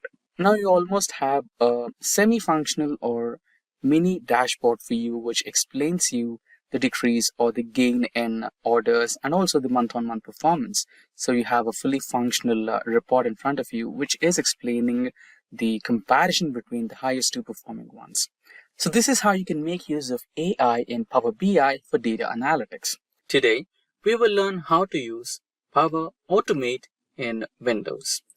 Power Automate will help you to automate the mundane tasks like rolling out reports, emails, presentations, and many more. For that, let's consider a small problem statement, or in other words, a simple use case. So here it goes. Let's assume that you are a business unit head working with the top brass of your organization. Your routine might include a lot of tasks like setting up rosters, scheduling Scrum meetings, writing down emails, common data entries, and a lot more. These might not sound much of a task, but definitely consume sizable amount of your working hours. The time that you prefer to be more inclined to utilize for resource planning and setting up growth strategies for business development. If only there was a way to automate all these processes without having to hire another resource. Yes, that can be done with help of one of the most recent Microsoft Office tools called the Power Automate. With Power Automate, the time for all these tasks will be dropped by 50% and you have a lot of time for productive utilities to build better business strategies. That's it. If these are the type of videos you'd like to watch, then hit that like and subscribe buttons and the bell icon to get notified. Now, the first question. What exactly is Power Automate? So Power Automate is a cloud-based service that automates repetitive tasks across apps and services. It's designated to help users optimize business processes and focus on more strategic tasks. Now, it is not just confined to Microsoft products. It can also be attached to Google or any other applications as well. If you want to roll out some emails via Gmail, or if you download some files and store it onto Google Drive, Power Automate will always support it. Now, let's proceed to take an overview of how to use this Microsoft tool. So, some of the mundane tasks like sending out an email, scheduling some roosters or meetings, or some points of the meeting, it'll always be a lengthy task that consumes a lot of your time. Now, for a sample task like sending out daily emails, we will try to automate this task. Now, we have logged into the Microsoft 365. So here, you can have some apps over here and you can check out the app for Power Automate. Now we can just go to all apps and here you can just scroll down and here you can see the option that says Power Automate. There are other ways as well. You can just search for the Power Automate app and you can find it out in apps here, or now you can just find it here. You can just log into the Power Automate app. So Power Automate already has some templates for it, right? So you can just navigate to templates and there are many uses of Automate. So if you want to do with some email attachments, or if you want to trigger a Power BI data driven alert, or if you want to, set up something in your Microsoft Office, or you want to put a notification, or if you want to download all the attachments from your email directly to your Google Drive and connect your, X or Twitter, you can do that. So there are multiple people who have already used Microsoft Power Automate and they've already delivered some templates for the ready for use purposes. And if you want to go with some topics, you can also go with this.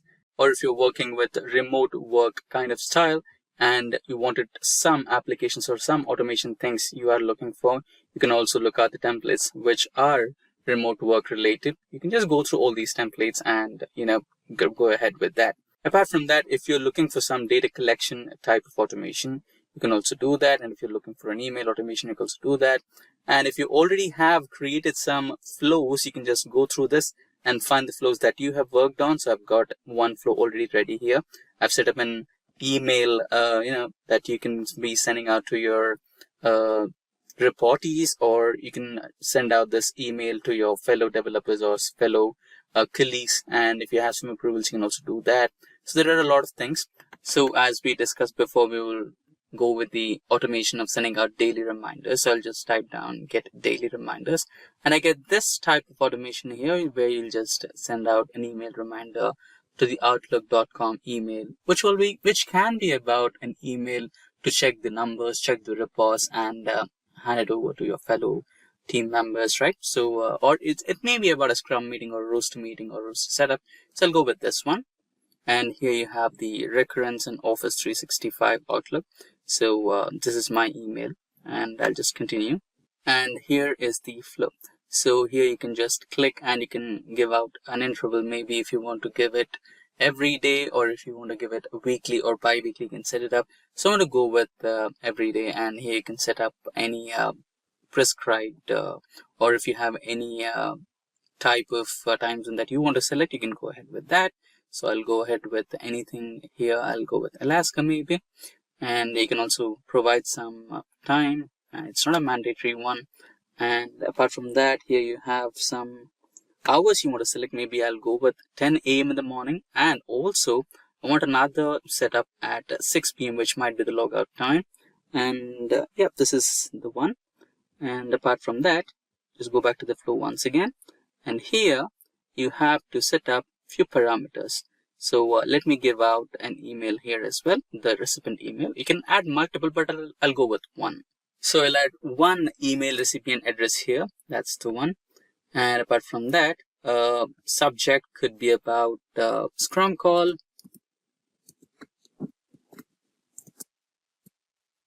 With report updates or with numbers, with number updates. You can give anything according to the business needs. And you have a reminder. And I think I'll add the same subject here. There you go. And you can also provide the importance. So I'll go with high importance one so that the recipient will understand. So far you have set up the flow. I think it's fine. So you have no more notifications here. This says the flow is completely fine. Now you want to save this flow, and once the flow is saved, you can proceed and test it. Just click on this. It's saved, and if you want to try and test it, you can also do it. Just test it, and it can happen in both the ways, automatically or manually. I'll now go with the manual one so that I can just cross-verify if this is happening or not at the current time. Right, we set a timing 10 a.m. in the morning and 6 p.m. in the evening, right? So it only happens twice. But now if you want to run it at this particular instance, you can also do that by just testing it, right? I've tested it, and I have sent out the, yeah, it finds good. And now if I select run flow, then it will run the flow. Now it has already done. No, it's successful. No problems here, and done. And you can now just, kind of log into your Outlook email, and then check the email, right? Just a second while I log into my inbox. There you go. Now we have this particular email that we sent right now. You have a reminder, Scrum call with numbers of date, and you can just reply or forward it. So this is how you can just automate the emails with your Power Automate, and you can just send out email reminders to your fellow developers or teammates on a regular routine. And that's how you automate a lot of simple things as your daily tasks. And I've already created two here. And if you go to templates, you have a lot of other templates here, most are picked. Or if you're looking for a dedicated one like data collection, email, calendar, mobile, etc., you've also found them there. And if you're still in confusion, maybe you can just type down and find the templates which are in match with your requirements. Hey everyone, welcome to today's video on Power BI DAX. So here's a quick question for you. Have you ever felt like Power BI is like a cool looking dashboard, but you just wish you could do more with your data? Add those custom calculations or get insights that are a little bit outside the box. Well, that's exactly where DAX comes in. Let's think of Power BI as your data playground. It helps you visualize your data with charts, graphs, and tables. But what if you want to take it up a notch? That's where DAX, which is Data Analysis Expression, steps in. It's like the magic behind the scenes that makes Power BI not just a visual tool, but a powerful data crunching machine. So what Power BI DAX is used for? Well, it is used to create custom calculations if you need to calculate total sales, average profit, or even something more complex. DAX is your go-to tool. You can also build dynamic reports if you want your reports to change based on the user input or the time period. DAX will make it happen. You can also dive deeper with your data. With calculated columns and measures, you can explore data in ways that are more meaningful at your specific needs. So in this video, I'll walk you through how DAX works and show you how to create those custom formulas that can truly unlock the power of your Power BI reports. So let's get started. Hello and welcome to Simplilearn. In today's session, we are exploring one of the most powerful features in Power BI DAX, or data analysis expressions. Whether you're a beginner or looking to deepen your Power BI expertise, this video will help you master DAX and unlock advanced analytics for your reports. DAX stands for Data Analysis Expressions. It's a formal language used in Power BI, Excel, and other Microsoft tools. DAX lets you create powerful calculations, data models, enabling you to extract deeper insights from your data. In Power BI, DAX is essential for building calculated columns, measures, and calculated tables, which are the backbone of custom analytics and reporting. The purpose of DAX in Power BI is to analyze data and create custom calculations for better insights and reporting. With DAX, you can go beyond simple aggregations and build metrics that answer complex business questions such as year-to-date sales, growth rates, or profit margins. However, you must be thinking, if you're following up with the previous video where we have learned about interactions and different type of charts, we haven't used any DAX there. However, we still had meaningful insights.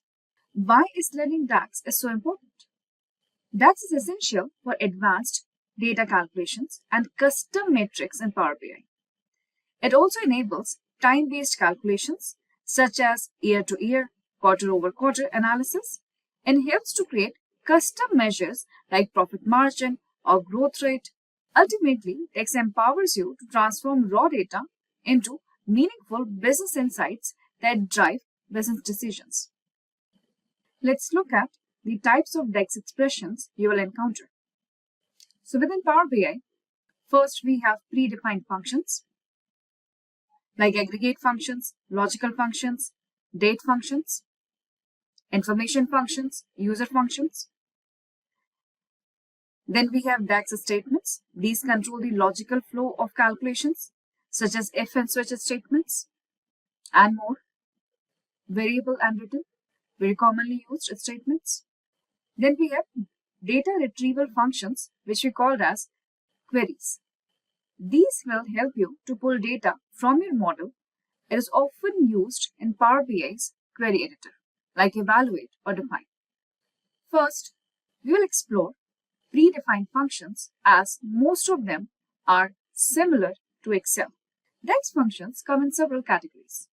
First, we have aggregate functions, like you can see sum and average, minimum, maximum, count, standard deviation, variance, and more. Other are date and time functions. You will find them very similar to Excel, like year, month, end of week, weekdays, and more. Another are logical functions, like if, and, or, switch. We'll see multiple conditional logical functions here. Other than these three types of functions, we have information functions, reference functions, parent and child functions that are very specific to DAX. Most utilized DAX functions are common date functions like year, month, quarter, or looking at difference between two dates. Other are time series functions where we are trying to calculate year on year as variance and written using the year functions, date functions within these statements, figuring out year till date, quarter till date, which is calculating any numerical like sales, profit, till, year to date, month to date, and quarter to date. These are the time series functions. Other most commonly used are aggregate functions, even when we are not explicitly defining a function. Implicit calculation, as soon as we drag any numerical variable into the canvas, immediately it converts into sum of that particular amount. So with a sales amount, then it will be sum of sales amount automatically. That is implicit. Yes, we can go ahead and create the explicit sum of sales, average sales, aggregate functions within Power BI. Other most utilized functions are user functions. User functions like calculate are where DAX gets really powerful. Calculate allows you to change the context of your calculation. For example, summing the sales only for a specific region. This gives us flexibility to answer very specific business questions. And logical functions like if and switch let you build conditional logic into your calculations. If checks a condition and return different results based on whether it's true or false. Switch is like a more advanced if, letting you handle multiple conditions easily. Let's create a calculated column together. We'll label each sale as high or low based on the amount. In previous examples, we have been using 1, or two predefined functions nested within one another, or simply one function or a statement to calculate one single column or an aggregate value. DAX really shines when you combine functions. For example, to calculate profit margin, we have to go ahead and utilize sum of sales minus sum of cost that we divided by amount again. This uses both sum and simple arithmetic function to give you a critical business metric. For time-based analysis, you might use dates YTD to calculate year-to-date sales or compare this year's sales to last year's. We can use same period last year. We can also use previous year, previous quarter, or previous month. These time intelligence functions are essential for any business that wants to track performance over time. Let's go ahead and see some time series based calculations with DAX and Power BI. As we have already seen few examples of Power BI DAX. Before we move on, here are some best practices for writing DAX. First, keep your formulas simple for better performance. Use measures for calculations reused across the reports. Instead of adding a calculated column, it is always better to add a measure. Measures are easily reusable across multiple tables within the data model itself.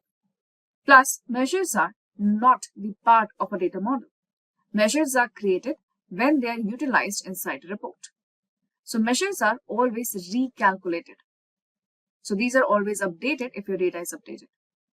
Third, always check how filters and relationship affect your calculations. If you're applying a relationship, it means within a data model. If you're applying filter or the slicer, it is going to affect the DAX calculation results into the report or the visual we are creating. In the next section, we will explore one of the most important concepts in DAX, that is context. Understanding row context and filter context is key to mastering DAX and building dynamic interactive reports. Let's dive in. Let's explore some most used DAX functions in Power BI. This here is Power BI desktop application. In this application here, let's import our data from Excel. We can import it right from here. Or we can click on Excel workbook right here. We are getting a auto sales data set. Let's click on open here. We'll have our navigator window. We can highlight sheet 1. We can look at the data set right now. Let's check on that. We have order ID, order date, delivery date, how many days we took to deliver, which state did we deliver it to, dealership name, regional details, then we have customer details, product details, then we have here fact details that involves what was the traffic, quantity sold out, leads converted, orders placed, and then the revenue, profit, and cost to company. Let's transform data here. It will take us to Power Query Editor. Within Power Query Editor here, let's check out. This is our order ID. It is at data type 1 to 3. We have order date with the date, number. Let's check the data types for state. Everything is in text properly. Now if we look at the numbers are in the proper date format too. However, if we want, we can change revenue, profit, and cost to company into data type fixed decimal number. We'll add a new step. Let's rename this to, this is our auto sales data.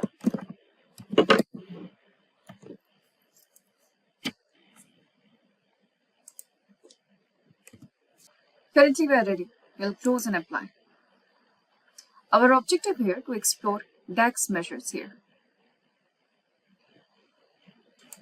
In the auto sales data here, we have dimensions and measures. Dimensions and measures. Measures are numerical values here. We can see wherever the summation sign is there, these are numerical values.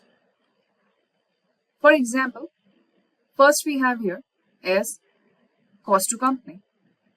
Cost to company, the summarization here we can see is sum. Similar customer ID, since Power BI understands customer ID is an identification of a customer. It is a unique ID provided to the customer. The summarization here will automatically be count. Similar pattern we can find in other columns too. Let's go ahead and create calculated measures. Simple functions first. For example, we'll create a simple table first. In this table here, we would like to explore that how much quantity we have sold out in each category. If we check on category here and quantity, we see by default sum of quantity here. This sum of quantity is implicit calculation.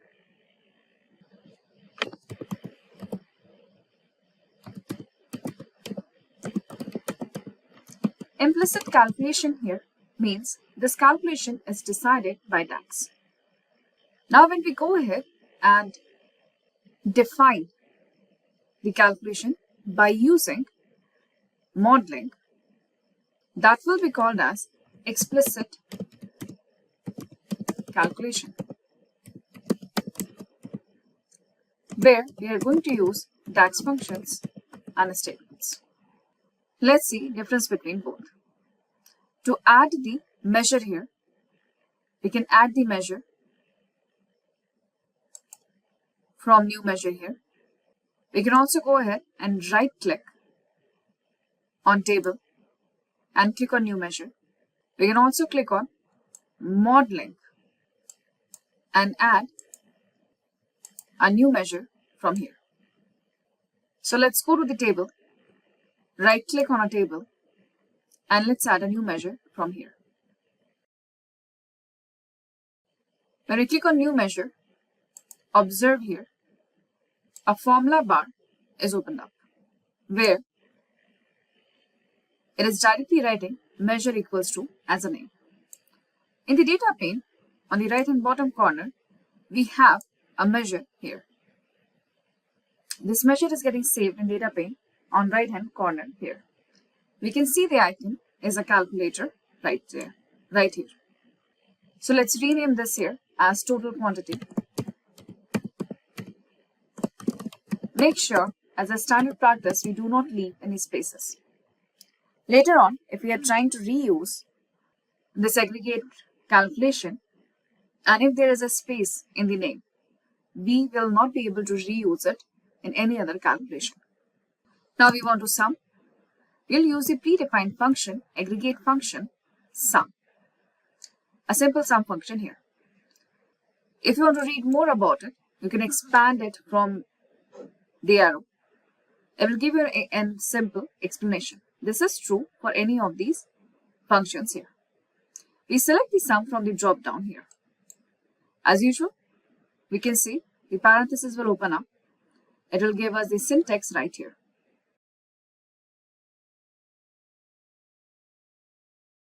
We have the syntax and the arguments right here, and we have the options to choose from below.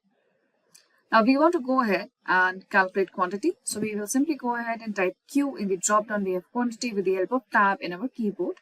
We can simply use quantity right there. And since we are in Power BI, remember to close the parenthesis. To commit or save this particular calculation or the measure, we will go ahead and press enter. Once you press enter, on the right hand corner, you'll find total quantity right here.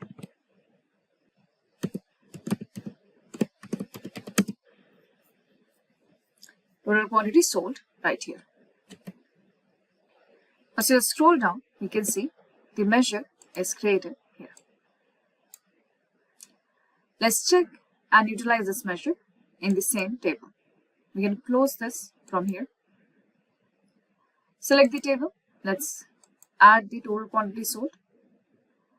As we can see, there is absolutely no difference between the explicit and the implicit calculation here. However, now, if we want to move forward and add the average here, we can have the similar average calculated there. But when we have sum of quantity, the implicit measure, if we are collaborating with someone, they will have the freedom to change the aggregate calculation right here. However, when you have explicit calculation, the calculation is fixed. The collaborator can simply calculate the percentages out of that, nothing more than that. So aggregation cannot be changed. So if we want average quantity to be sold out to individual customer, we can go ahead and create the explicit calculation for that too. As we can see, what we have here is cost to company and the quantity plus the profit we have made out of that and the revenue. So let's calculate. Let's create a simple table where we want to analyze how many average days we take to deliver to certain estate. So here we have list of estate, and now we want to calculate average days we take to deliver. First, let's look at the implicit calculation, which is by default sum. So we'll go ahead and create a new calculation here. We are at the Home tab. In the Home tab, on the right hand side, we have a new measure. So let's click on new measure. We are going to call this average days to deliver.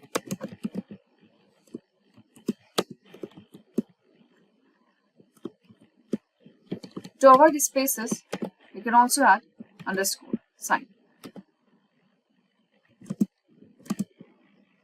In average days to deliver, we start with average function. Now we have days to deliver, and we close the parenthesis. Once you press enter, we can find average days to deliver is here. Let's check here. In this report, here, next we would like to calculate that if we are taking more than 5 days, meaning we are taking longer duration to deliver. So that is not a expected KPI. The average days to deliver, if that is equals to 5 or less than 5, that will be considered a good performance. For that, we add a new measure again. So currently, as you can see, we are in the measure tools. In measure tools also, we have new measure here. Measure tools is opened up because we are currently selecting a measure. Let's click on new measure and apply a logical condition. The logical condition is going to tell us about delivery performance. We'll simply go ahead and type I.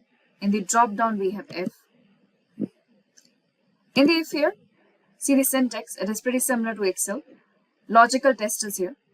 In the logical test, we are saying that read average days to deliver, the measure that we have here, if it is greater than or equals to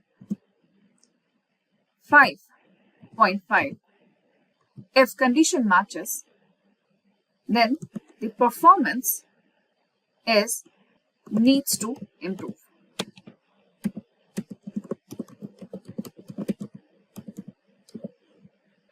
If result is false, it means it is just opposite, meaning we are doing good. So the performance is good. So we have one condition and two output. Now we can see our measure is saved here. Let's check on the measure. Now we can see whether in each state, what is the average days, and whether it is good or it needs improvement. Let's keep a slicer here for region. This region size slicer will give us more insights here. So within the central region, we need improvement. In East here, we are doing good in few states. We need improvement, and we need improvement in most of the cases here. Let's look at few more common functions like date functions. Currently, if you want to go ahead and create a table, we want to see year-wise sales we have done. We have delivery date and order date. Let's use the order date here. The moment we check on the order date, the entire hierarchy will be added here. We can simply check and decide to keep whatever we need right there. However, every time extracting and checking from here is not always desirable if we want to go ahead and utilize the year and month within another calculation. So maybe we want to simply go ahead and look for the Q1 sales. In those cases, we will not be able to extract Q1 right from here. So let's go ahead and look into most used date functions here. We add a new measure again. In this new measure here, let's get the year extracted. We can simply use a year function. In the year function here, we have to write a date. So date it will find here in order date. As you can see right now, when we are using year function, we do not have the option to select the measures here. The reason is there are few functions that can be used within calculating measures. However, few functions like year, month, quarter, and more, these can be used only when we are adding a calculated column. So here you will find some limitations related to context. To understand more functions, we have to look into calculated columns and calculated tables. So first we are going to add a calculated table for calendar, and then we will move forward and add calculated columns in that. We'll also understand why calendar is important to be added and how we can use multiple date functions and logical functions to create a proper calendar table. By learning that, we will cover the concept of row context and filter context too. Now, we are going to explore one of the most fundamental concepts in DAX, that is context.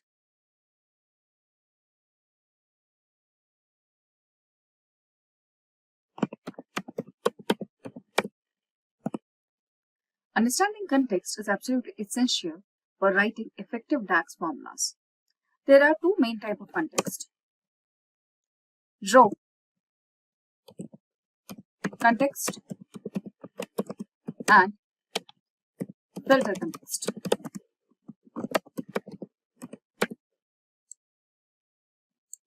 Let's break these down. We'll see it with an example. For the example, first we'll add a calculated column. To add a calculated table, we will go to the table view. And here, let's add a calendar table. And within the table, you'll understand about row context and filter context. To add a new calculated table, currently we are at table view. In table view, we'll have table tools open here. In the table tools, we can see the types of calculations we can add. Currently, we are going to work with new table here. Once we click on new table, observe here on the right hand side, we have a calculated table icon, and here also we have a table. What we are looking for here is to create a calendar. A calendar in Power BI is a column which contains continuous date since the start to the end. This calendar table is helpful and required if we want to do any kind of time series calculations. The easy way to create the calendar table is use calendar auto. It's an automatic calendar. It will automatically figures out from the model wherever is the starting and the end date is. Currently, we have one Excel sheet, so we are good with it. We can simply open and close. We don't require to add anything inside the syntax argument, as fiscal year month we can see is optional because it is in the square brackets. It can automatically pick up from the data model or imported data that we have here. As we can see, we have this calendar table here. The column is added, that is date column. This date column, let's select the date column here. Column tools will open up a new tab. This is not date and time. We are only looking for date here. There is no time component within it. And the format is a small date format, and we are good with that. Now let's talk about the context. Row context. Row context is essentially the DAX's awareness of the current row when evaluating a formula. It's automatically created when we work with calculated columns. For example, currently we have date. We want to go ahead and extract year, month, quarter out of this date column. So we will go ahead and add a new column here. And in this new column, see, a new column is added. So we want to go ahead and extract year. To extract the year, the function is year. In the year where our date is, in the calendar table date, so we can find it calendar table and date. With Power BI, we have to give the entire address, entire location of where the column is. So we are telling table name and then the column name here. This formula is evaluated for each row individually. So if we are asking it to extract month, it will go ahead and extract month from individual column, individual row here. So we can add one more column here and we can ask to get the month here. So the month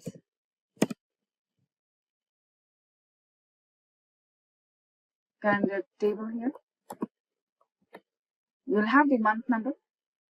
Now if we need quarter, we can add a new column again and get the quarter here.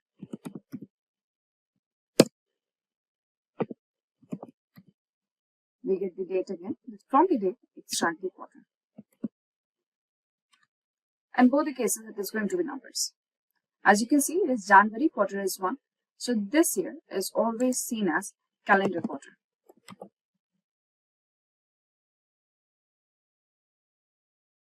If we want to see the month name, we will again write one more calculated column again in the row context because it will evaluate for individual row where we want to go ahead and look for a month name.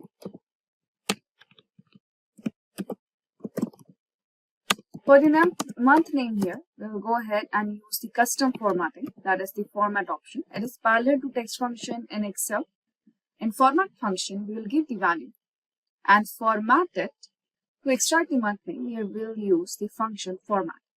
Format function helps us to custom the format of any given numerical value. And this value converts any value to a specified number format. So for example, we are getting the calendar date here, comma, the format we are looking for is month. So we can ask it to extract month. We will write M 4 times there and the month will be extracted. Next is local name. So we are not looking for that right now. And we close the bracket. This is not as per local or time zone. We simply want the month out here. So we don't need it right now. And this is format. This is month name. Every column that we have added, it is based on row context. It is calculated for individual row. Notice how it calculates for individual transaction. This is row context in action. Next is filter context. To understand the filter context here, let's go back to the report view. In the report view, let's calculate total profit. So the filter context, on the other hand, is about which subset of data is being considered for a calculation. It's created by filters applied to visuals, slicers applied on your report, relationship between the tables, filter arguments in DAX functions. Filter context is crucial for measures which don't have an inherent row context like calculated columns do. Let's see filter context in action with a measure. So let's add a measure here. Measures work on filter context. Let's calculate total profit. To calculate the total profit here, we use sum and we ask it to get the profit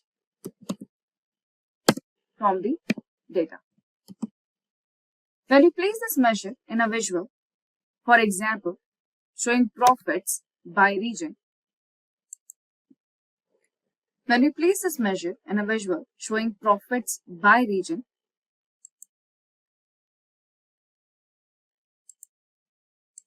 the filter context for each region determines which rows of the profit columns are summed. If we click on West region, in the slicer, the filter context changes and our measure recalculates to show only average days to deliver in West, sum of quantity or total quantity only in the region West. Similarly, here also we can see it will show only region West. This is the default filter context. This filter context can be modified within the DAX measures by using calculate functions. The calculate function is one of the most powerful functions in DAX because it allows you to modify the filter context within the formula. This is how the calculate function syntax looks like.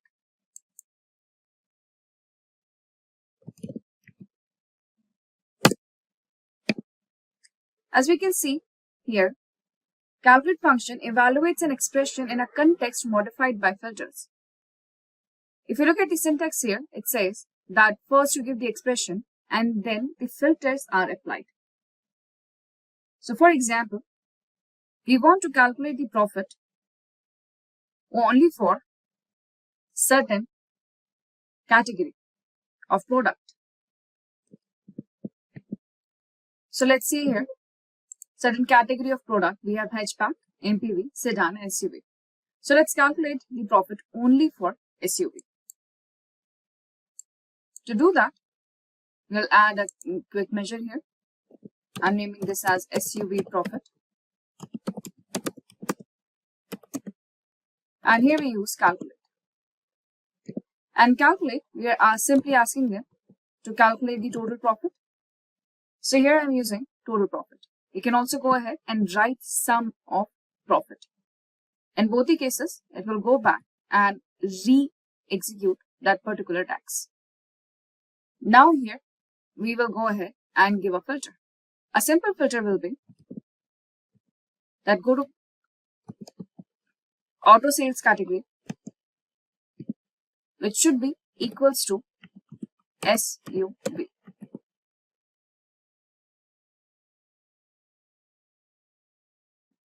This is the SUV profit here. See the difference? If we add the cards here, this is our total profit from all the regions and categories. This here is SUV profit, only profit that we have gained from SUV. This overrides any existing filter context within the specified filter. So if I go ahead and select Central, for example, here, you can see SUV profit gets impacted by the outside filter right here. Context transition is what happens when row context gets transformed into filter context. This occurs when you use an aggregation function inside a calculated column or when you use a calculate formula here. For example, if you want to calculate what percentage of SUV profit contributes to the total profit. In this case, context transition will happen. If we click on new measure, and we will see it here.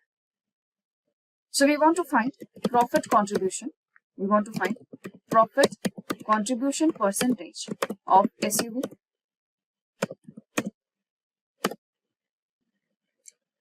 So here we'll get our SUV profit that we need to divide it by. So we can use divide function here. SUV profit is numerator. And denominator here, now we want total profit. So now we will write calculate here. Reason, we don't want this denominator to change or get filtered out because of slicers or simple selection of Central, Eastern, North here, because this total profit changes when we select anything from out here. We want it fixed.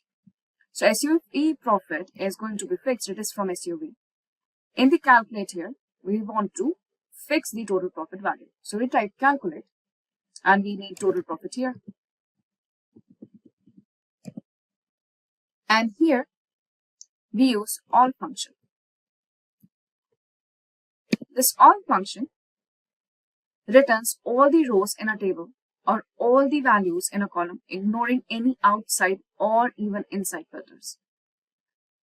Inside all function, we'll ask it to keep the entire auto sales data intact and not to get this particular total profit impacted by any outside or inside filter. Here, the all function removes all the filters from the sales table, giving us total profit across all the product. Let's see.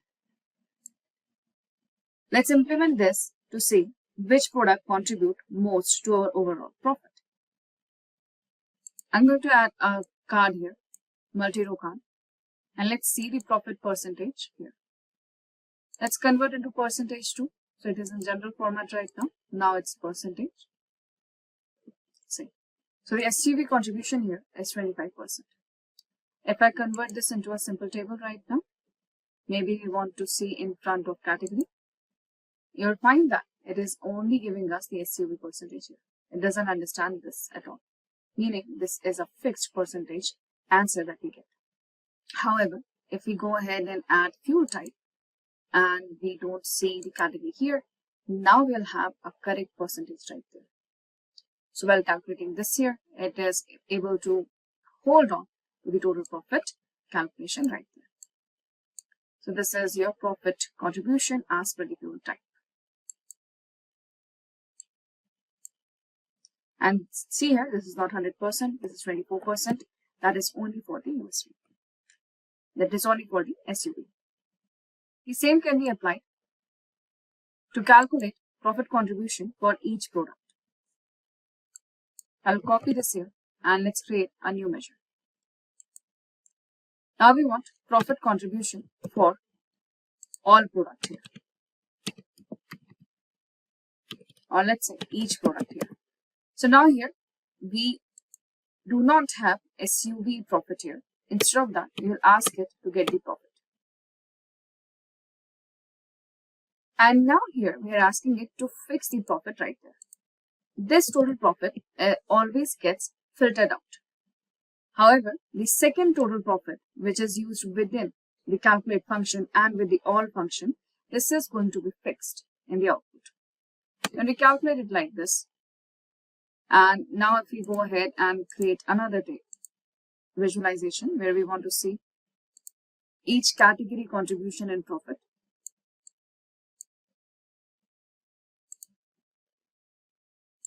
Let's convert this into percentage. You'll find the percentages right here, which amounts to 100%. If we go ahead and simply put total profit here and calculate the percentage from here by utilizing this, we still get the same answer. However, when the outside filter is applied, see the difference.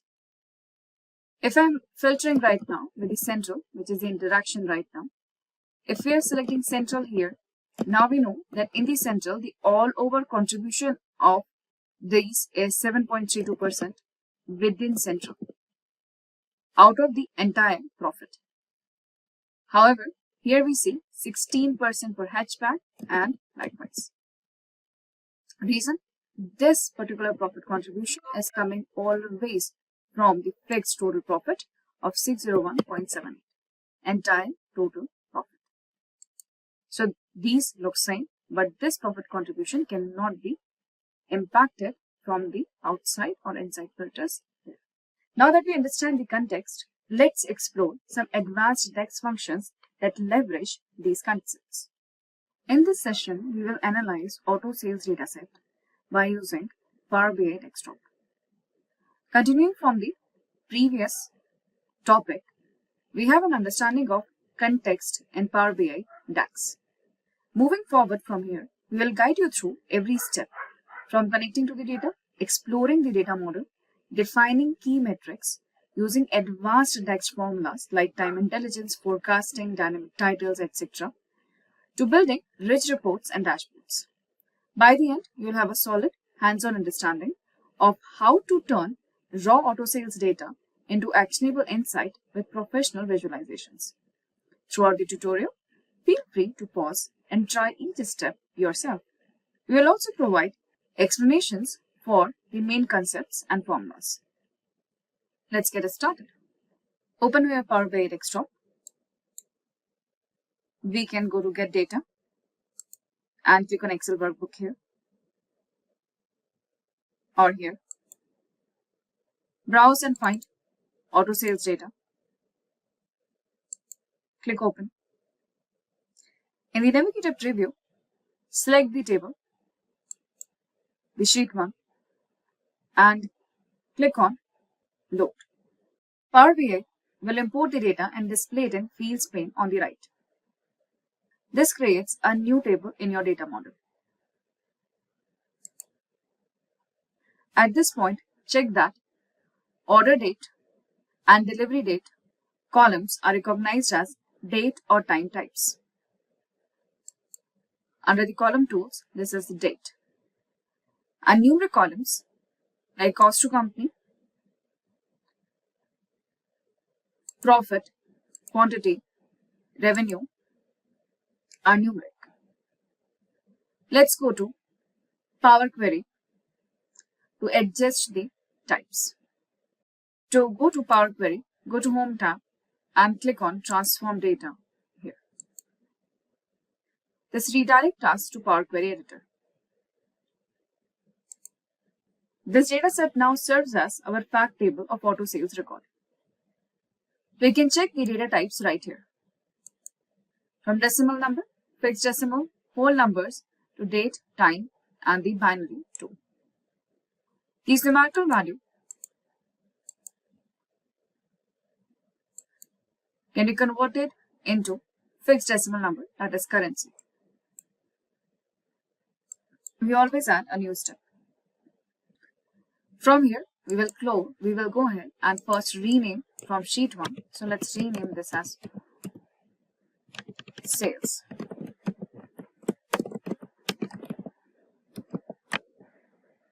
Let's close and apply. I will close the Power Query and load the data into Power BI. The dataset now serves as our fact table of auto sales records. In a more complex model, we might split this into fact and dimension tables. For example, separate tables for date, product, and dealers, and separate table for numerical variables like order date, orders, profit, quantity, revenue, traffic. But for now, we have one table containing orders, customer information, sales figures, and so on. After loading, notice that our data model currently has a single table. In a robust BI solution, we often create separate dimension tables. For example, we could extract a unique date table from order date column, or separate tables for region, dealership, product, and customer. Creating a proper date, dimension, and marking it as a date table is important for time intelligence calculations. In fact, Power BI and the DAX engine requires you to mark one table as a date table to get correct results for time intelligence functions. For example, you could duplicate the order date field into a new table of unique dates. And under Table Tools menu, use Mark as Date Table. We'll assume a proper date table is in the place. This date table we are referring to is the calendar that we have created in the last few steps. So let's go ahead and see another way to create a calendar. So we'll go to the table view. In table view, we click on the new table. This is our date table, or we can also call this as calendar table. And we ask for automatic calendar again. We will select this column and convert this into date. Now this is a separate table altogether. We'll go back to data model and we make sure that this data table is connected to order date in sales data. So we are making sure that this table is connected to order date here with the help of common column. Once the relationship is created, observe that the cardinality is 1 to many, meaning date here and date table are unique. However, order date here is repeated, since multiple customers can place multiple orders on the same date. However, this creates a unique list of continuous dates. Now let's go ahead and mark this as a date table. We'll go ahead and we mark this as a date table. We'll click on the 3 dots or epsilon right here. And from here itself, we can mark as date table. We'll switch this on. We choose the column date. It is validated here. Let's read everyone. The built-in date table that are already associated with this table, that is the order date, it will be removed. Meaning, now we cannot use order date within visualization. We have to use this date table only, since it is going to be continuous date. Look at, the icon will change like an ID rather than having a calendar like this. Meaning now this is a continuous date. As before, we can go ahead and keep on adding year, month, quarter here. That is going to be our row context calculation right there. Let's see a new way to create a calendar table. As usual, we'll go ahead and click on new table. This time, we are going to name it dates. Remember that Power BI DAX is a functional language. It has its own way to write. We can move to the next line here with Shift and Enter. Now, when we say it's a functional language, meaning we have to give indents, we have to open parenthesis, close parenthesis, add its places. It has a structure and format to type. Although it is used as a guideline, and since we are beginners, we might not have a full knowledge of how to write it. In that case, there are multiple websites that can help us to reformat the Power BI DAX. For now, what we are attempting to do is we are trying to add a new table. In that new table, we want to need a first column where we have calendar. Now in that, we have added the entire calendar date, meaning a continuous date without any gaps. Then we want to add year column, month column, and likewise. To do that, we will start with add columns. Now add columns here returns an entire table with multiple columns at once. So we don't have to add individual new column every time we want to add something new. So now we'll go ahead and type the entire code to get the full calendar table. This is add columns. Add columns is asking here what will be your table. The table here will be our calendar auto. That is automatic calendar here. I will take this to the next line too. Indent is automatically there. Now within the syntax, it is asking us the name there. if you read the syntax, it is asking name of the column there. So we will say the column name is year. Now the expression, meaning the formula, should be year, and it should go ahead and get the date. Now how do we define that date there? So it is going to be dates.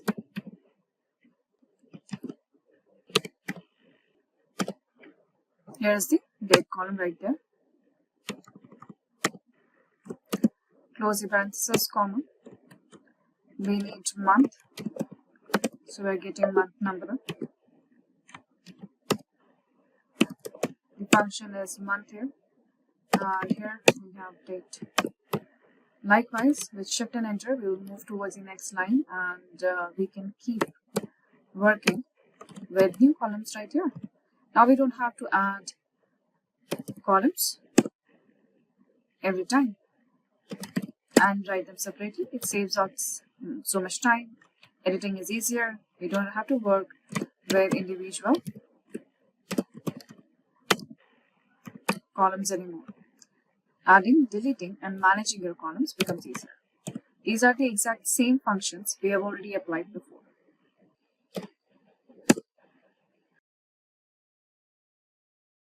Now, as and when required, we can go ahead and add more columns in here.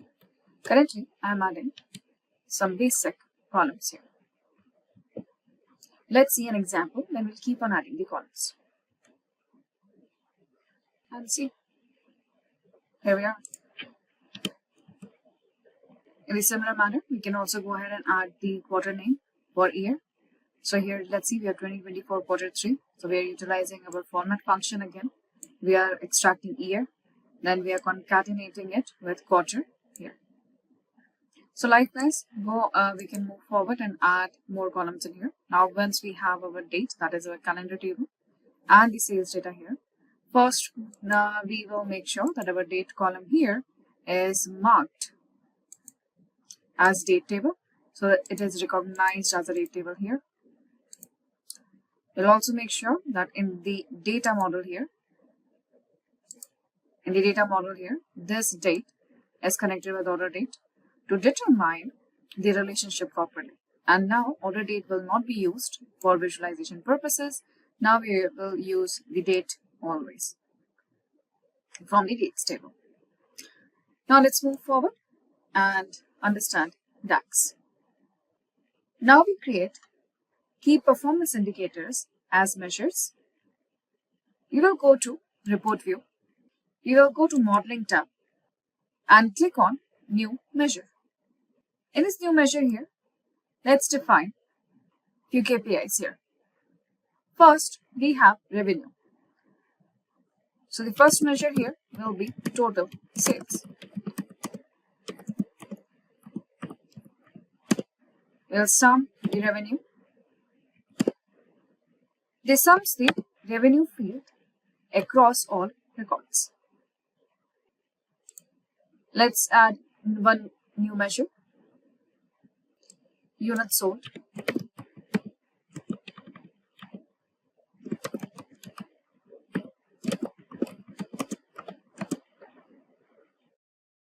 This sums up total number of cars sold.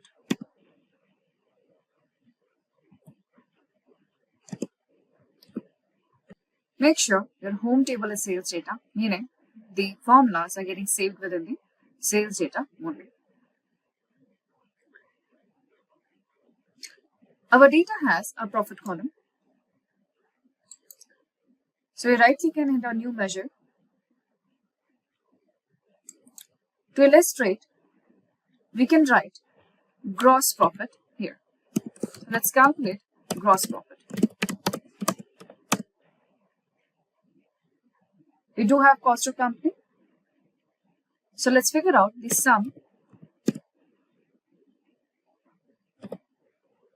of profit deducted by sum of cost to company.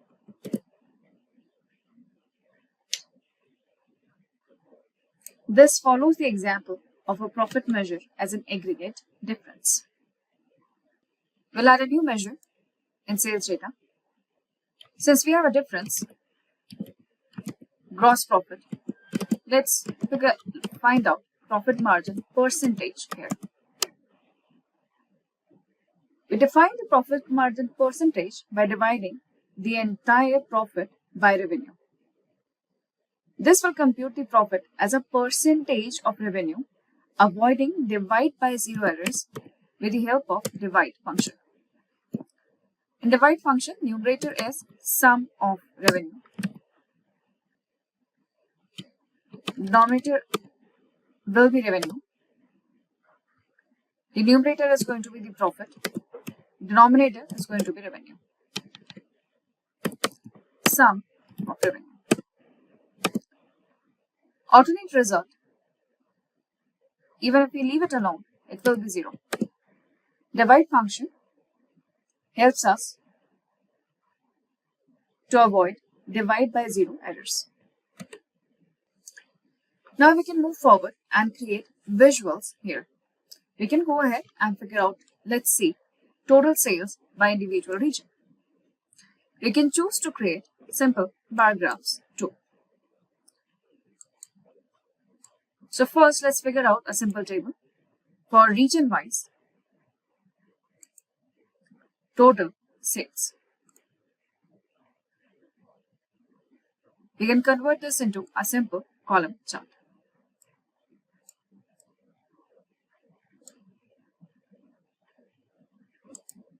We can keep this column chart.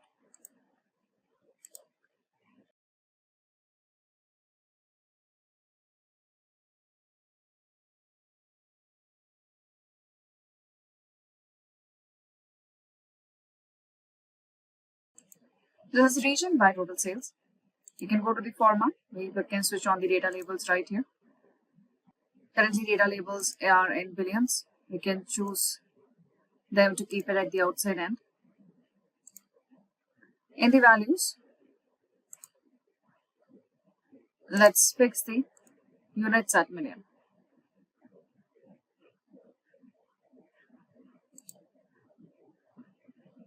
We'll select the theme later. For now, we'll keep our chart right there. Next, let's see product by sales. We'll add the table again. So this is product and total sales. Now we have got multiple product here. The best here is the bar chart. Let's keep it right there. Again, we can switch on the data labels right here. We will fix the data label values at millions.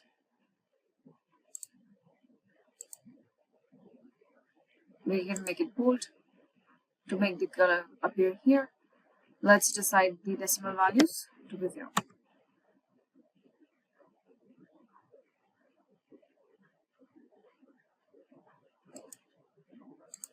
Let's give a background color right now so that it is the charts are easily visible. Right. Now let's see dealer wise. This is our dealership name and total sales. Here we can create a bar chart again.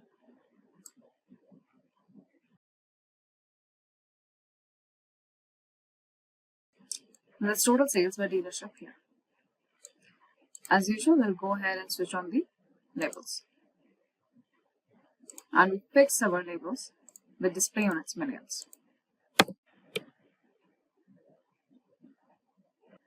Now, let's move on and see some time series calculations. To use the time intelligence functions, we have to make sure that our date is marked as table. Let's see few examples. We'll make sure we are clicking on new measure again. And new measure here. First, let's figure out what is the sales YTD, that is year to date. For year to date, month to date, quarter to date sales, use DAX time intelligence functions like YTD, MTD, and QTD. Time intelligence in Power BI uses special DAX functions to compare and accumulate over dates. These let us easily compute year to date, month to date, quarter to date, year over year changes. For example, YTD here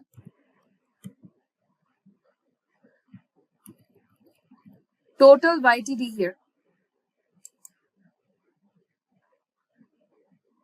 begins on first day of the year, ends with the last date column after applying specified filters.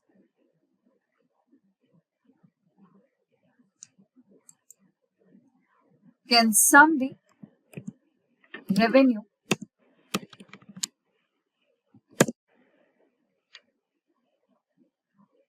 from the start of the year to the current context.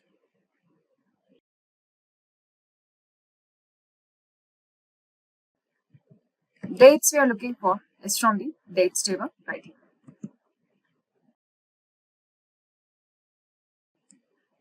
Before these will work correctly, ensure your model has a designated date table as we have created just now. Next, for month to date and quarter to date, we will follow the similar time intelligence functions like these. So we're creating a new measure here. Let's see the sales month till date. We have total, MTD, and sum the revenue.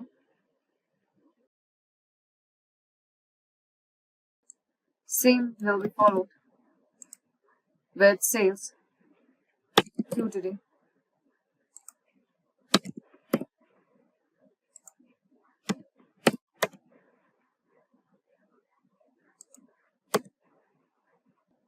Let's also compare last year's sales versus current year sales. For previous period comparisons, we can use functions like same period last year, date add functions, parallel period, or previous year, current year, or previous quarter, previous month here. So let's use the very famous function same period last year. This is last year versus current year sales.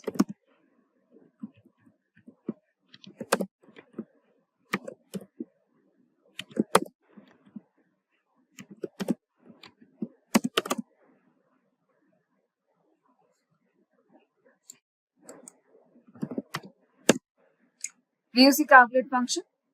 In the calculate function, we are going to ask that go ahead and give us total sales, calculate total sales based on following filter. A filter we will give with same period last year. It is going to go ahead to the sales data. It connects with the calendar table and it will return the set of dates in the current selection from the previous year. So the current year is 2025. It will go ahead and select the 2024. If the current year is 24, it will go back and filter out your table by 23. If you're in current quarter, let's say you're currently at quarter 1, then quarter 1 of 2025, then it will go back and select the quarter 4 of 2024. It is not specified with whether it is an year, month, or quarter as we have seen so far. Same period last year, it will simply go ahead and select the entire rows based on that particular period. It can be year, quarter, month, or weeks. Here, we will simply ask it to filter down the dates column right there. This is last year versus sales. So let's see in the next page here.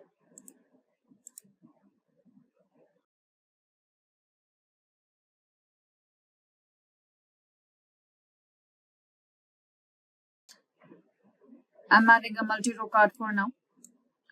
And this card here, let's look at.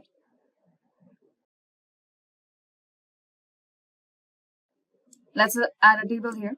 in this table here, first let's go ahead and get our year and month name here. So we have 2 year and month here. Observe that month is not in the sequence as we would think. Month is in the alphabetical sequence, and that's not what we expect, right? So we go back to table view and we'll select month name.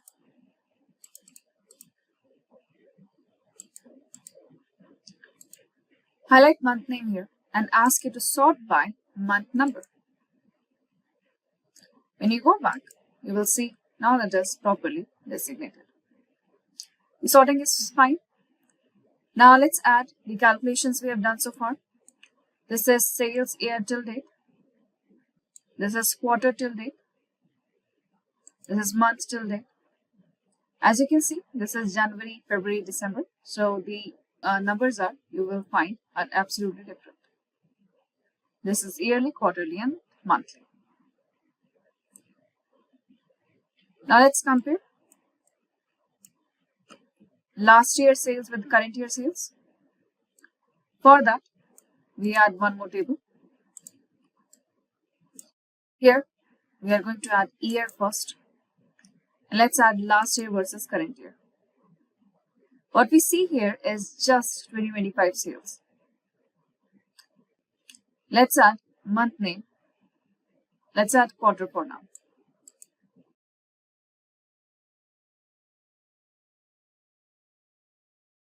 Now let's see here, this is last year sales right here. Whatever sales we are looking at is from the last year. I would like you to compare this year. This is 2025 quarter 1. And look here, this is 2024 quarter 1. What we are actually looking at right now is 24 number right here. What we here have is last year sales.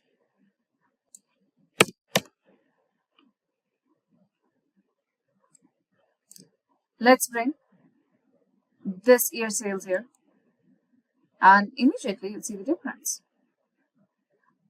This is this year sales and this is the last year sales. Now we can see the comparison right here.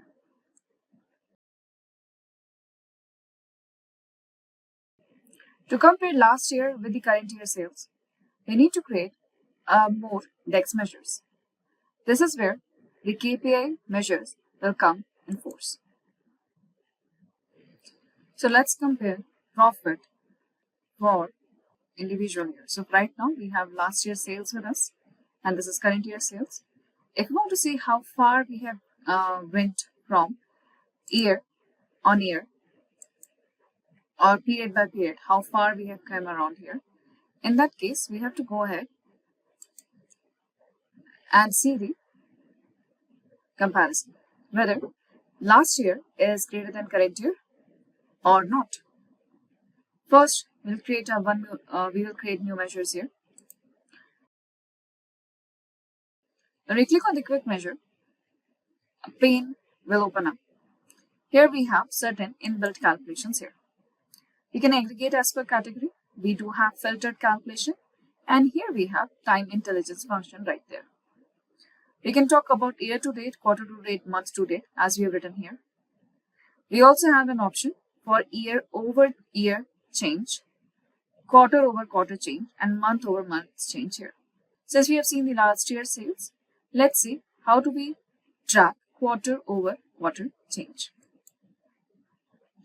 In the base value here, we are looking for profit currently. So let's bring profit here.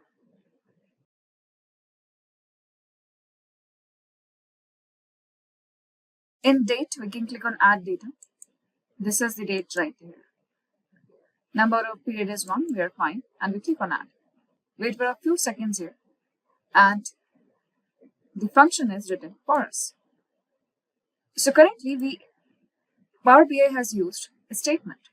First is variable, that is the name of variable is previous quarter, and calculate function with date add function is giving us the total profit for the last quarter. That is -1, that is last quarter.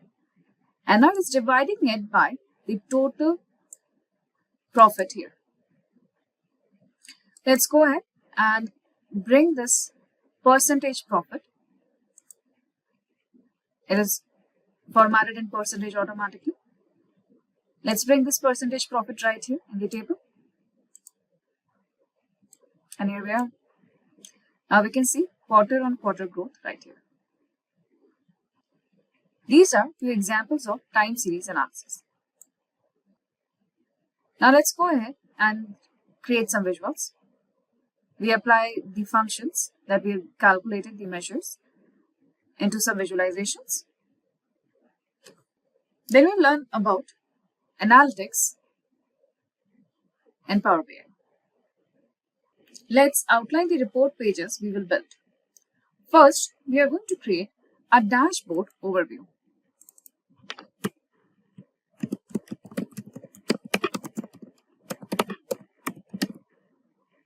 Here, we can use card visuals for KPI visuals to highlight high-level numbers. For example, we can create a card here for total sales, another card here for total units,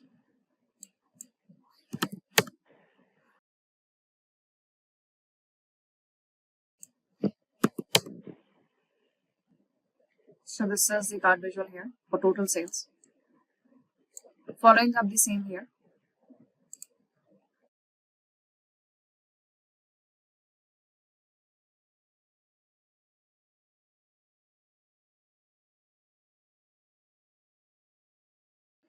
Giving a gross profit here.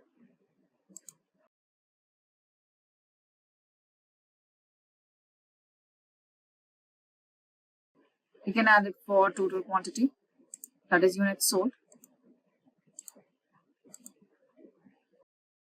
We can also use Power BI's KPI visual to show actual versus target.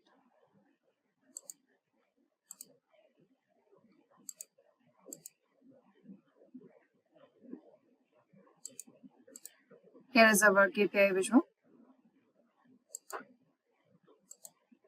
In this KPI visual here,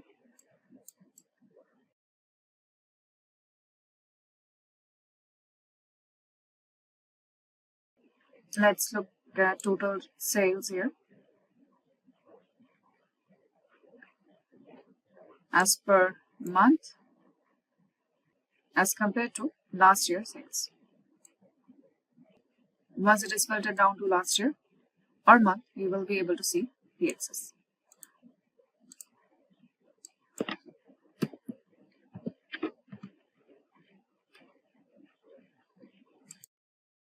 We are fixing the display on its callout values. We can use Format Painter.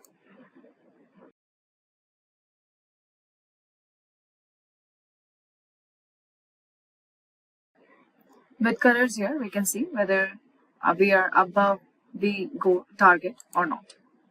The target currently that we have here is our last year's sales.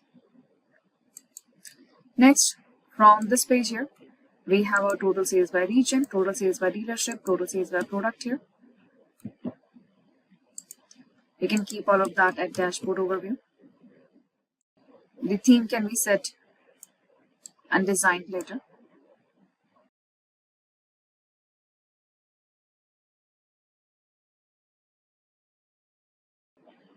Now within here, we will see more here, category with sales.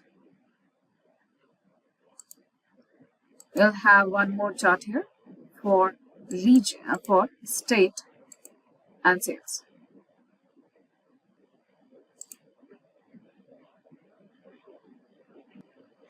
State and sales can be easily changed into a map.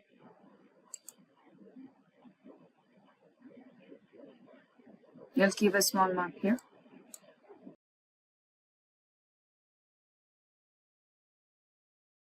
In the bubble map here, we have the bubble sizes with total sales here. Let's go to the format your visual. In the bubble size here, currently it is automatic. You can ask it to use the data range right there. And we can now see it changing.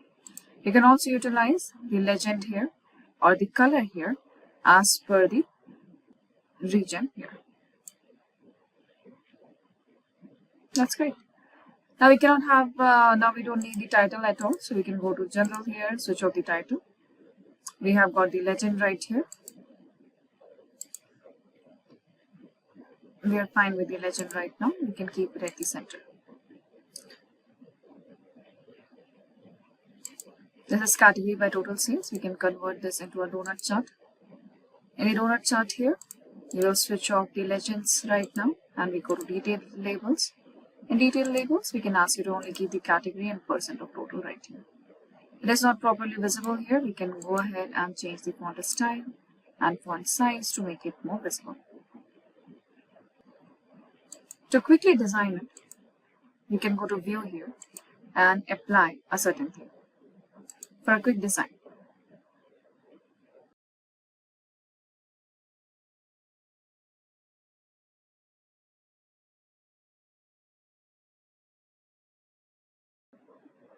From here, you are free to choose any design you need. This is all about your theme. Most of the time, this theme is provided by your organization.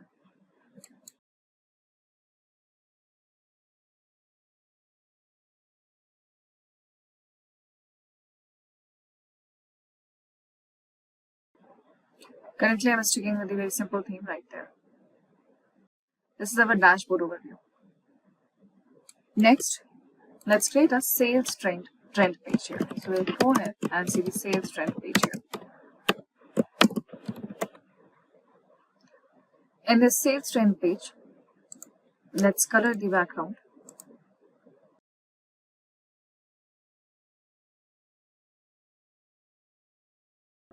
First, we will create our line chart because we are looking for a trend here.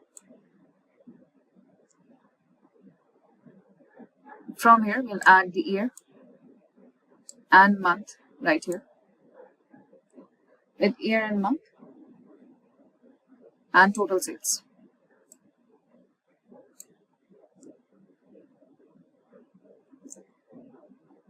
Now we go to the analytics pane here in the visualizations pane. Here is the line chart. You can switch on the markers and the visuals. Since we are in the line chart, we will not be switching on the data labels here. We are more interested in looking at the patterns and the seasonal changes here. This is the overall total sales. Within here, we can also go ahead and add gross. We can go ahead and add here the legend. In the legend here, if we add category into the legend, we will be able to see the trend over all the three categories right here. When we go here into the lines, we select individual hatchback, for example. If you want to go ahead and give different colors to it just for the recognition, we can go ahead and actually do that from here. You can see the line right there. For hatchback, currently it is near to black. Likewise, we can go ahead and check for individual series. And if you're looking forward, we can go ahead and change the color and line here. Color of the line here. This is for individual category right here. So let's create the trend for all the three categories here. We'll add a slicer for category. Let's convert the slicer here with vertical list and single select. We are going to keep it on top of the line chart. When we do this, when we keep it on top of the line chart, we will make sure we go to format and ask it to bring to front always. So when you click here, it will still stick here. When you click You can see individual lines right there. After this trend here, let's look for the trend of year and quarter with gross profit. For now, let's create a stacked area chart. We can see over the quarter, the sales has been going down.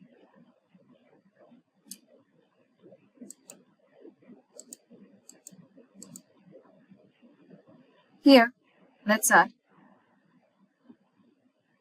units sold into the mix. Now we can see units sold has been almost similar.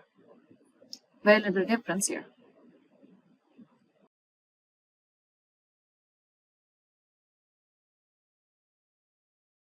In the small multiples here, if we add year, we can see we do not have data for all the 4 years. We have data only for 2024. So it doesn't work. This is the quarterly trend of profit and profit margin. We can see it is going below over the time, even though total sales is currently going up. So currently we have total sales, units sold, and the profit margin. This is quarter on quarter here. And remember that this is only for the hatchback. For MPV it is going to be different, the sedan it is different, SUV is different. If you want select all option here, you have to switch on the select all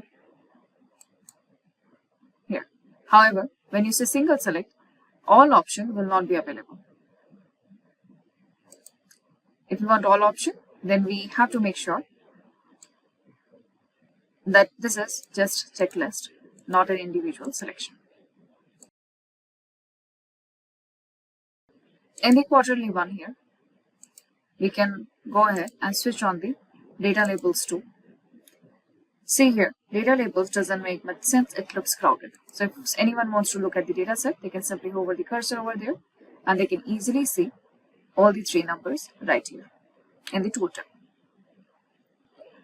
Let's add a separate chart for the comparison of profit margin over the fuel type.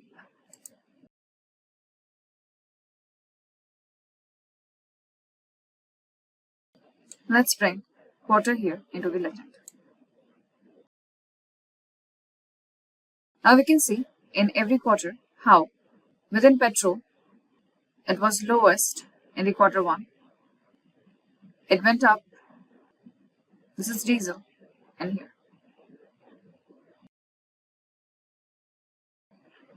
Let's switch the quarter in the fuel type. Easy to know now, right now. This is quarter 1, quarter 2, quarter 3 and quarter 4. We can see here right now this is CNG, diesel, hybrid and petrol.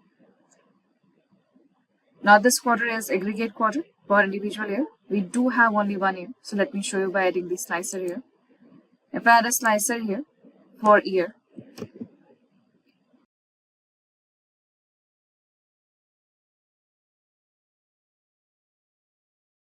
let me convert this into a vertical list.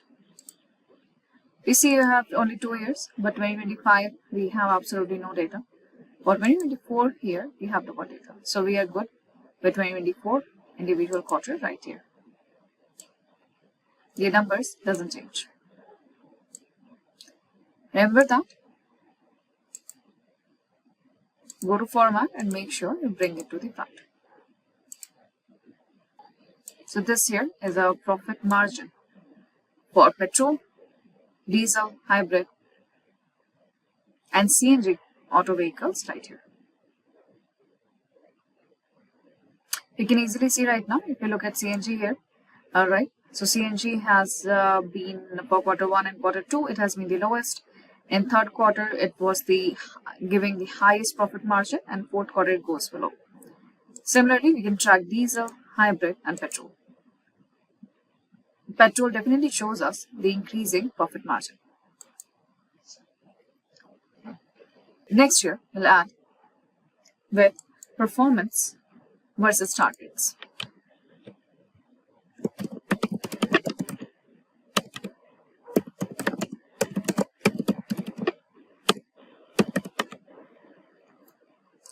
And performance versus target, we'll go ahead and create few more DAX measures. These DAX measures are going to help us to determine how much traffic we had, how much customer traffic we had. Out of this, how many leads we were able to extract. And then we are going to compare this with the achieved revenue, sales, and profit. That is going to be performance versus targets. Hey everyone, welcome to today's video on advanced interactions in Power BI. So let's imagine this. You have already created some amazing reports in Power BI, but now you want to make them interactive. You want your audience to explore the data, dive deeper into insights, and really interact with the visuals in a meaningful way. Well, that's exactly what we are diving into today. In this video, we'll explore how to take your Power BI reports to the next level with advanced interactions. We're also going beyond the basics. We'll show you how to set up slicers, drill-throughs, cross-filtering, and many more. And by the end, you'll be able to build reports that allow users to interact, explore, and analyze data in a way that's intuitive and even engaging. So let's get started. Welcome back to Simplilearn. Today, we are diving into exciting world of advanced interactive reports in Power BI. If you have ever wondered how to transform your static reports into dynamic, engaging reports, this video is for you. We will build a report focusing on advanced features like filters, drill-throughs, bookmark, dynamic tooltips, and KPIs. By the end, you will have a dashboard that not only looks amazing, but also tells a compelling story. Let's get started. When we talk about features like bookmarks and drill-through, this is a performance review report for the retail business unit that we have created in the previous video. First, let's add advanced slicers to filter data dynamically. As we have understood the difference between slicers and filters, first let's explore slicers. In the visualization panes here we have a slicer. First, we can click on the slicer here. Let's add region to the slicer field. Let's resize it to fit neatly on the left hand side. Currently, the slicer here has vertical list with the check boxes here. We can format it by using the format painter. Now observe here, when we click on east, entire dashboard filter out only to one selected region. We can also select multiple regions with control and click. Clear the filter, we can clear the selections from here. Let's add another slicer with date. Let's drag and drop date to the slicer. Region here was a categorical value. Date here is a date type. As you can see clearly, when our data is date inside the slicer, we are getting a slider from the start date till the end date here. Let's explore the types of slicer here. To see the types of slicers, we click on Format Your Visual and we go to Slicer Setting. In Slicer Setting, the style of the filter is Slicer Settings.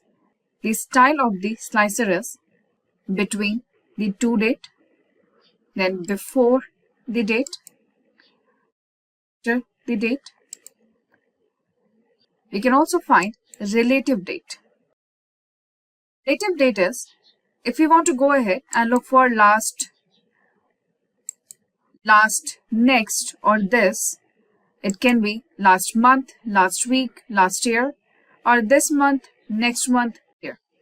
This is dynamic or relative filter based on your system date. Currently, then we have relative time.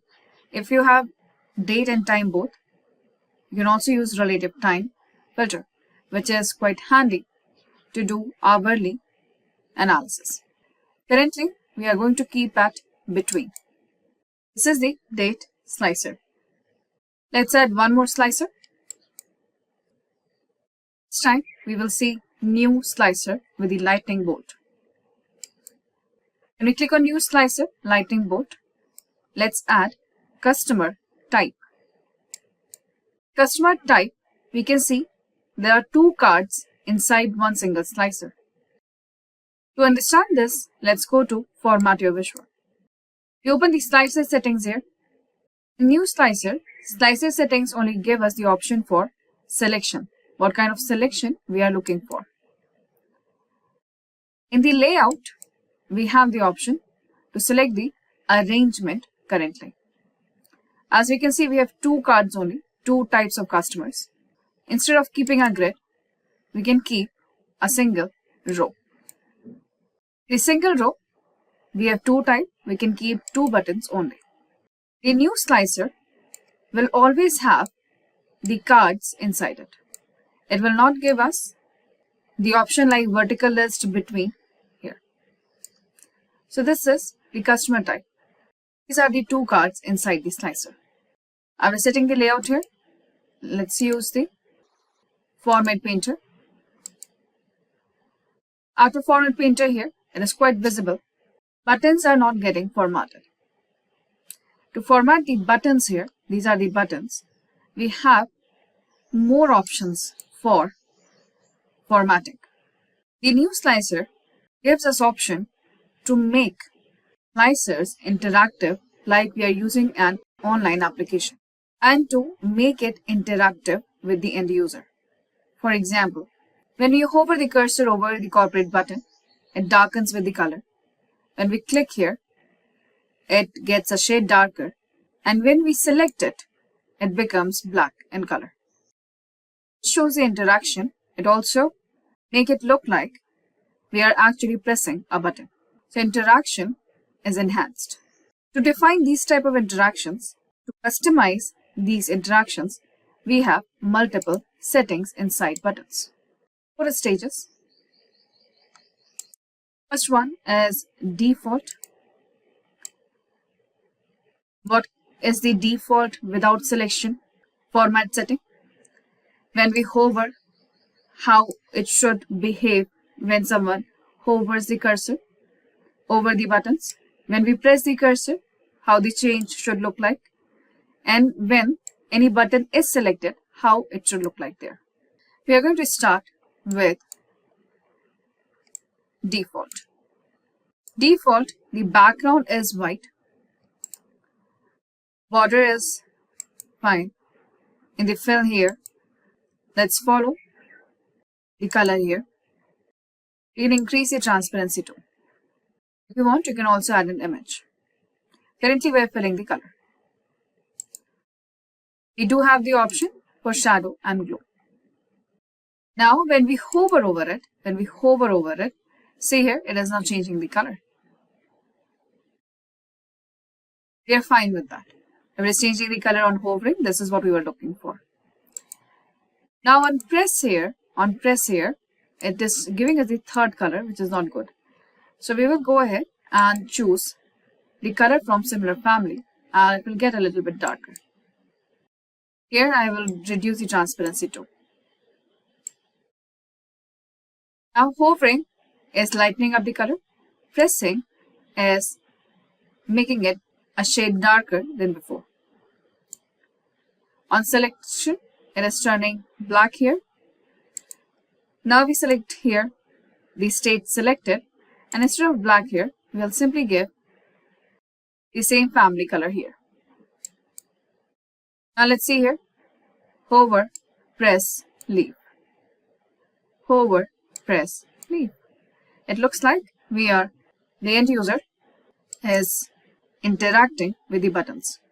We do have the glow option. So when someone hovers over it, it glows like this. This is a new slicer with more enhanced interactive features. Let's add one more slicer. This time we will be using the simple slicer. And let's add discount in the slicer. Since discount is a number, we will see a slider again. This slider is giving us the option from 0.05 to 0.025 here, as in percentage. So let's check on discount here. Currently, discount is a decimal number. So let's convert this into percentage. Immediately we can see now it is 5%, 25% here. Let's format paint it. Here we are. This is the second slider that we have. Discount everyone. It is a series of numbers from 5% to 25%. We can see in these slicer settings, the options that we have available are between, less than equals to, greater than equals to, with, drop down, individual numbers here, and the tiles option, similar to new slicer, and a vertical list too. Since it's a number, between slider looks much better. It gives us option to filter the entire page currently. For example, we want to see the performance report, the sales and profit, if we are giving the discount between 5 and 10%. So if we give the discount between 5 and 10%, this is the report. Now, if we give the discount on the higher part, let's say 20-25%, this is the report. Define the 20% here, type 0.2 here and press enter. These are slicers for date, categorical variable, and the new slicer too. When we have date and numbers, it gives us slider by default. When it's a categorical variable, it gives us the vertical list. And the new slicer will always give you the tiles. Once we've added the slicer, we do have other reports here. Report 2 and report 3. If we want to go ahead and reuse these slicers in the next reports, we can easily copy and paste. We are going to select the slicers here. We want to select the slicers here, copy and paste them in the next report. We can certainly do so. When you will copy and paste with simple Ctrl C and Ctrl V, a dialog box appears. It says that, would you like to sync the visuals? It says that one or more copied visuals can stay in sync with the visual it was copied from. PowerBI simply want to say that if you will change anything in report 1 by using these slicers, for example, if you select South in report 1, automatically report 2 will also convert every chart and filters every chart and card with that particular slicer. It will be syncing the slicers on both the reports. For this demonstration, we are going to sync the slicers. We won't see any difference right away. To understand the difference here, let's go ahead and create a table. I'm creating currently a simple table with category, and region. Let's see total profit and sales and the discount here. To the discount here, let's convert this to average. It's a small report. Let's also add the quarter to track the changes. Now let's apply the slicers. We are not going to apply the slicers here. We will go to the report 1 and apply the slicers here. Let's select the corporate type customer in North region. And let's say we are looking for the last quarter. So we have made the changes on the slicers. We have made the changes on the slicers in report 1. We click on report 2. You will find automatically it is selecting north. We are towards the last 2 quarters here, quarter 3 and quarter 4, with only north region. Meaning for report 1 and 2, all the slicers are synced.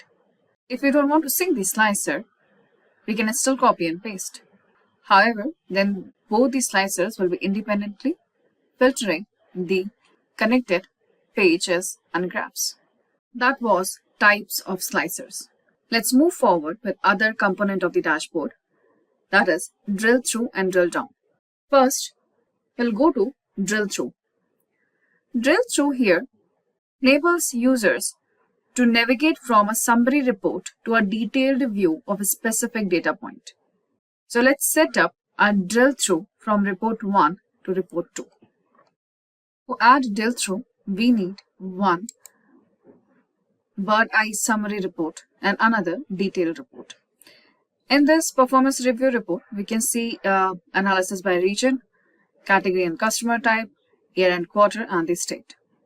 To deep dive in the report 2, currently we have added a matrix. With the matrix here, we can add more detailed cards. For example, let's go through the cards here. These cards here are here to show the KPI metrics. Currently, in the KPI metrics, we have sales.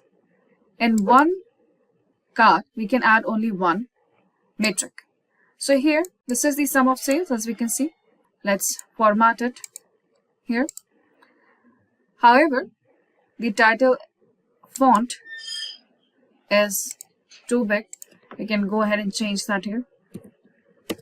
This looks better. We can resize and place it accordingly. So this is our sum of sales. In a similar manner, if we want to show other metrics, we have to add same card and we can add only one number, one metric inside one card. If we don't want to do that, we have too many metrics to show. We do have an option of multi-row cards. Multi-row cards here can show multiple metrics within one single card. However, they will not be as presentable as a normal card. Normal cards, we have the ability to change the title. Here, we cannot change the title. We'll change the sum of discount into average. This is multi-row cards. Then we also have a new card here. Let's explore the new card. In this new card here, let's bring sales, profit, and units sold. As you can see right now, if we are adding numbers, we can also go ahead and add. It gives us simple tiles, exactly similar to the slicer we have seen before. Let's format. In formatting, first we have layout. In the layout, currently it is a single row. Let's convert this into a grid. In the grid here, we get to choose how many rows and columns do we need. Currently it is showing just one column, 5 columns and 3 rows. Now here, I am going to change the number of columns to 2 and maximum rows to 3. After layout here, we have option of callout values where we can decide the font here. I'm keeping the font as 24, quite visible. Let's decide this. Now we can format paint it. We can decide it to keep it at center. Decrease the font a little bit more.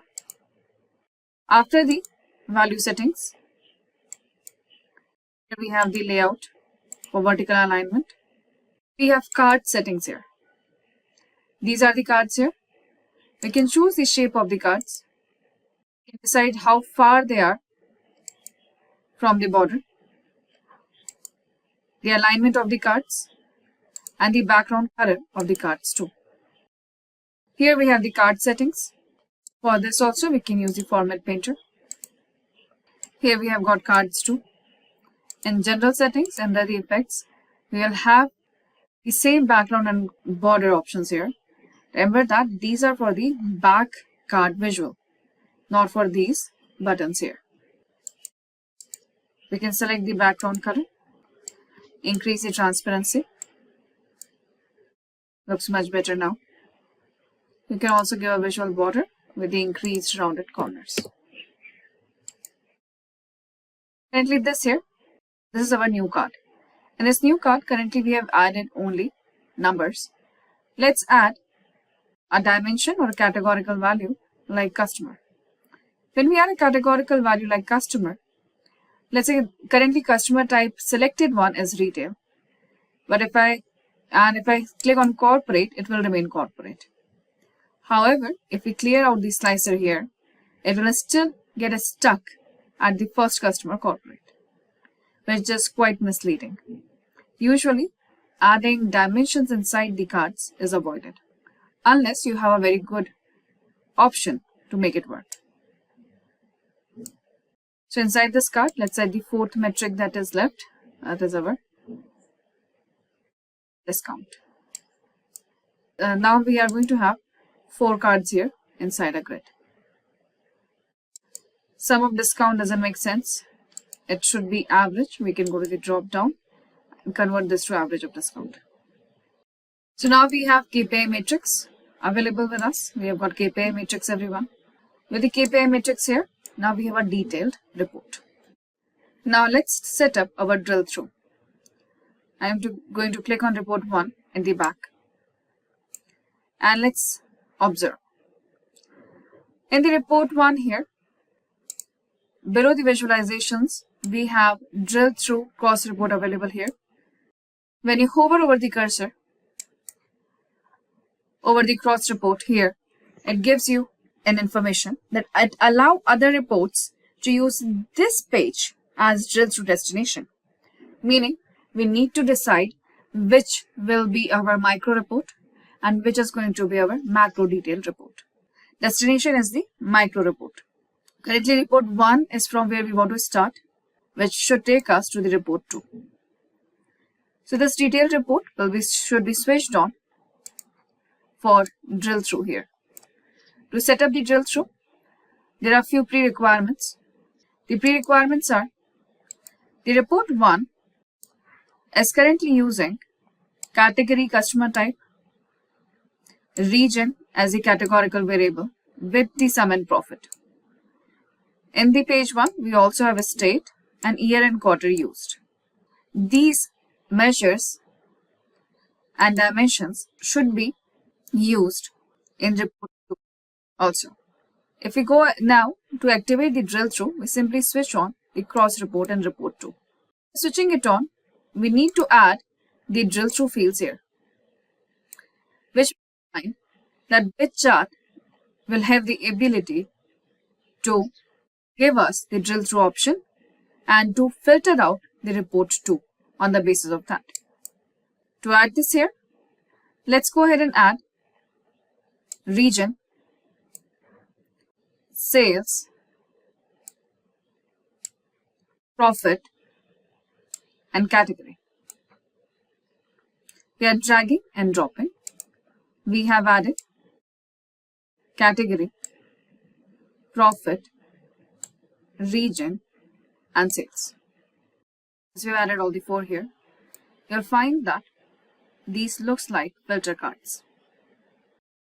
And also give us the message that it is going to allow the drill through when it will be used as a category. Sales and profit are numbers. So when they will be summarized in any report, they will use this report 2 as the destination report. After adding this here, observe everyone. On the left and upper corner of your screen, a button will be added. This button will help us to navigate from one report to next. Let's see a review. First, let's bring the button where we can see it here. Let's click on report 1. In report 1, there seems to be no change. Let's find out by example going to top 5 state by sales. Sales is getting summarized here. So if we go to the chart here, and we right click.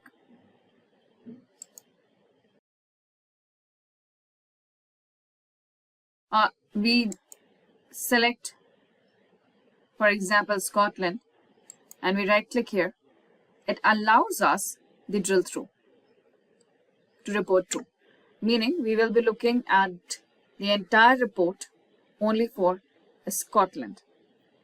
Let's click on report to in drill through and see. Now we are looking at the filtered down report only for Scotland. What are the information available to us right now? In Scotland, we have done our sales starting from 25th January and the last order was at 2nd February. We have given the discount from 6% to 25%. Immediate insights, everyone. Plus, we have given total sales of nearly 50K. This is the average discount and the total units sold. We can also see the KPI cuts in the new cart matrix too. And what we were able to sell out? We were able to sell clothing, electronics, furniture, and groceries there. We have the detailed report within deep dive for one single state. To go back here, since we are in developing mode, we will be control and clicking here to go back. We'll go back to a normal report. Let's try more deep dive. Let's click on retail here. Now this report and the second report, since these things slicers are synced, both are showing us retail customers. In the retail customer type, the highest sales we have seen in the electronics here. So let's right click on the electronics and drill through, everyone, to report to. So here we can see customer type is automatically retail. The first order was near 11th January and the last order was in October here. Similarly, we have given the discount in the range of 8 and 25%. On an average, it is 16.5%. Here we have the category only electronics. This drill through will help us in deep dive and navigation from the macro report to the detailed in-depth analysis.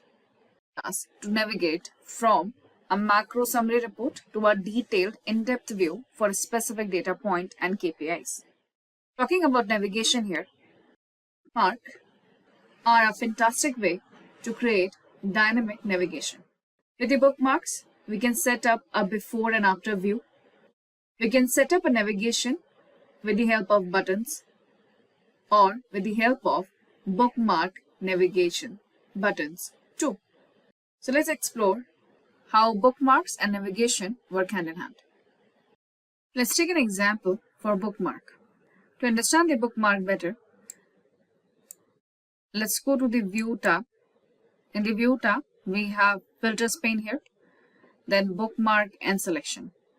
To understand the bookmark better, let's click on Bookmark pane.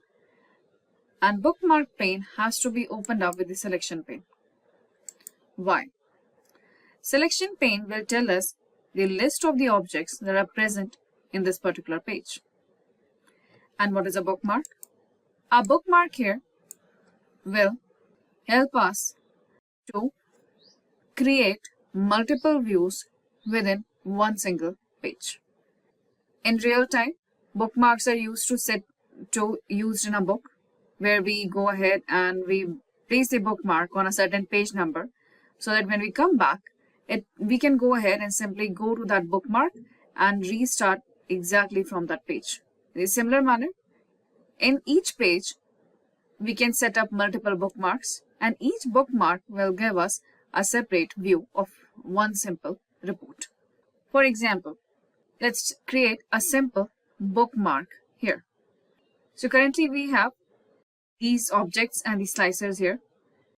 Let's say we want to see the sales report first and then we want to see the profit report.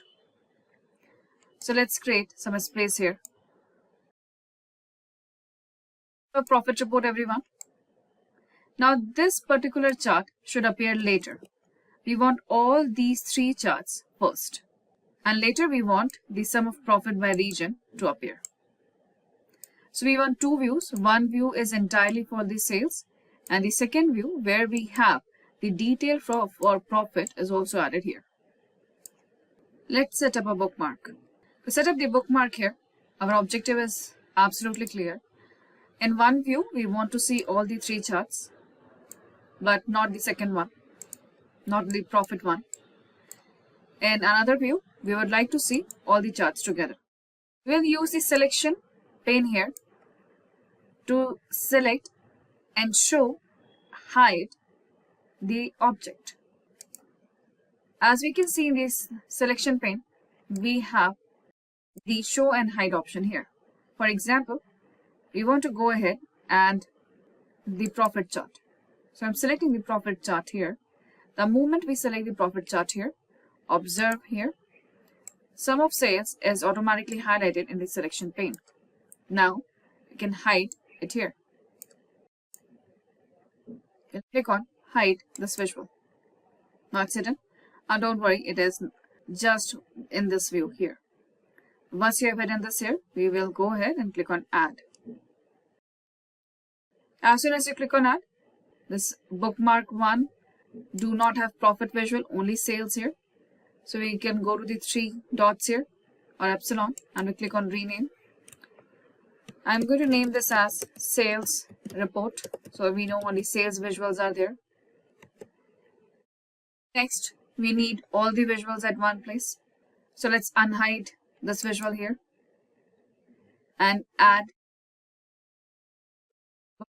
here. We go to the 3 dot. We rename this to sales and profit. We have these 2 bookmarks. Let's click on sales report. It is gone. Sales and profit, it's here. Now, these bookmarks can be used to make multiple views out of one single report. In a similar manner, we can use these bookmarks to switch between different type of charts within one single page too. Let's go to a new page for demonstration of bookmarks. First, let's create 2 visualizations. First visual, we are creating a simple stacked bar chart.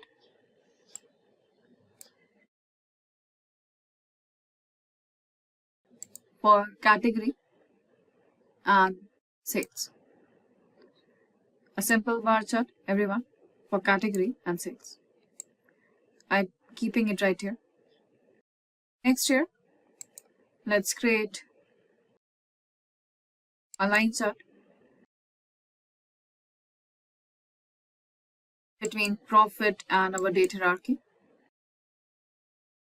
Date hierarchy, we don't want to see day wise here, and year and quarter together. We are good with this.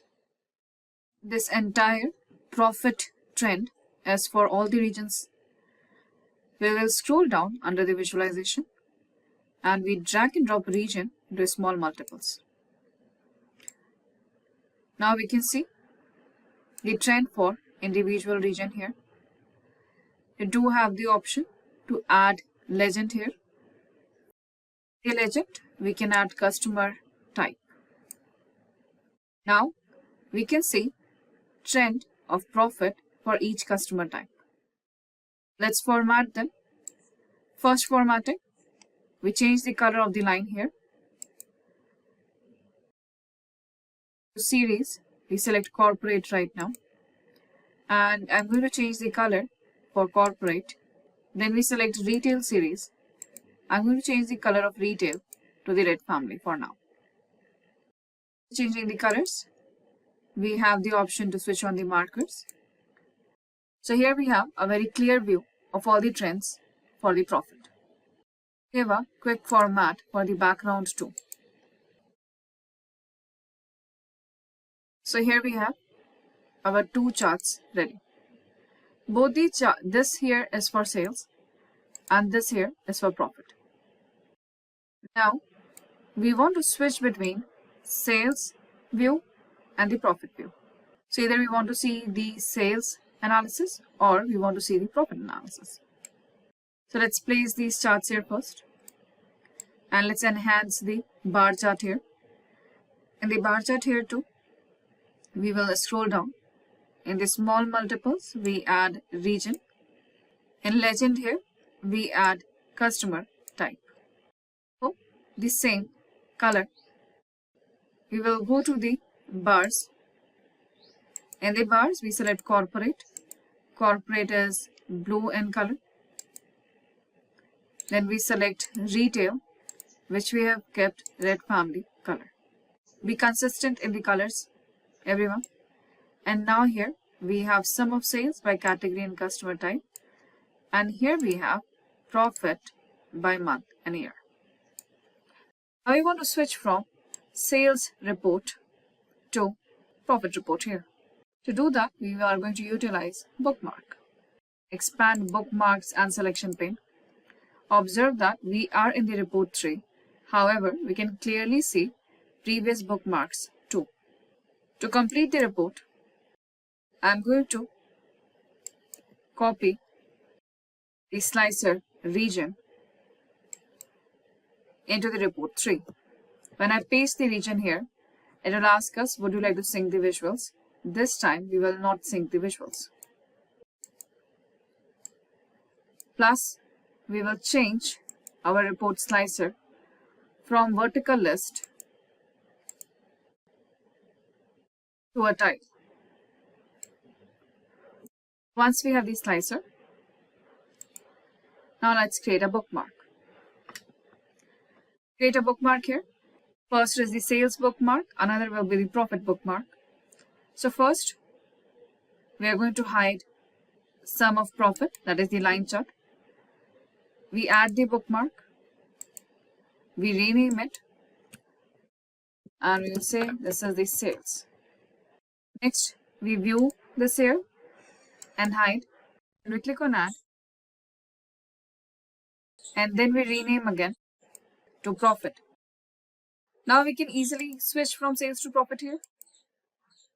Yes, however, we don't want to see it like this. The end user should have the immediate option to switch between these within their canvas. If we are looking for that, we have two options. One is to add the buttons. Another is to add the bookmark navigation.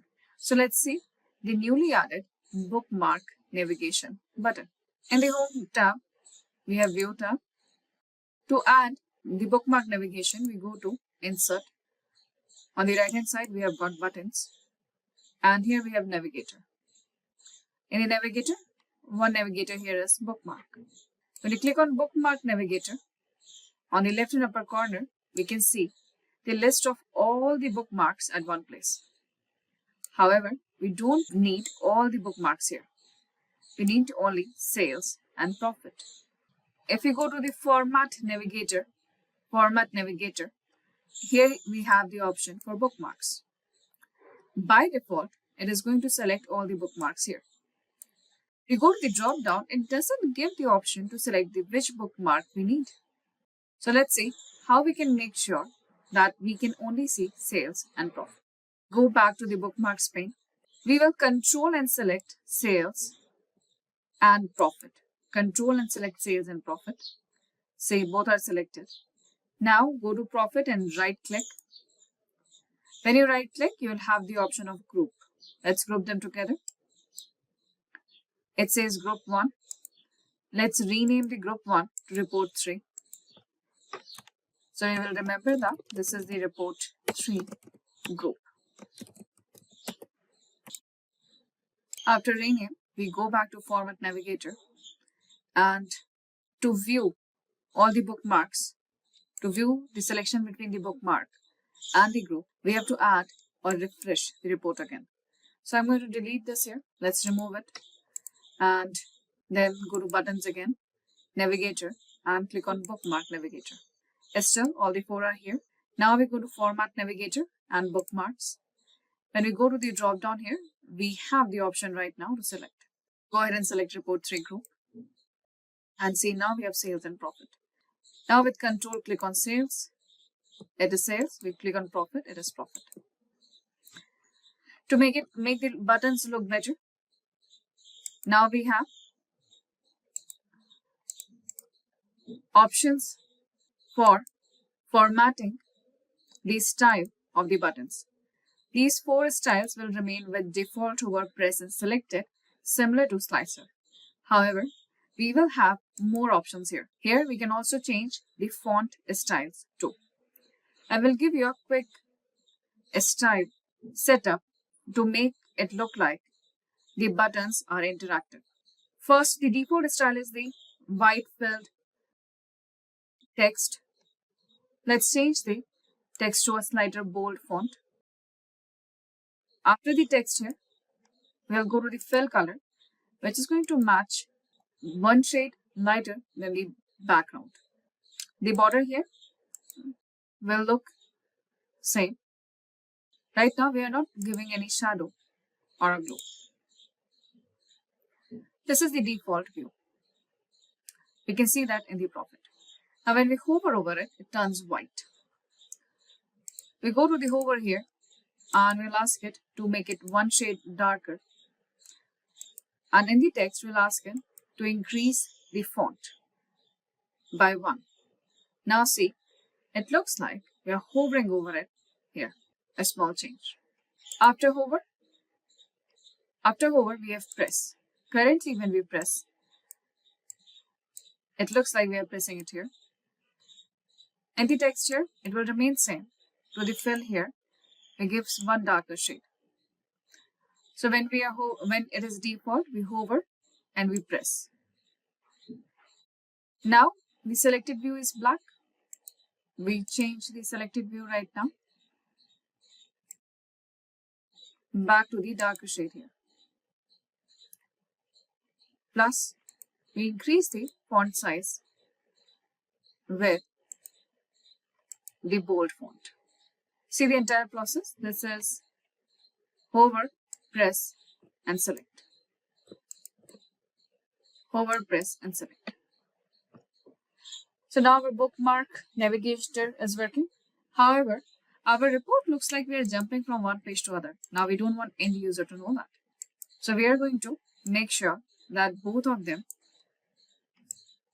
are at the center. Both of them are at the center here.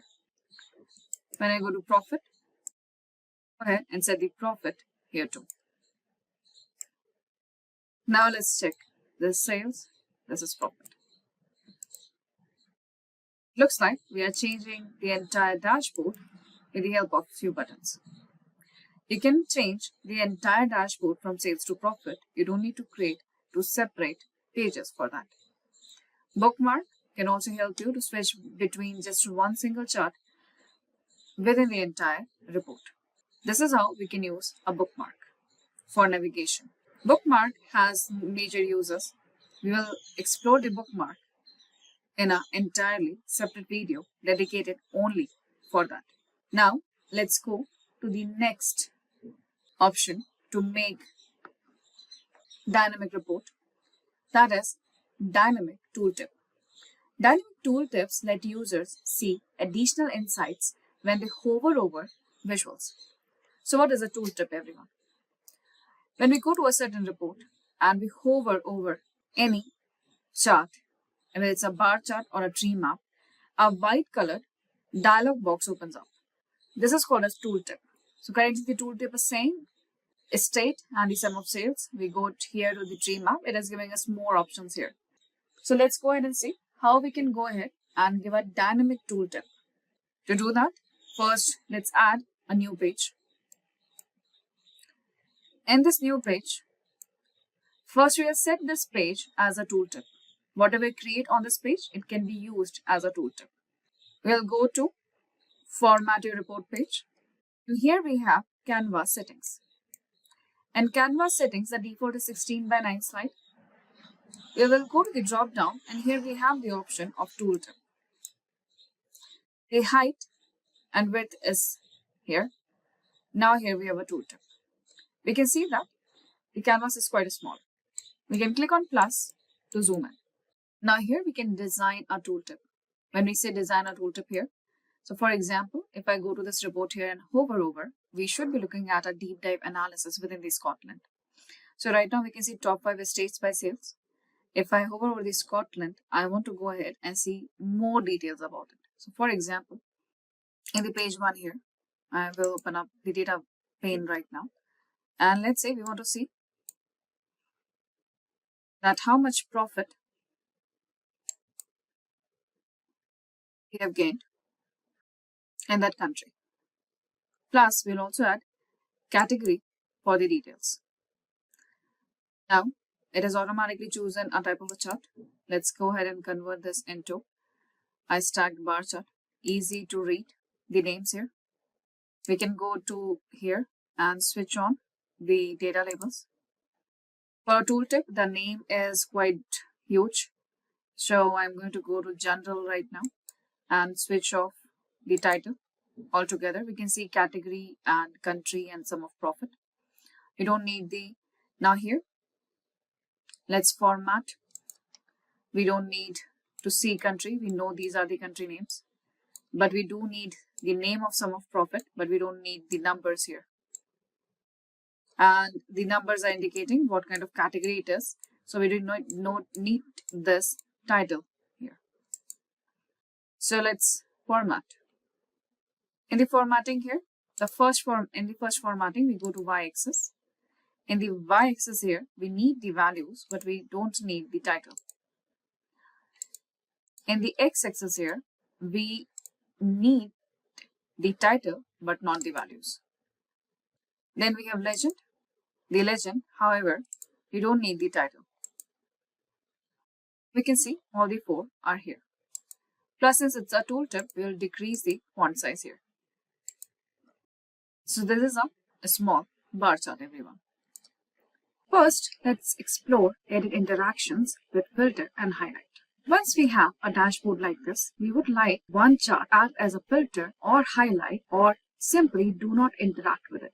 As you can see on the right hand upper corner, right here, there is an edit interaction button. You can set the interaction for individual chart and how it interacts with other charts here. Also observe on top of each chart, there are 2 types of interactions.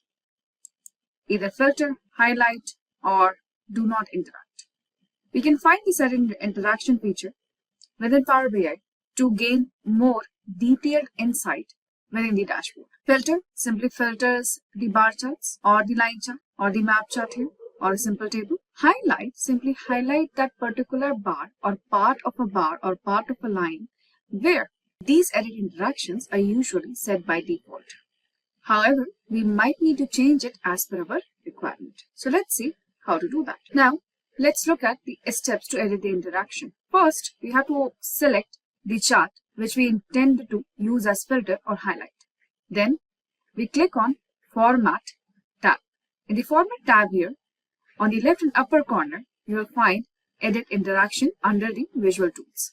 Once the interaction mode is on, we have to first select the chart and then we can select whether we want other chart to get filtered by the selection or to highlight, or we do not want it to interact. This interaction mode will be also available even for the cards that we add. We can add this interaction for the slicers too, not only charts, also the slicers. After edit interactions, which is a basic interaction available in Power BI reports. Next is bookmarks in Power BI. Bookmarks are a very useful feature within Power BI. They help us to save multiple views of one single report.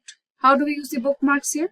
Bookmarks allow us to create multiple views of a report page, like including filters, slicers, multiple visuals, hide and unhide. So one single page inside the Power BI can be converted into multiple views. And those multiple views either can be navigated like a slide or a picture to represent different perspectives or states of the report. Now, how do we apply bookmarks? First, we need to go ahead and switch on the bookmark and the selection pane. So we need to go to View tab and we have to click on the bookmarks pane and the selection pane to activate. Once we are there, and on the right hand side, we can see the bookmarks and the selection pane. We can go ahead, create our selections and add to create a bookmark. So for example, if we have a slider, for example, if we have a hierarchy to choose, we'll choose a hierarchy.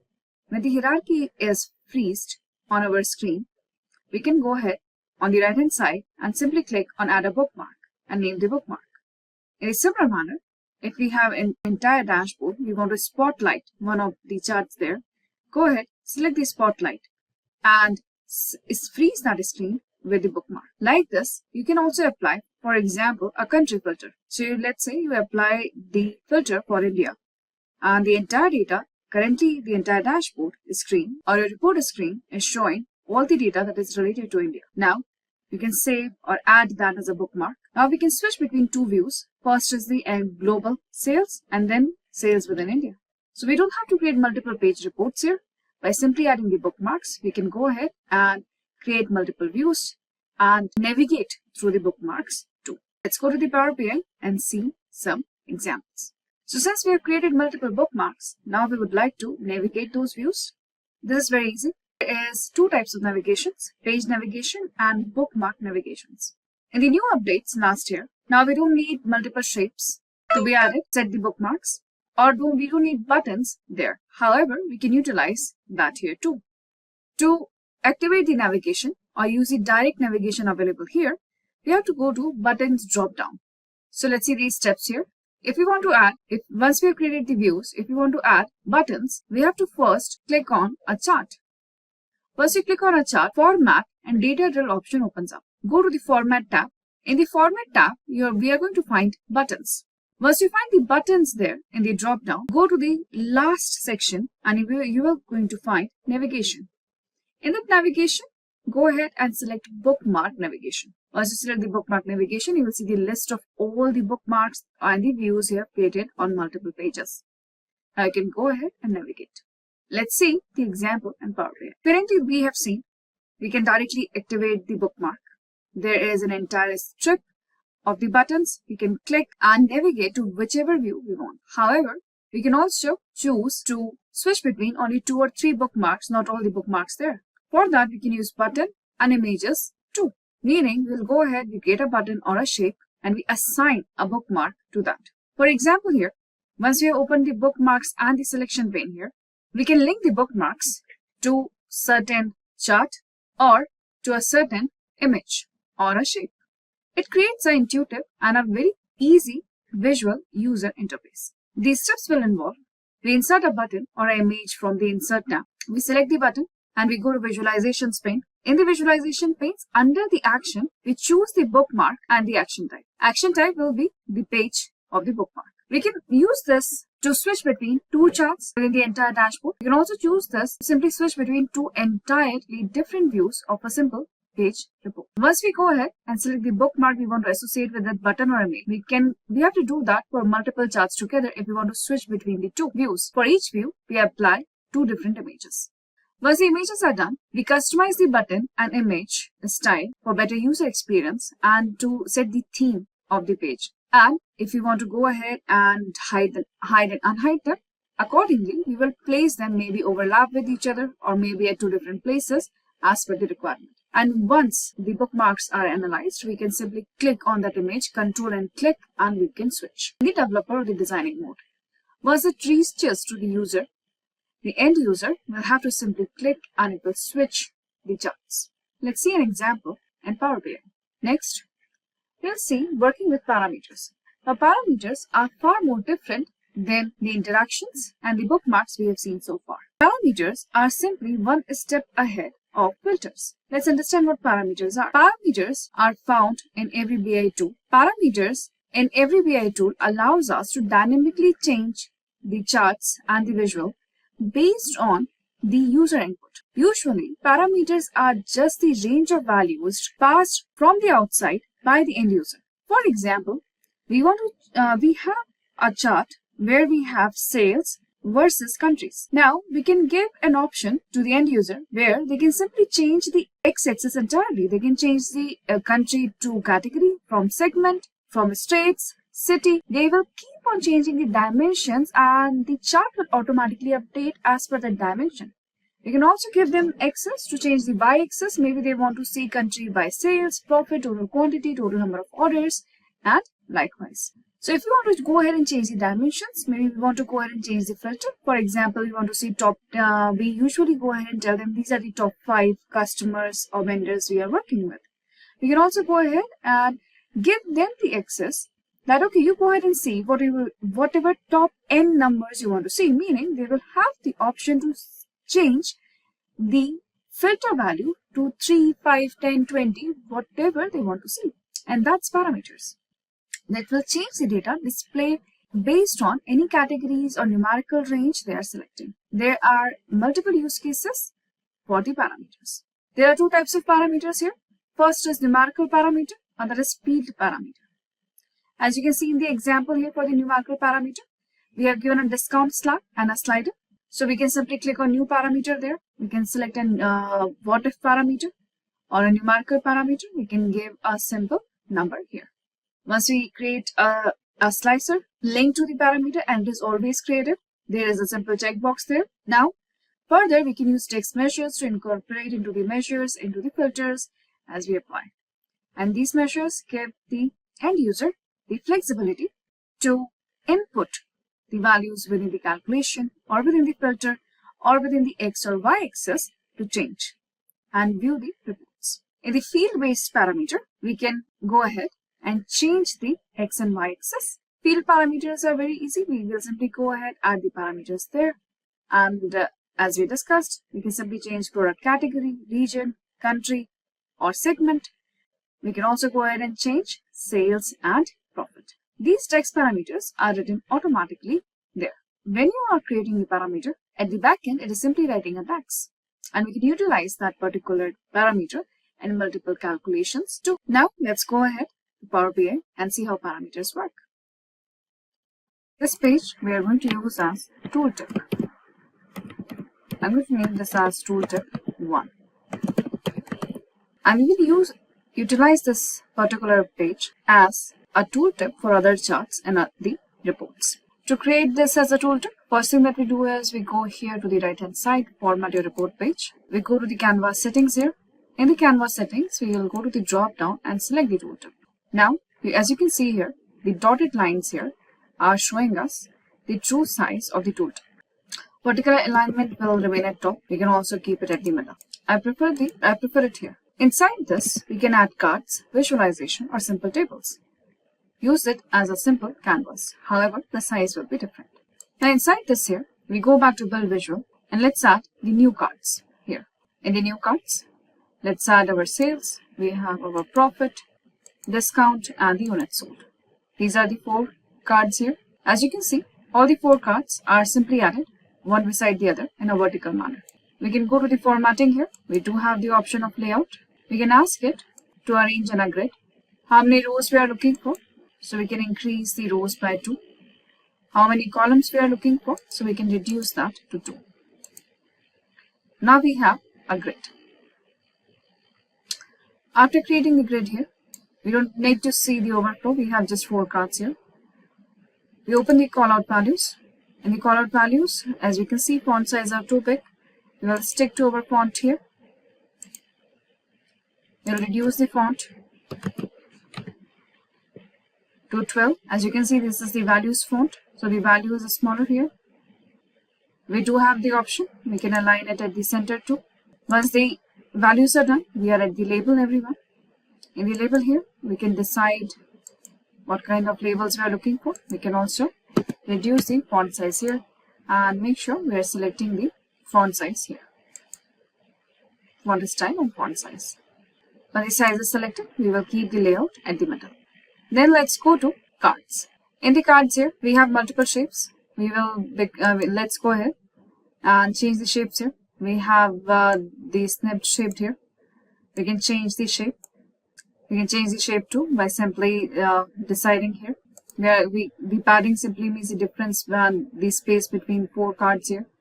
We can keep it narrow. Make sure the alignment remains at center. Within the cards here, we can decide the background color. Please utilize your organization colors for that too. You can also add the images at the back. So this is here. We have multiple borders. You can decide for the border colors here. So there is multiple options here for formatting. Once the cards are selected and created, now we can utilize this as a tooltip on other charts. So let's see how do we add this as a tooltip. If I go to report 1 here, In this report one, this is a simple column chart here. So let's look into this column chart. The tooltip that we have currently is simply saying region is west, sum of sales is that. And we can easily see that within the chart too. So let's add a better tooltip. To add a better tooltip here, first select the chart here. We will go to the format your visual. Under the visual settings here, and we have our general settings. In general settings, go to tooltips. In tooltips, we have the option that what you are looking for. Are you looking for a report page or the default one here? You can say we are looking for a report page, and once you go to the drop down here, you will automatically find tooltip 1 cards in the drop down. Once you select this here, tooltip 1 cards, when we hover the cursor over here, you can see the card appearing right there, and the number will keep on changing as per the selection. When we see it like that, the size is too big as we see in the column here, we can go ahead and customize it too. As you can see here, we have multiple options for the tooltip. If we have something typed there, we can go to the tooltip 1 card here. It looks smaller here. However, we click outside. We go to the format page. And canvas settings here, within this tooltip, we can customize it too. So when you go to tooltip, you can see height is 240 and width is 320, right? And we want it to make it smaller, so we can go to custom here. First thing that we do here is we make it smaller, like this, right? So for example, if we're keeping it smaller within this custom tooltip, let's see, I'm going to keep it here, smaller. Does that make it smaller in the report? Let's see. It doesn't. It still leaves the white space. So we go ahead to custom, page navigation, and the canvas settings, we will go to custom. And custom here, let's reduce this size, height 200, and width here to 250. And you can see, now this looks much better. Now you can see the report one. You will see the size will be immediately copied. Now likewise, you can decide on the size of the tooltip cards here. We can have another type of tooltip cards where we have multiple visuals added here. These visuals should be added again within the canvas of the tooltip. Now when we go to build visuals here, so for example, waterfall chart. So let's add a waterfall chart here. We'll add this waterfall chart within the quarter and the profit. You can easily see it here. This is sum of profit by quarter. We can go to the settings here. First switch on the labels. Now on the y-axis here, let's switch off the values. We don't need the values here. Once we have this here, we neither need the title. This is cleaner. Now we can go to general. We have the title here. Let's reduce the title by 9. Font size will be 9. Let's select our font style 2. This is simply profit by quarter. Now, above this here, we can also add a donut chart. Don't worry about the alignment and the size here. First, we are going to add this here. There we go. Now, let's create a donut chart between customer type and the sales. Since it's a donut chart, we will simply present only the percentages and nothing else. So we go to the settings again. First is, we have to keep the legend. We have to tell them what type of customers are. Or we can simply add it into the details label here. In the detail label, we can say that simply go ahead and tell us category and percentage. We will go to the slices and let's change the color here. That's retail and corporate. Same here, we have to go to general and we can edit the title right here.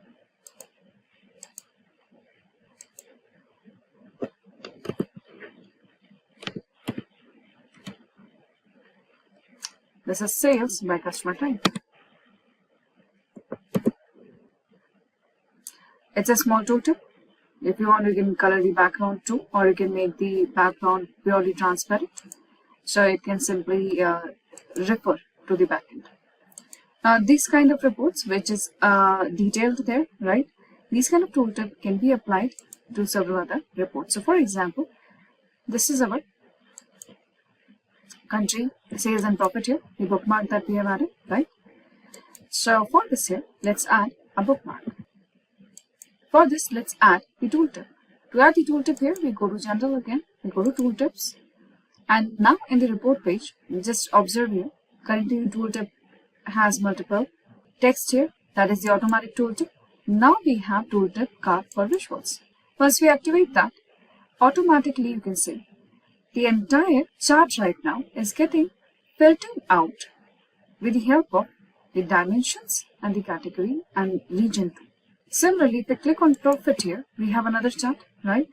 So we select on this chart too, and we select our tooltip visual, and this is a line chart for individual quarter and the year, and you will see changing here too. It's a quite a fantastic visual here. You can always go ahead and color the background similar. This is all about the interactions here. Let's have a quick recap. We started with a simple report. We have edited the interactions here. We have also added the interaction with the slicer and multiple sliders. We have explored in the new lightning bolt slicers and new slicers and the old slicers here with the help of edit interaction too. Then we moved forward and we have understood about date slicers, cards, and multi-row cards too. In the third report here, now we have seen bookmarks. In the bookmarks here, we have understand that we can navigate through in the bookmarks with sales and profit likewise. Then we have seen how to add the tooltip cards here. So right now, this is the report that we have created before, and we have explored multiple different types of visualizations with the interactions too. Thank you. I will see you again with the DAX and the parameters. Thank you. Today we will learn about the Power BI interview questions and answers. So Power BI is one of the most trending BI tool in the business industry today, and most of the data analysts are supposed to have a comfortable understanding of Power BI tool. So if you are about to attend an interview for a data analyst or a Power BI developer, a small set of Power BI interview questions and answers are found to be the most frequently asked questions. So those important questions will be dealt in this particular session today. Before we get started, if these are the type of videos you'd like to watch, then hit that like and subscribe buttons and the bell icon to get notified. Just for a quick info. Firstly, the first question is, what are the different types of filters in Power BI reports? So if you are an experienced candidate or a beginner, these type of interview questions are the ones which you're definitely going to face. So coming to the answer, what are the types of filters you'll be facing in Power BI reports? So there are three main filters available in Power BI, which are visual level filters, page level filters, and report level filters, which are almost self-explanatory. So if you want to be someone who stands out of the group, just mention a couple of more like slicers, which can also act some type of filters there, right? So visual filters, page filters, and report level filters are the three main types. And if you want to add onto it, you can also add in some slicers. Right now, let's proceed to the next question. Explain DAX in Power BI. So what exactly is the meaning of DAX? And to improvise your question or to improvise your answer, or if you want to outperform, you can also explain with some of the explanations or implementation of DAX in your nearest examples. Like if you're a beginner or if you're a fresher, if you're working on a portfolio, then you can give the example of your DAX implementation on that portfolio. Or if you're an experienced candidate, just explain your latest implementation of DAX in your previous projects. So the answer for this question is, DAX is basically the full form for data analysis expressions and is a formula language used in Power BI, Power Pivot, and SQL. DAX includes functions, operations, and constants that can be used as a formula expression to calculate and return one or more values. So DAX, just understand it in this way, right? So if you are about to perform an analysis, or if you're about to extract some insights, for example, you own a superstore, right? And you wanted, okay, let's assume that you own a superstore and you have 5 regions: north, south, east, west, and central, and you are providing products from a few categories, let's say IT, mobile phones, desktops, everything.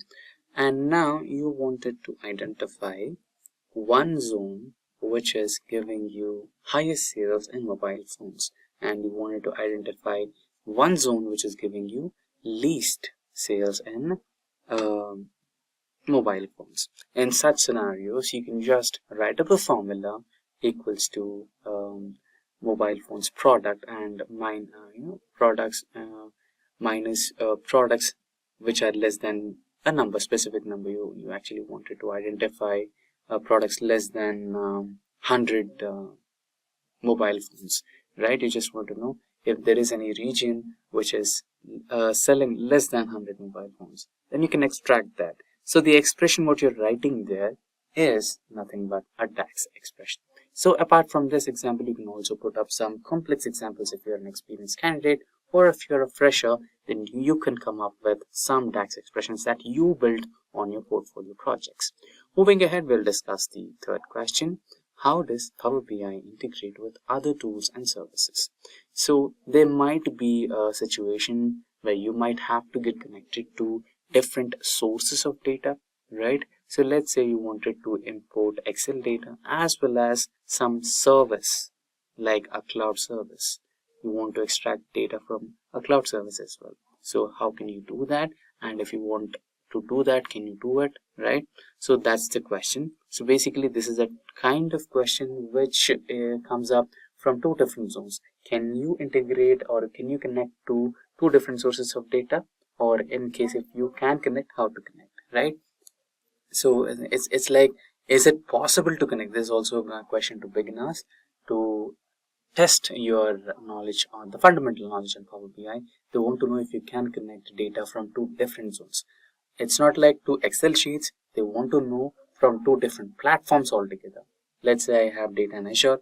Let's say I have data in SQL. So can I connect them both? Yes, you can do that. So the answer for this question is Power BI offers extensive integration capabilities with various Microsoft products like Azure, Excel, SQL, and some third-party services as well, like a website, any application, or a database, SQL databases, Excel spreadsheets, and other cloud services like GCP, AWS, etc. So that's possible.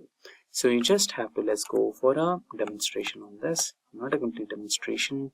Let's cancel this. So here, if you just, it's just like a overview how to connect. So here, if you see, we have Excel workbook, semantic models, data flows, data was SQL Server, web, OData, feed, blank query, and if your source is falling different from these available ones, you can just click on more and select any one of these options right here, correct? So with that, let's get back to the next question. What are the differences between Power BI Desktop and Power BI Service? So the terms are self-explanatory. If you're an experienced candidate, then you can define the answer right away. But if you're a beginner, especially if you're a fresher, then you must be a little cautious here. So if you are building your portfolio, if you are learning the fundamentals of Power BI, then you are doing it using Power BI Desktop, right? But if you are a professional or an experienced candidate, then you are developing the interactive dashboards, you are developing the interactive charts and graphs and everything, and you are providing that visual, only the dashboard to your end user, who's your client. So in that scenario, your client will be given the Power BI service module, right? So they will be having a service access only just to watch the visuals. So the answer for this question is Power BI Desktop is a free application, so it's not completely free. So there are situations where you might have to deal with some huge data, or you have to deal with some parameters like security, everything. In those scenarios, you might have to go with the licensed version. So for a learning purpose, it is a free application installed on a local system that lets you connect to transform, visualize, modularize your data, and few more implications that you can do. And on the other hand, Power BI service is a cloud-based service that allows you to share, as discussed, only to share and collaborate on and distribute your Power BI reports and dashboards with others within your organization. So client is partially a part of your organization because he has some business to do with your organization. So basically, understand it in this way, Power BI Desktop is something which allows you to build. It will give you the blocks, you build the visualization, and then you give a screenshot or you give a picture of that particular build to the end user. He can have a visual on it, how it is performing. He doesn't have to worry about how it is working in the background. He doesn't have to worry about how big or how large is your data set, how it is extracting, what API is it using, what's the he doesn't care about it. All he cares about is the visual, how is his business doing. So in that scenario, if you just want to give a picture, that's when you use the Power BI service. Now let's go with the next question. How do you handle security in Power BI? So this is a question given to the experienced candidates. So you can think about it about the access, row-wise access. Let's say you are the leadership team, and next is the manager, next is the individual contributor, correct? So here the full access, the full visuals of your business, how your business is going on, how are the leads, how are the revenue, how is the RPL, how is the traffic, everything is visible to the leadership or the manager, correct? But when it comes to the IC or individual contributor who is just working on traffic, he will have access only to traffic, not the leads, not the revenue generated, not the RPL and everything, because he has nothing to do with it, and that is something which you can't reveal to an IC for data security purposes. So you can also consider this in the way of inheritance, right? So you can divide it based on the level of the employee, right?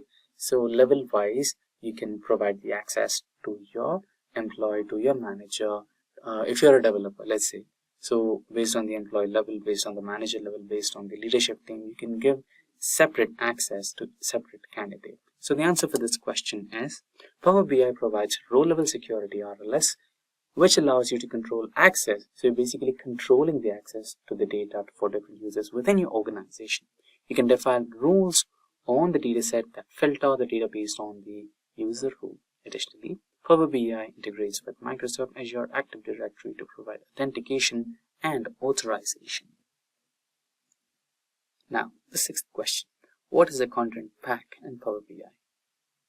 Content packs are a type of package that includes a related set of dashboard, report, and data elements they use to share insights, reports, and datasets with colleagues and organization within a broader audience. Power BI also offers organizational content packs, which allows users to quickly connect and analyze data from popular business applications. So basically, content pack, you can imagine content pack as a set of charts, graphs, or a complete dashboard or dataset elements. So when you integrate all those inside a bubble, that particular bubble can be considered as a content pack. Now moving ahead, we have the seventh question. Describe a scenario where you improvised performance of a Power BI report. So let's say this is so basically, before we answer this question is for an experienced candidate, not for an intermediate or not for a beginner level, right? So if you are someone who has 3 to 4 years of experience, that is when this kind of questions are suited. So explain a scenario where you improved the performance of a Power BI report. So there are certain scenarios where, let's say you're working with business data, Amazon sales data. So you have Amazon sales data or any other data for a beginner purpose. Okay, let's say some XYZ company. So you're working with XYZ company and you have a sales data from a past couple of years. And your client asked you last year this particular dashboard was working fine, but down the line when we entered the new quarter or new annual year, I can see there is some discrepancy, or I can see there is some delay for the Power BI dashboard to load. Now there can be multiple reasons for this. The first reason could be the hardware setup, or maybe the data is increasing day by day, so the hardware is not supporting. So that could be one reason. And provided if there are some visuals which are already created, visualizations or graphs or dashboards, and we are not mostly using them, so those can be one of the reasons. So in these scenarios, you can just give some explanations which you already faced in your current organization. For example, like you can say the client is not willing to scale up the hardware, like the data hardware which stores the data or something like that, is not ready to scale up the hardware, but he wants to use the same hardware, but he wants you to increase the speed. In this scenarios, you can eliminate the data which is not currently in use. Let's say you're using 2020, 21, 22, 23 and 24 data. Now all you focus on is the year-on-year growth. So you just need 2022, 2023 and 2024, not 21 and 20, right? You can erase that data from your existing hardware or servers. This will ease up the load on Power BI and automatically there should be an increase in speed. Another one, if you have already created some visualizations which you're not currently using, let's say you already created 2 to 3 dashboards and you rely on one dashboard alone, not the rest of those two, you can delete those visualizations. So something like that which can help you. But to consider this question as an assignment, I would like the viewers who are an experienced data analyst to answer the question in your way possible, so that the viewers can benefit from multiple answers. So you can write down few scenarios where you face this problem and how you solved it. It can be a one-line answer, it can be a points which you can mention, right? A set of points which you can mention that helped you to improve the performance of your Power BI end report. So the answer for this question which I have is, in one scenario, I improved the performance by optimizing data model, reducing the number of unnecessary columns and rows in data sets, and utilizing summary tables to decrease the data volume that needed to be processed. I also replaced complex calculations in the report with simpler ones which were possible, and used direct query mode for real-time data requirements to speed up a report loading times. So this can be a good answer. You can also add up some answers from your end as well to benefit the viewers. Now let's go with question number 8. Explain the difference between measure and a calculated field. So this can be an important question for freshers especially, right? So me personally, I've asked this question to the candidates many times. So the answer could be a little tricky, right? So most oftenly the question can be asked as what's the difference between measure and a calculated column, or measure and a calculated field, or measure and dimension, right? So the answer should be like this. Just pay attention to what the answer, interviewer is asking you, and answer wisely. If he's asking you the difference between measure and dimension, it's clear, self-explanatory. So something like measure is something which can be measured. The number is a measure. Let's say the salary is a measure. The average of marks obtained is a measure. Marks obtained in a specific subject is a measure. Rate of interest is a measure. Traffic is a measure, right? So when it comes to dimensions, something like a character data type, maybe, and name of the store, and let's say we had various regions in the previous question, north, south, east, west, central. This particular data which cannot be measured is called as a dimension. Now for this question here, what's the difference between measure and a calculated column? So calculated column is something which you generate out of a calculated field, right? Whenever you try to, let's say you have the quantity and you have the price, but you don't know rate of each product, correct? In such scenarios, you can write up a calculated field and build a new column called rate of product. That particular column is a calculated column. which is newly generated after writing a calculated field? So the answer for this question is calculated column creates a new column based on existing data using formula. It adds to your new, it's add to your existing table as a new column, as we discussed. Measure creates a dynamic calculation that summarizes your data. Measures are used in visualizations to analyze trends or answer specific questions. Now with this, let's move on to the next question. Describe the process of publishing a Power BI report to service. Now this can be an answer for both, this can be a question for both freshers as well as experienced. So now you can give it a try. You can give me the answer for this. You can write down your answers in the comment section below, and everybody has their own way of answering this question, but as simple as that, let's keep it normal. Now in Power BI Desktop, go to Publish and choose Power BI Service. Select the workspace to publish and configure settings like sharing access. Click Publish to upload your report to Power BI Cloud Service. So this is the answer given by most of the experienced candidates, but when it comes to freshers, it's okay if you answer in this way. Create multiple charts, create multiple graphs, understand the requirement of the end user, build the required charts and graphs, integrate all those charts and graphs to the dashboard. It's also a good way to tell it, but if you're an experienced candidate or if you're a beginner, just try to include these points as well. Just go take a step ahead and go a step further and answer.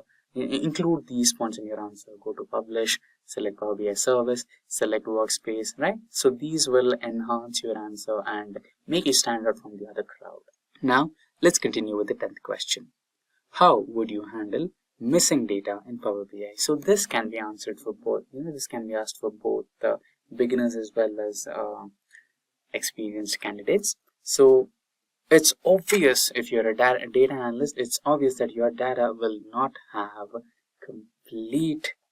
completely filled rows and completely filled columns, right? There is a possibility that you might have blank rows. There is a possibility that you might have blank cells. There is a possibility that you might have irrelevant data.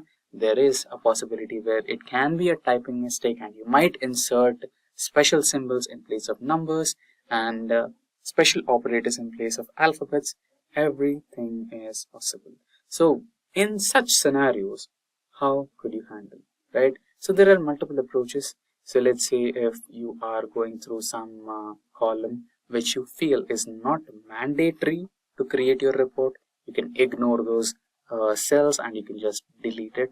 And in case of there is a discrepancy in your existing data and you find that is important, then you can always have a way to go back to the source who provided you the report or who provided you the data, as to complete them, as to give them the right number. Or in few scenarios, you can also, if you don't want to eliminate any kind of rows and columns, you can also have an option of taking an aggregate value in it. Maybe the minimum value, maybe the maximum value, may be an average value in that particular missing cell. So there are multiple possibilities, and if you feel like adding those answers, you can also feel free to add them so that everyone is benefited. So my kind of answer is there are several ways to handle missing data. Filtering, where you can exclude, simply that's the first one. You can just ignore those and exclude those missing values. Replace missing values with some aggregate values.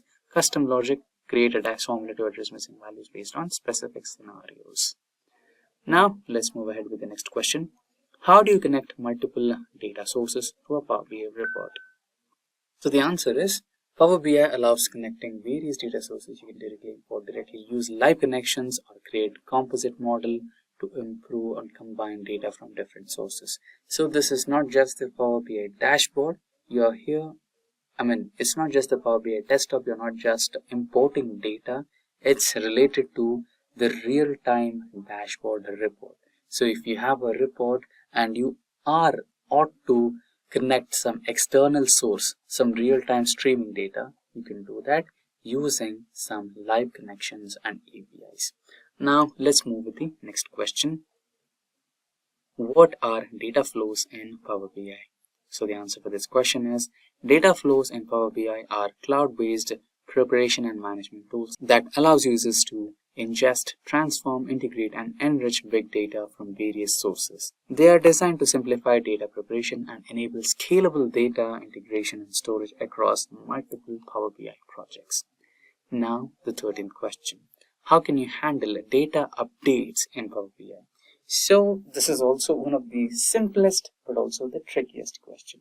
Let's say you already connect. Let's say we are dealing with Excel data, and your client provided you the Excel data, and you already created a dashboard out of it. And out of your knowledge, you don't know, right? You might not know what happened after they shared you the data, and the client gets to know there is some discrepancy here, there is some irrelevant data, or there is some missing value in the data provided to you, and they added and you missed it. Correct? In those scenarios, how can you handle data updates? Right? You can either refresh. So there are multiple answers for that. So let's go with the answer. So data updates in Power BI can be handled through scheduled refreshes or real-time streaming datasets. Scheduled refreshes. So let's say you provide some 6-day or 1 week or 1 day based on requirement. You provide a scheduled refresh, and it will act upon it, and it will refresh its source every single time. It basically refreshes the dashboard you created. It will extract the data from the source, and it will create a new report out of it. So scheduled refreshes can be configured in Power BI service, allowing data to be updated at specified intervals. Real-time streaming datasets can be used for dashboard tiles that require continuous updates. Now, the 14th question on our list. Can you explain the concept of a slicer in Power BI, right? So those who already are comfortable with the Excel, they might know the answer for this. So it's completely similar, right? So let's discuss the answer. A slicer is a Power BI visualization used to filter the data. Basically, it's nothing different from filter, right? It's just an option like a drop down that you create in Excel using the data validation. That's the same in Power BI as well as Excel. You just have a slicer option where you can provide your selection and it will give you an end report. So basically it's a filter. So it provides a way for users to filter the data that is displayed in other visualization on a report page. Slicers offer a more interactive and intuitive way to make selections and see the data that changes dynamically as selections are made. Let's say you have class 10, class 9, class 8, and you wanted to just check the results of class 8. You just select the option of class 8 on the slicer and you have the report. So that's how it basically works. Now, the last question for today's session. What is direct query in Power BI? So the answer for this question is direct query is a connection type in Power BI that allows you to directly connect to a supported data source, enabling real-time reporting capabilities without importing or copying data into Power BI while it offers up-to-date data. It also limits certain functionalities and might impact performance based on the query load on the source system. So with that, we have finished the top 15 Power BI interview questions and answers that are frequently asked in a data analyst interview provided for both freshers as well as experienced. Should you feel that we missed out on any of the important questions that you might have already faced in your previous interviews, please feel free to let us know in the comment section below, and so we can have them answered, or you can also provide us the answers so that it can benefit both of us and also the viewers. Now, having said that, we have come to the conclusion of this session. That's a wrap on our Power BI full course. If you have any doubts or questions, you can ask them in the comment section below. Our team of experts will reply you as soon as possible. Thank you and keep learning with Simplilearn.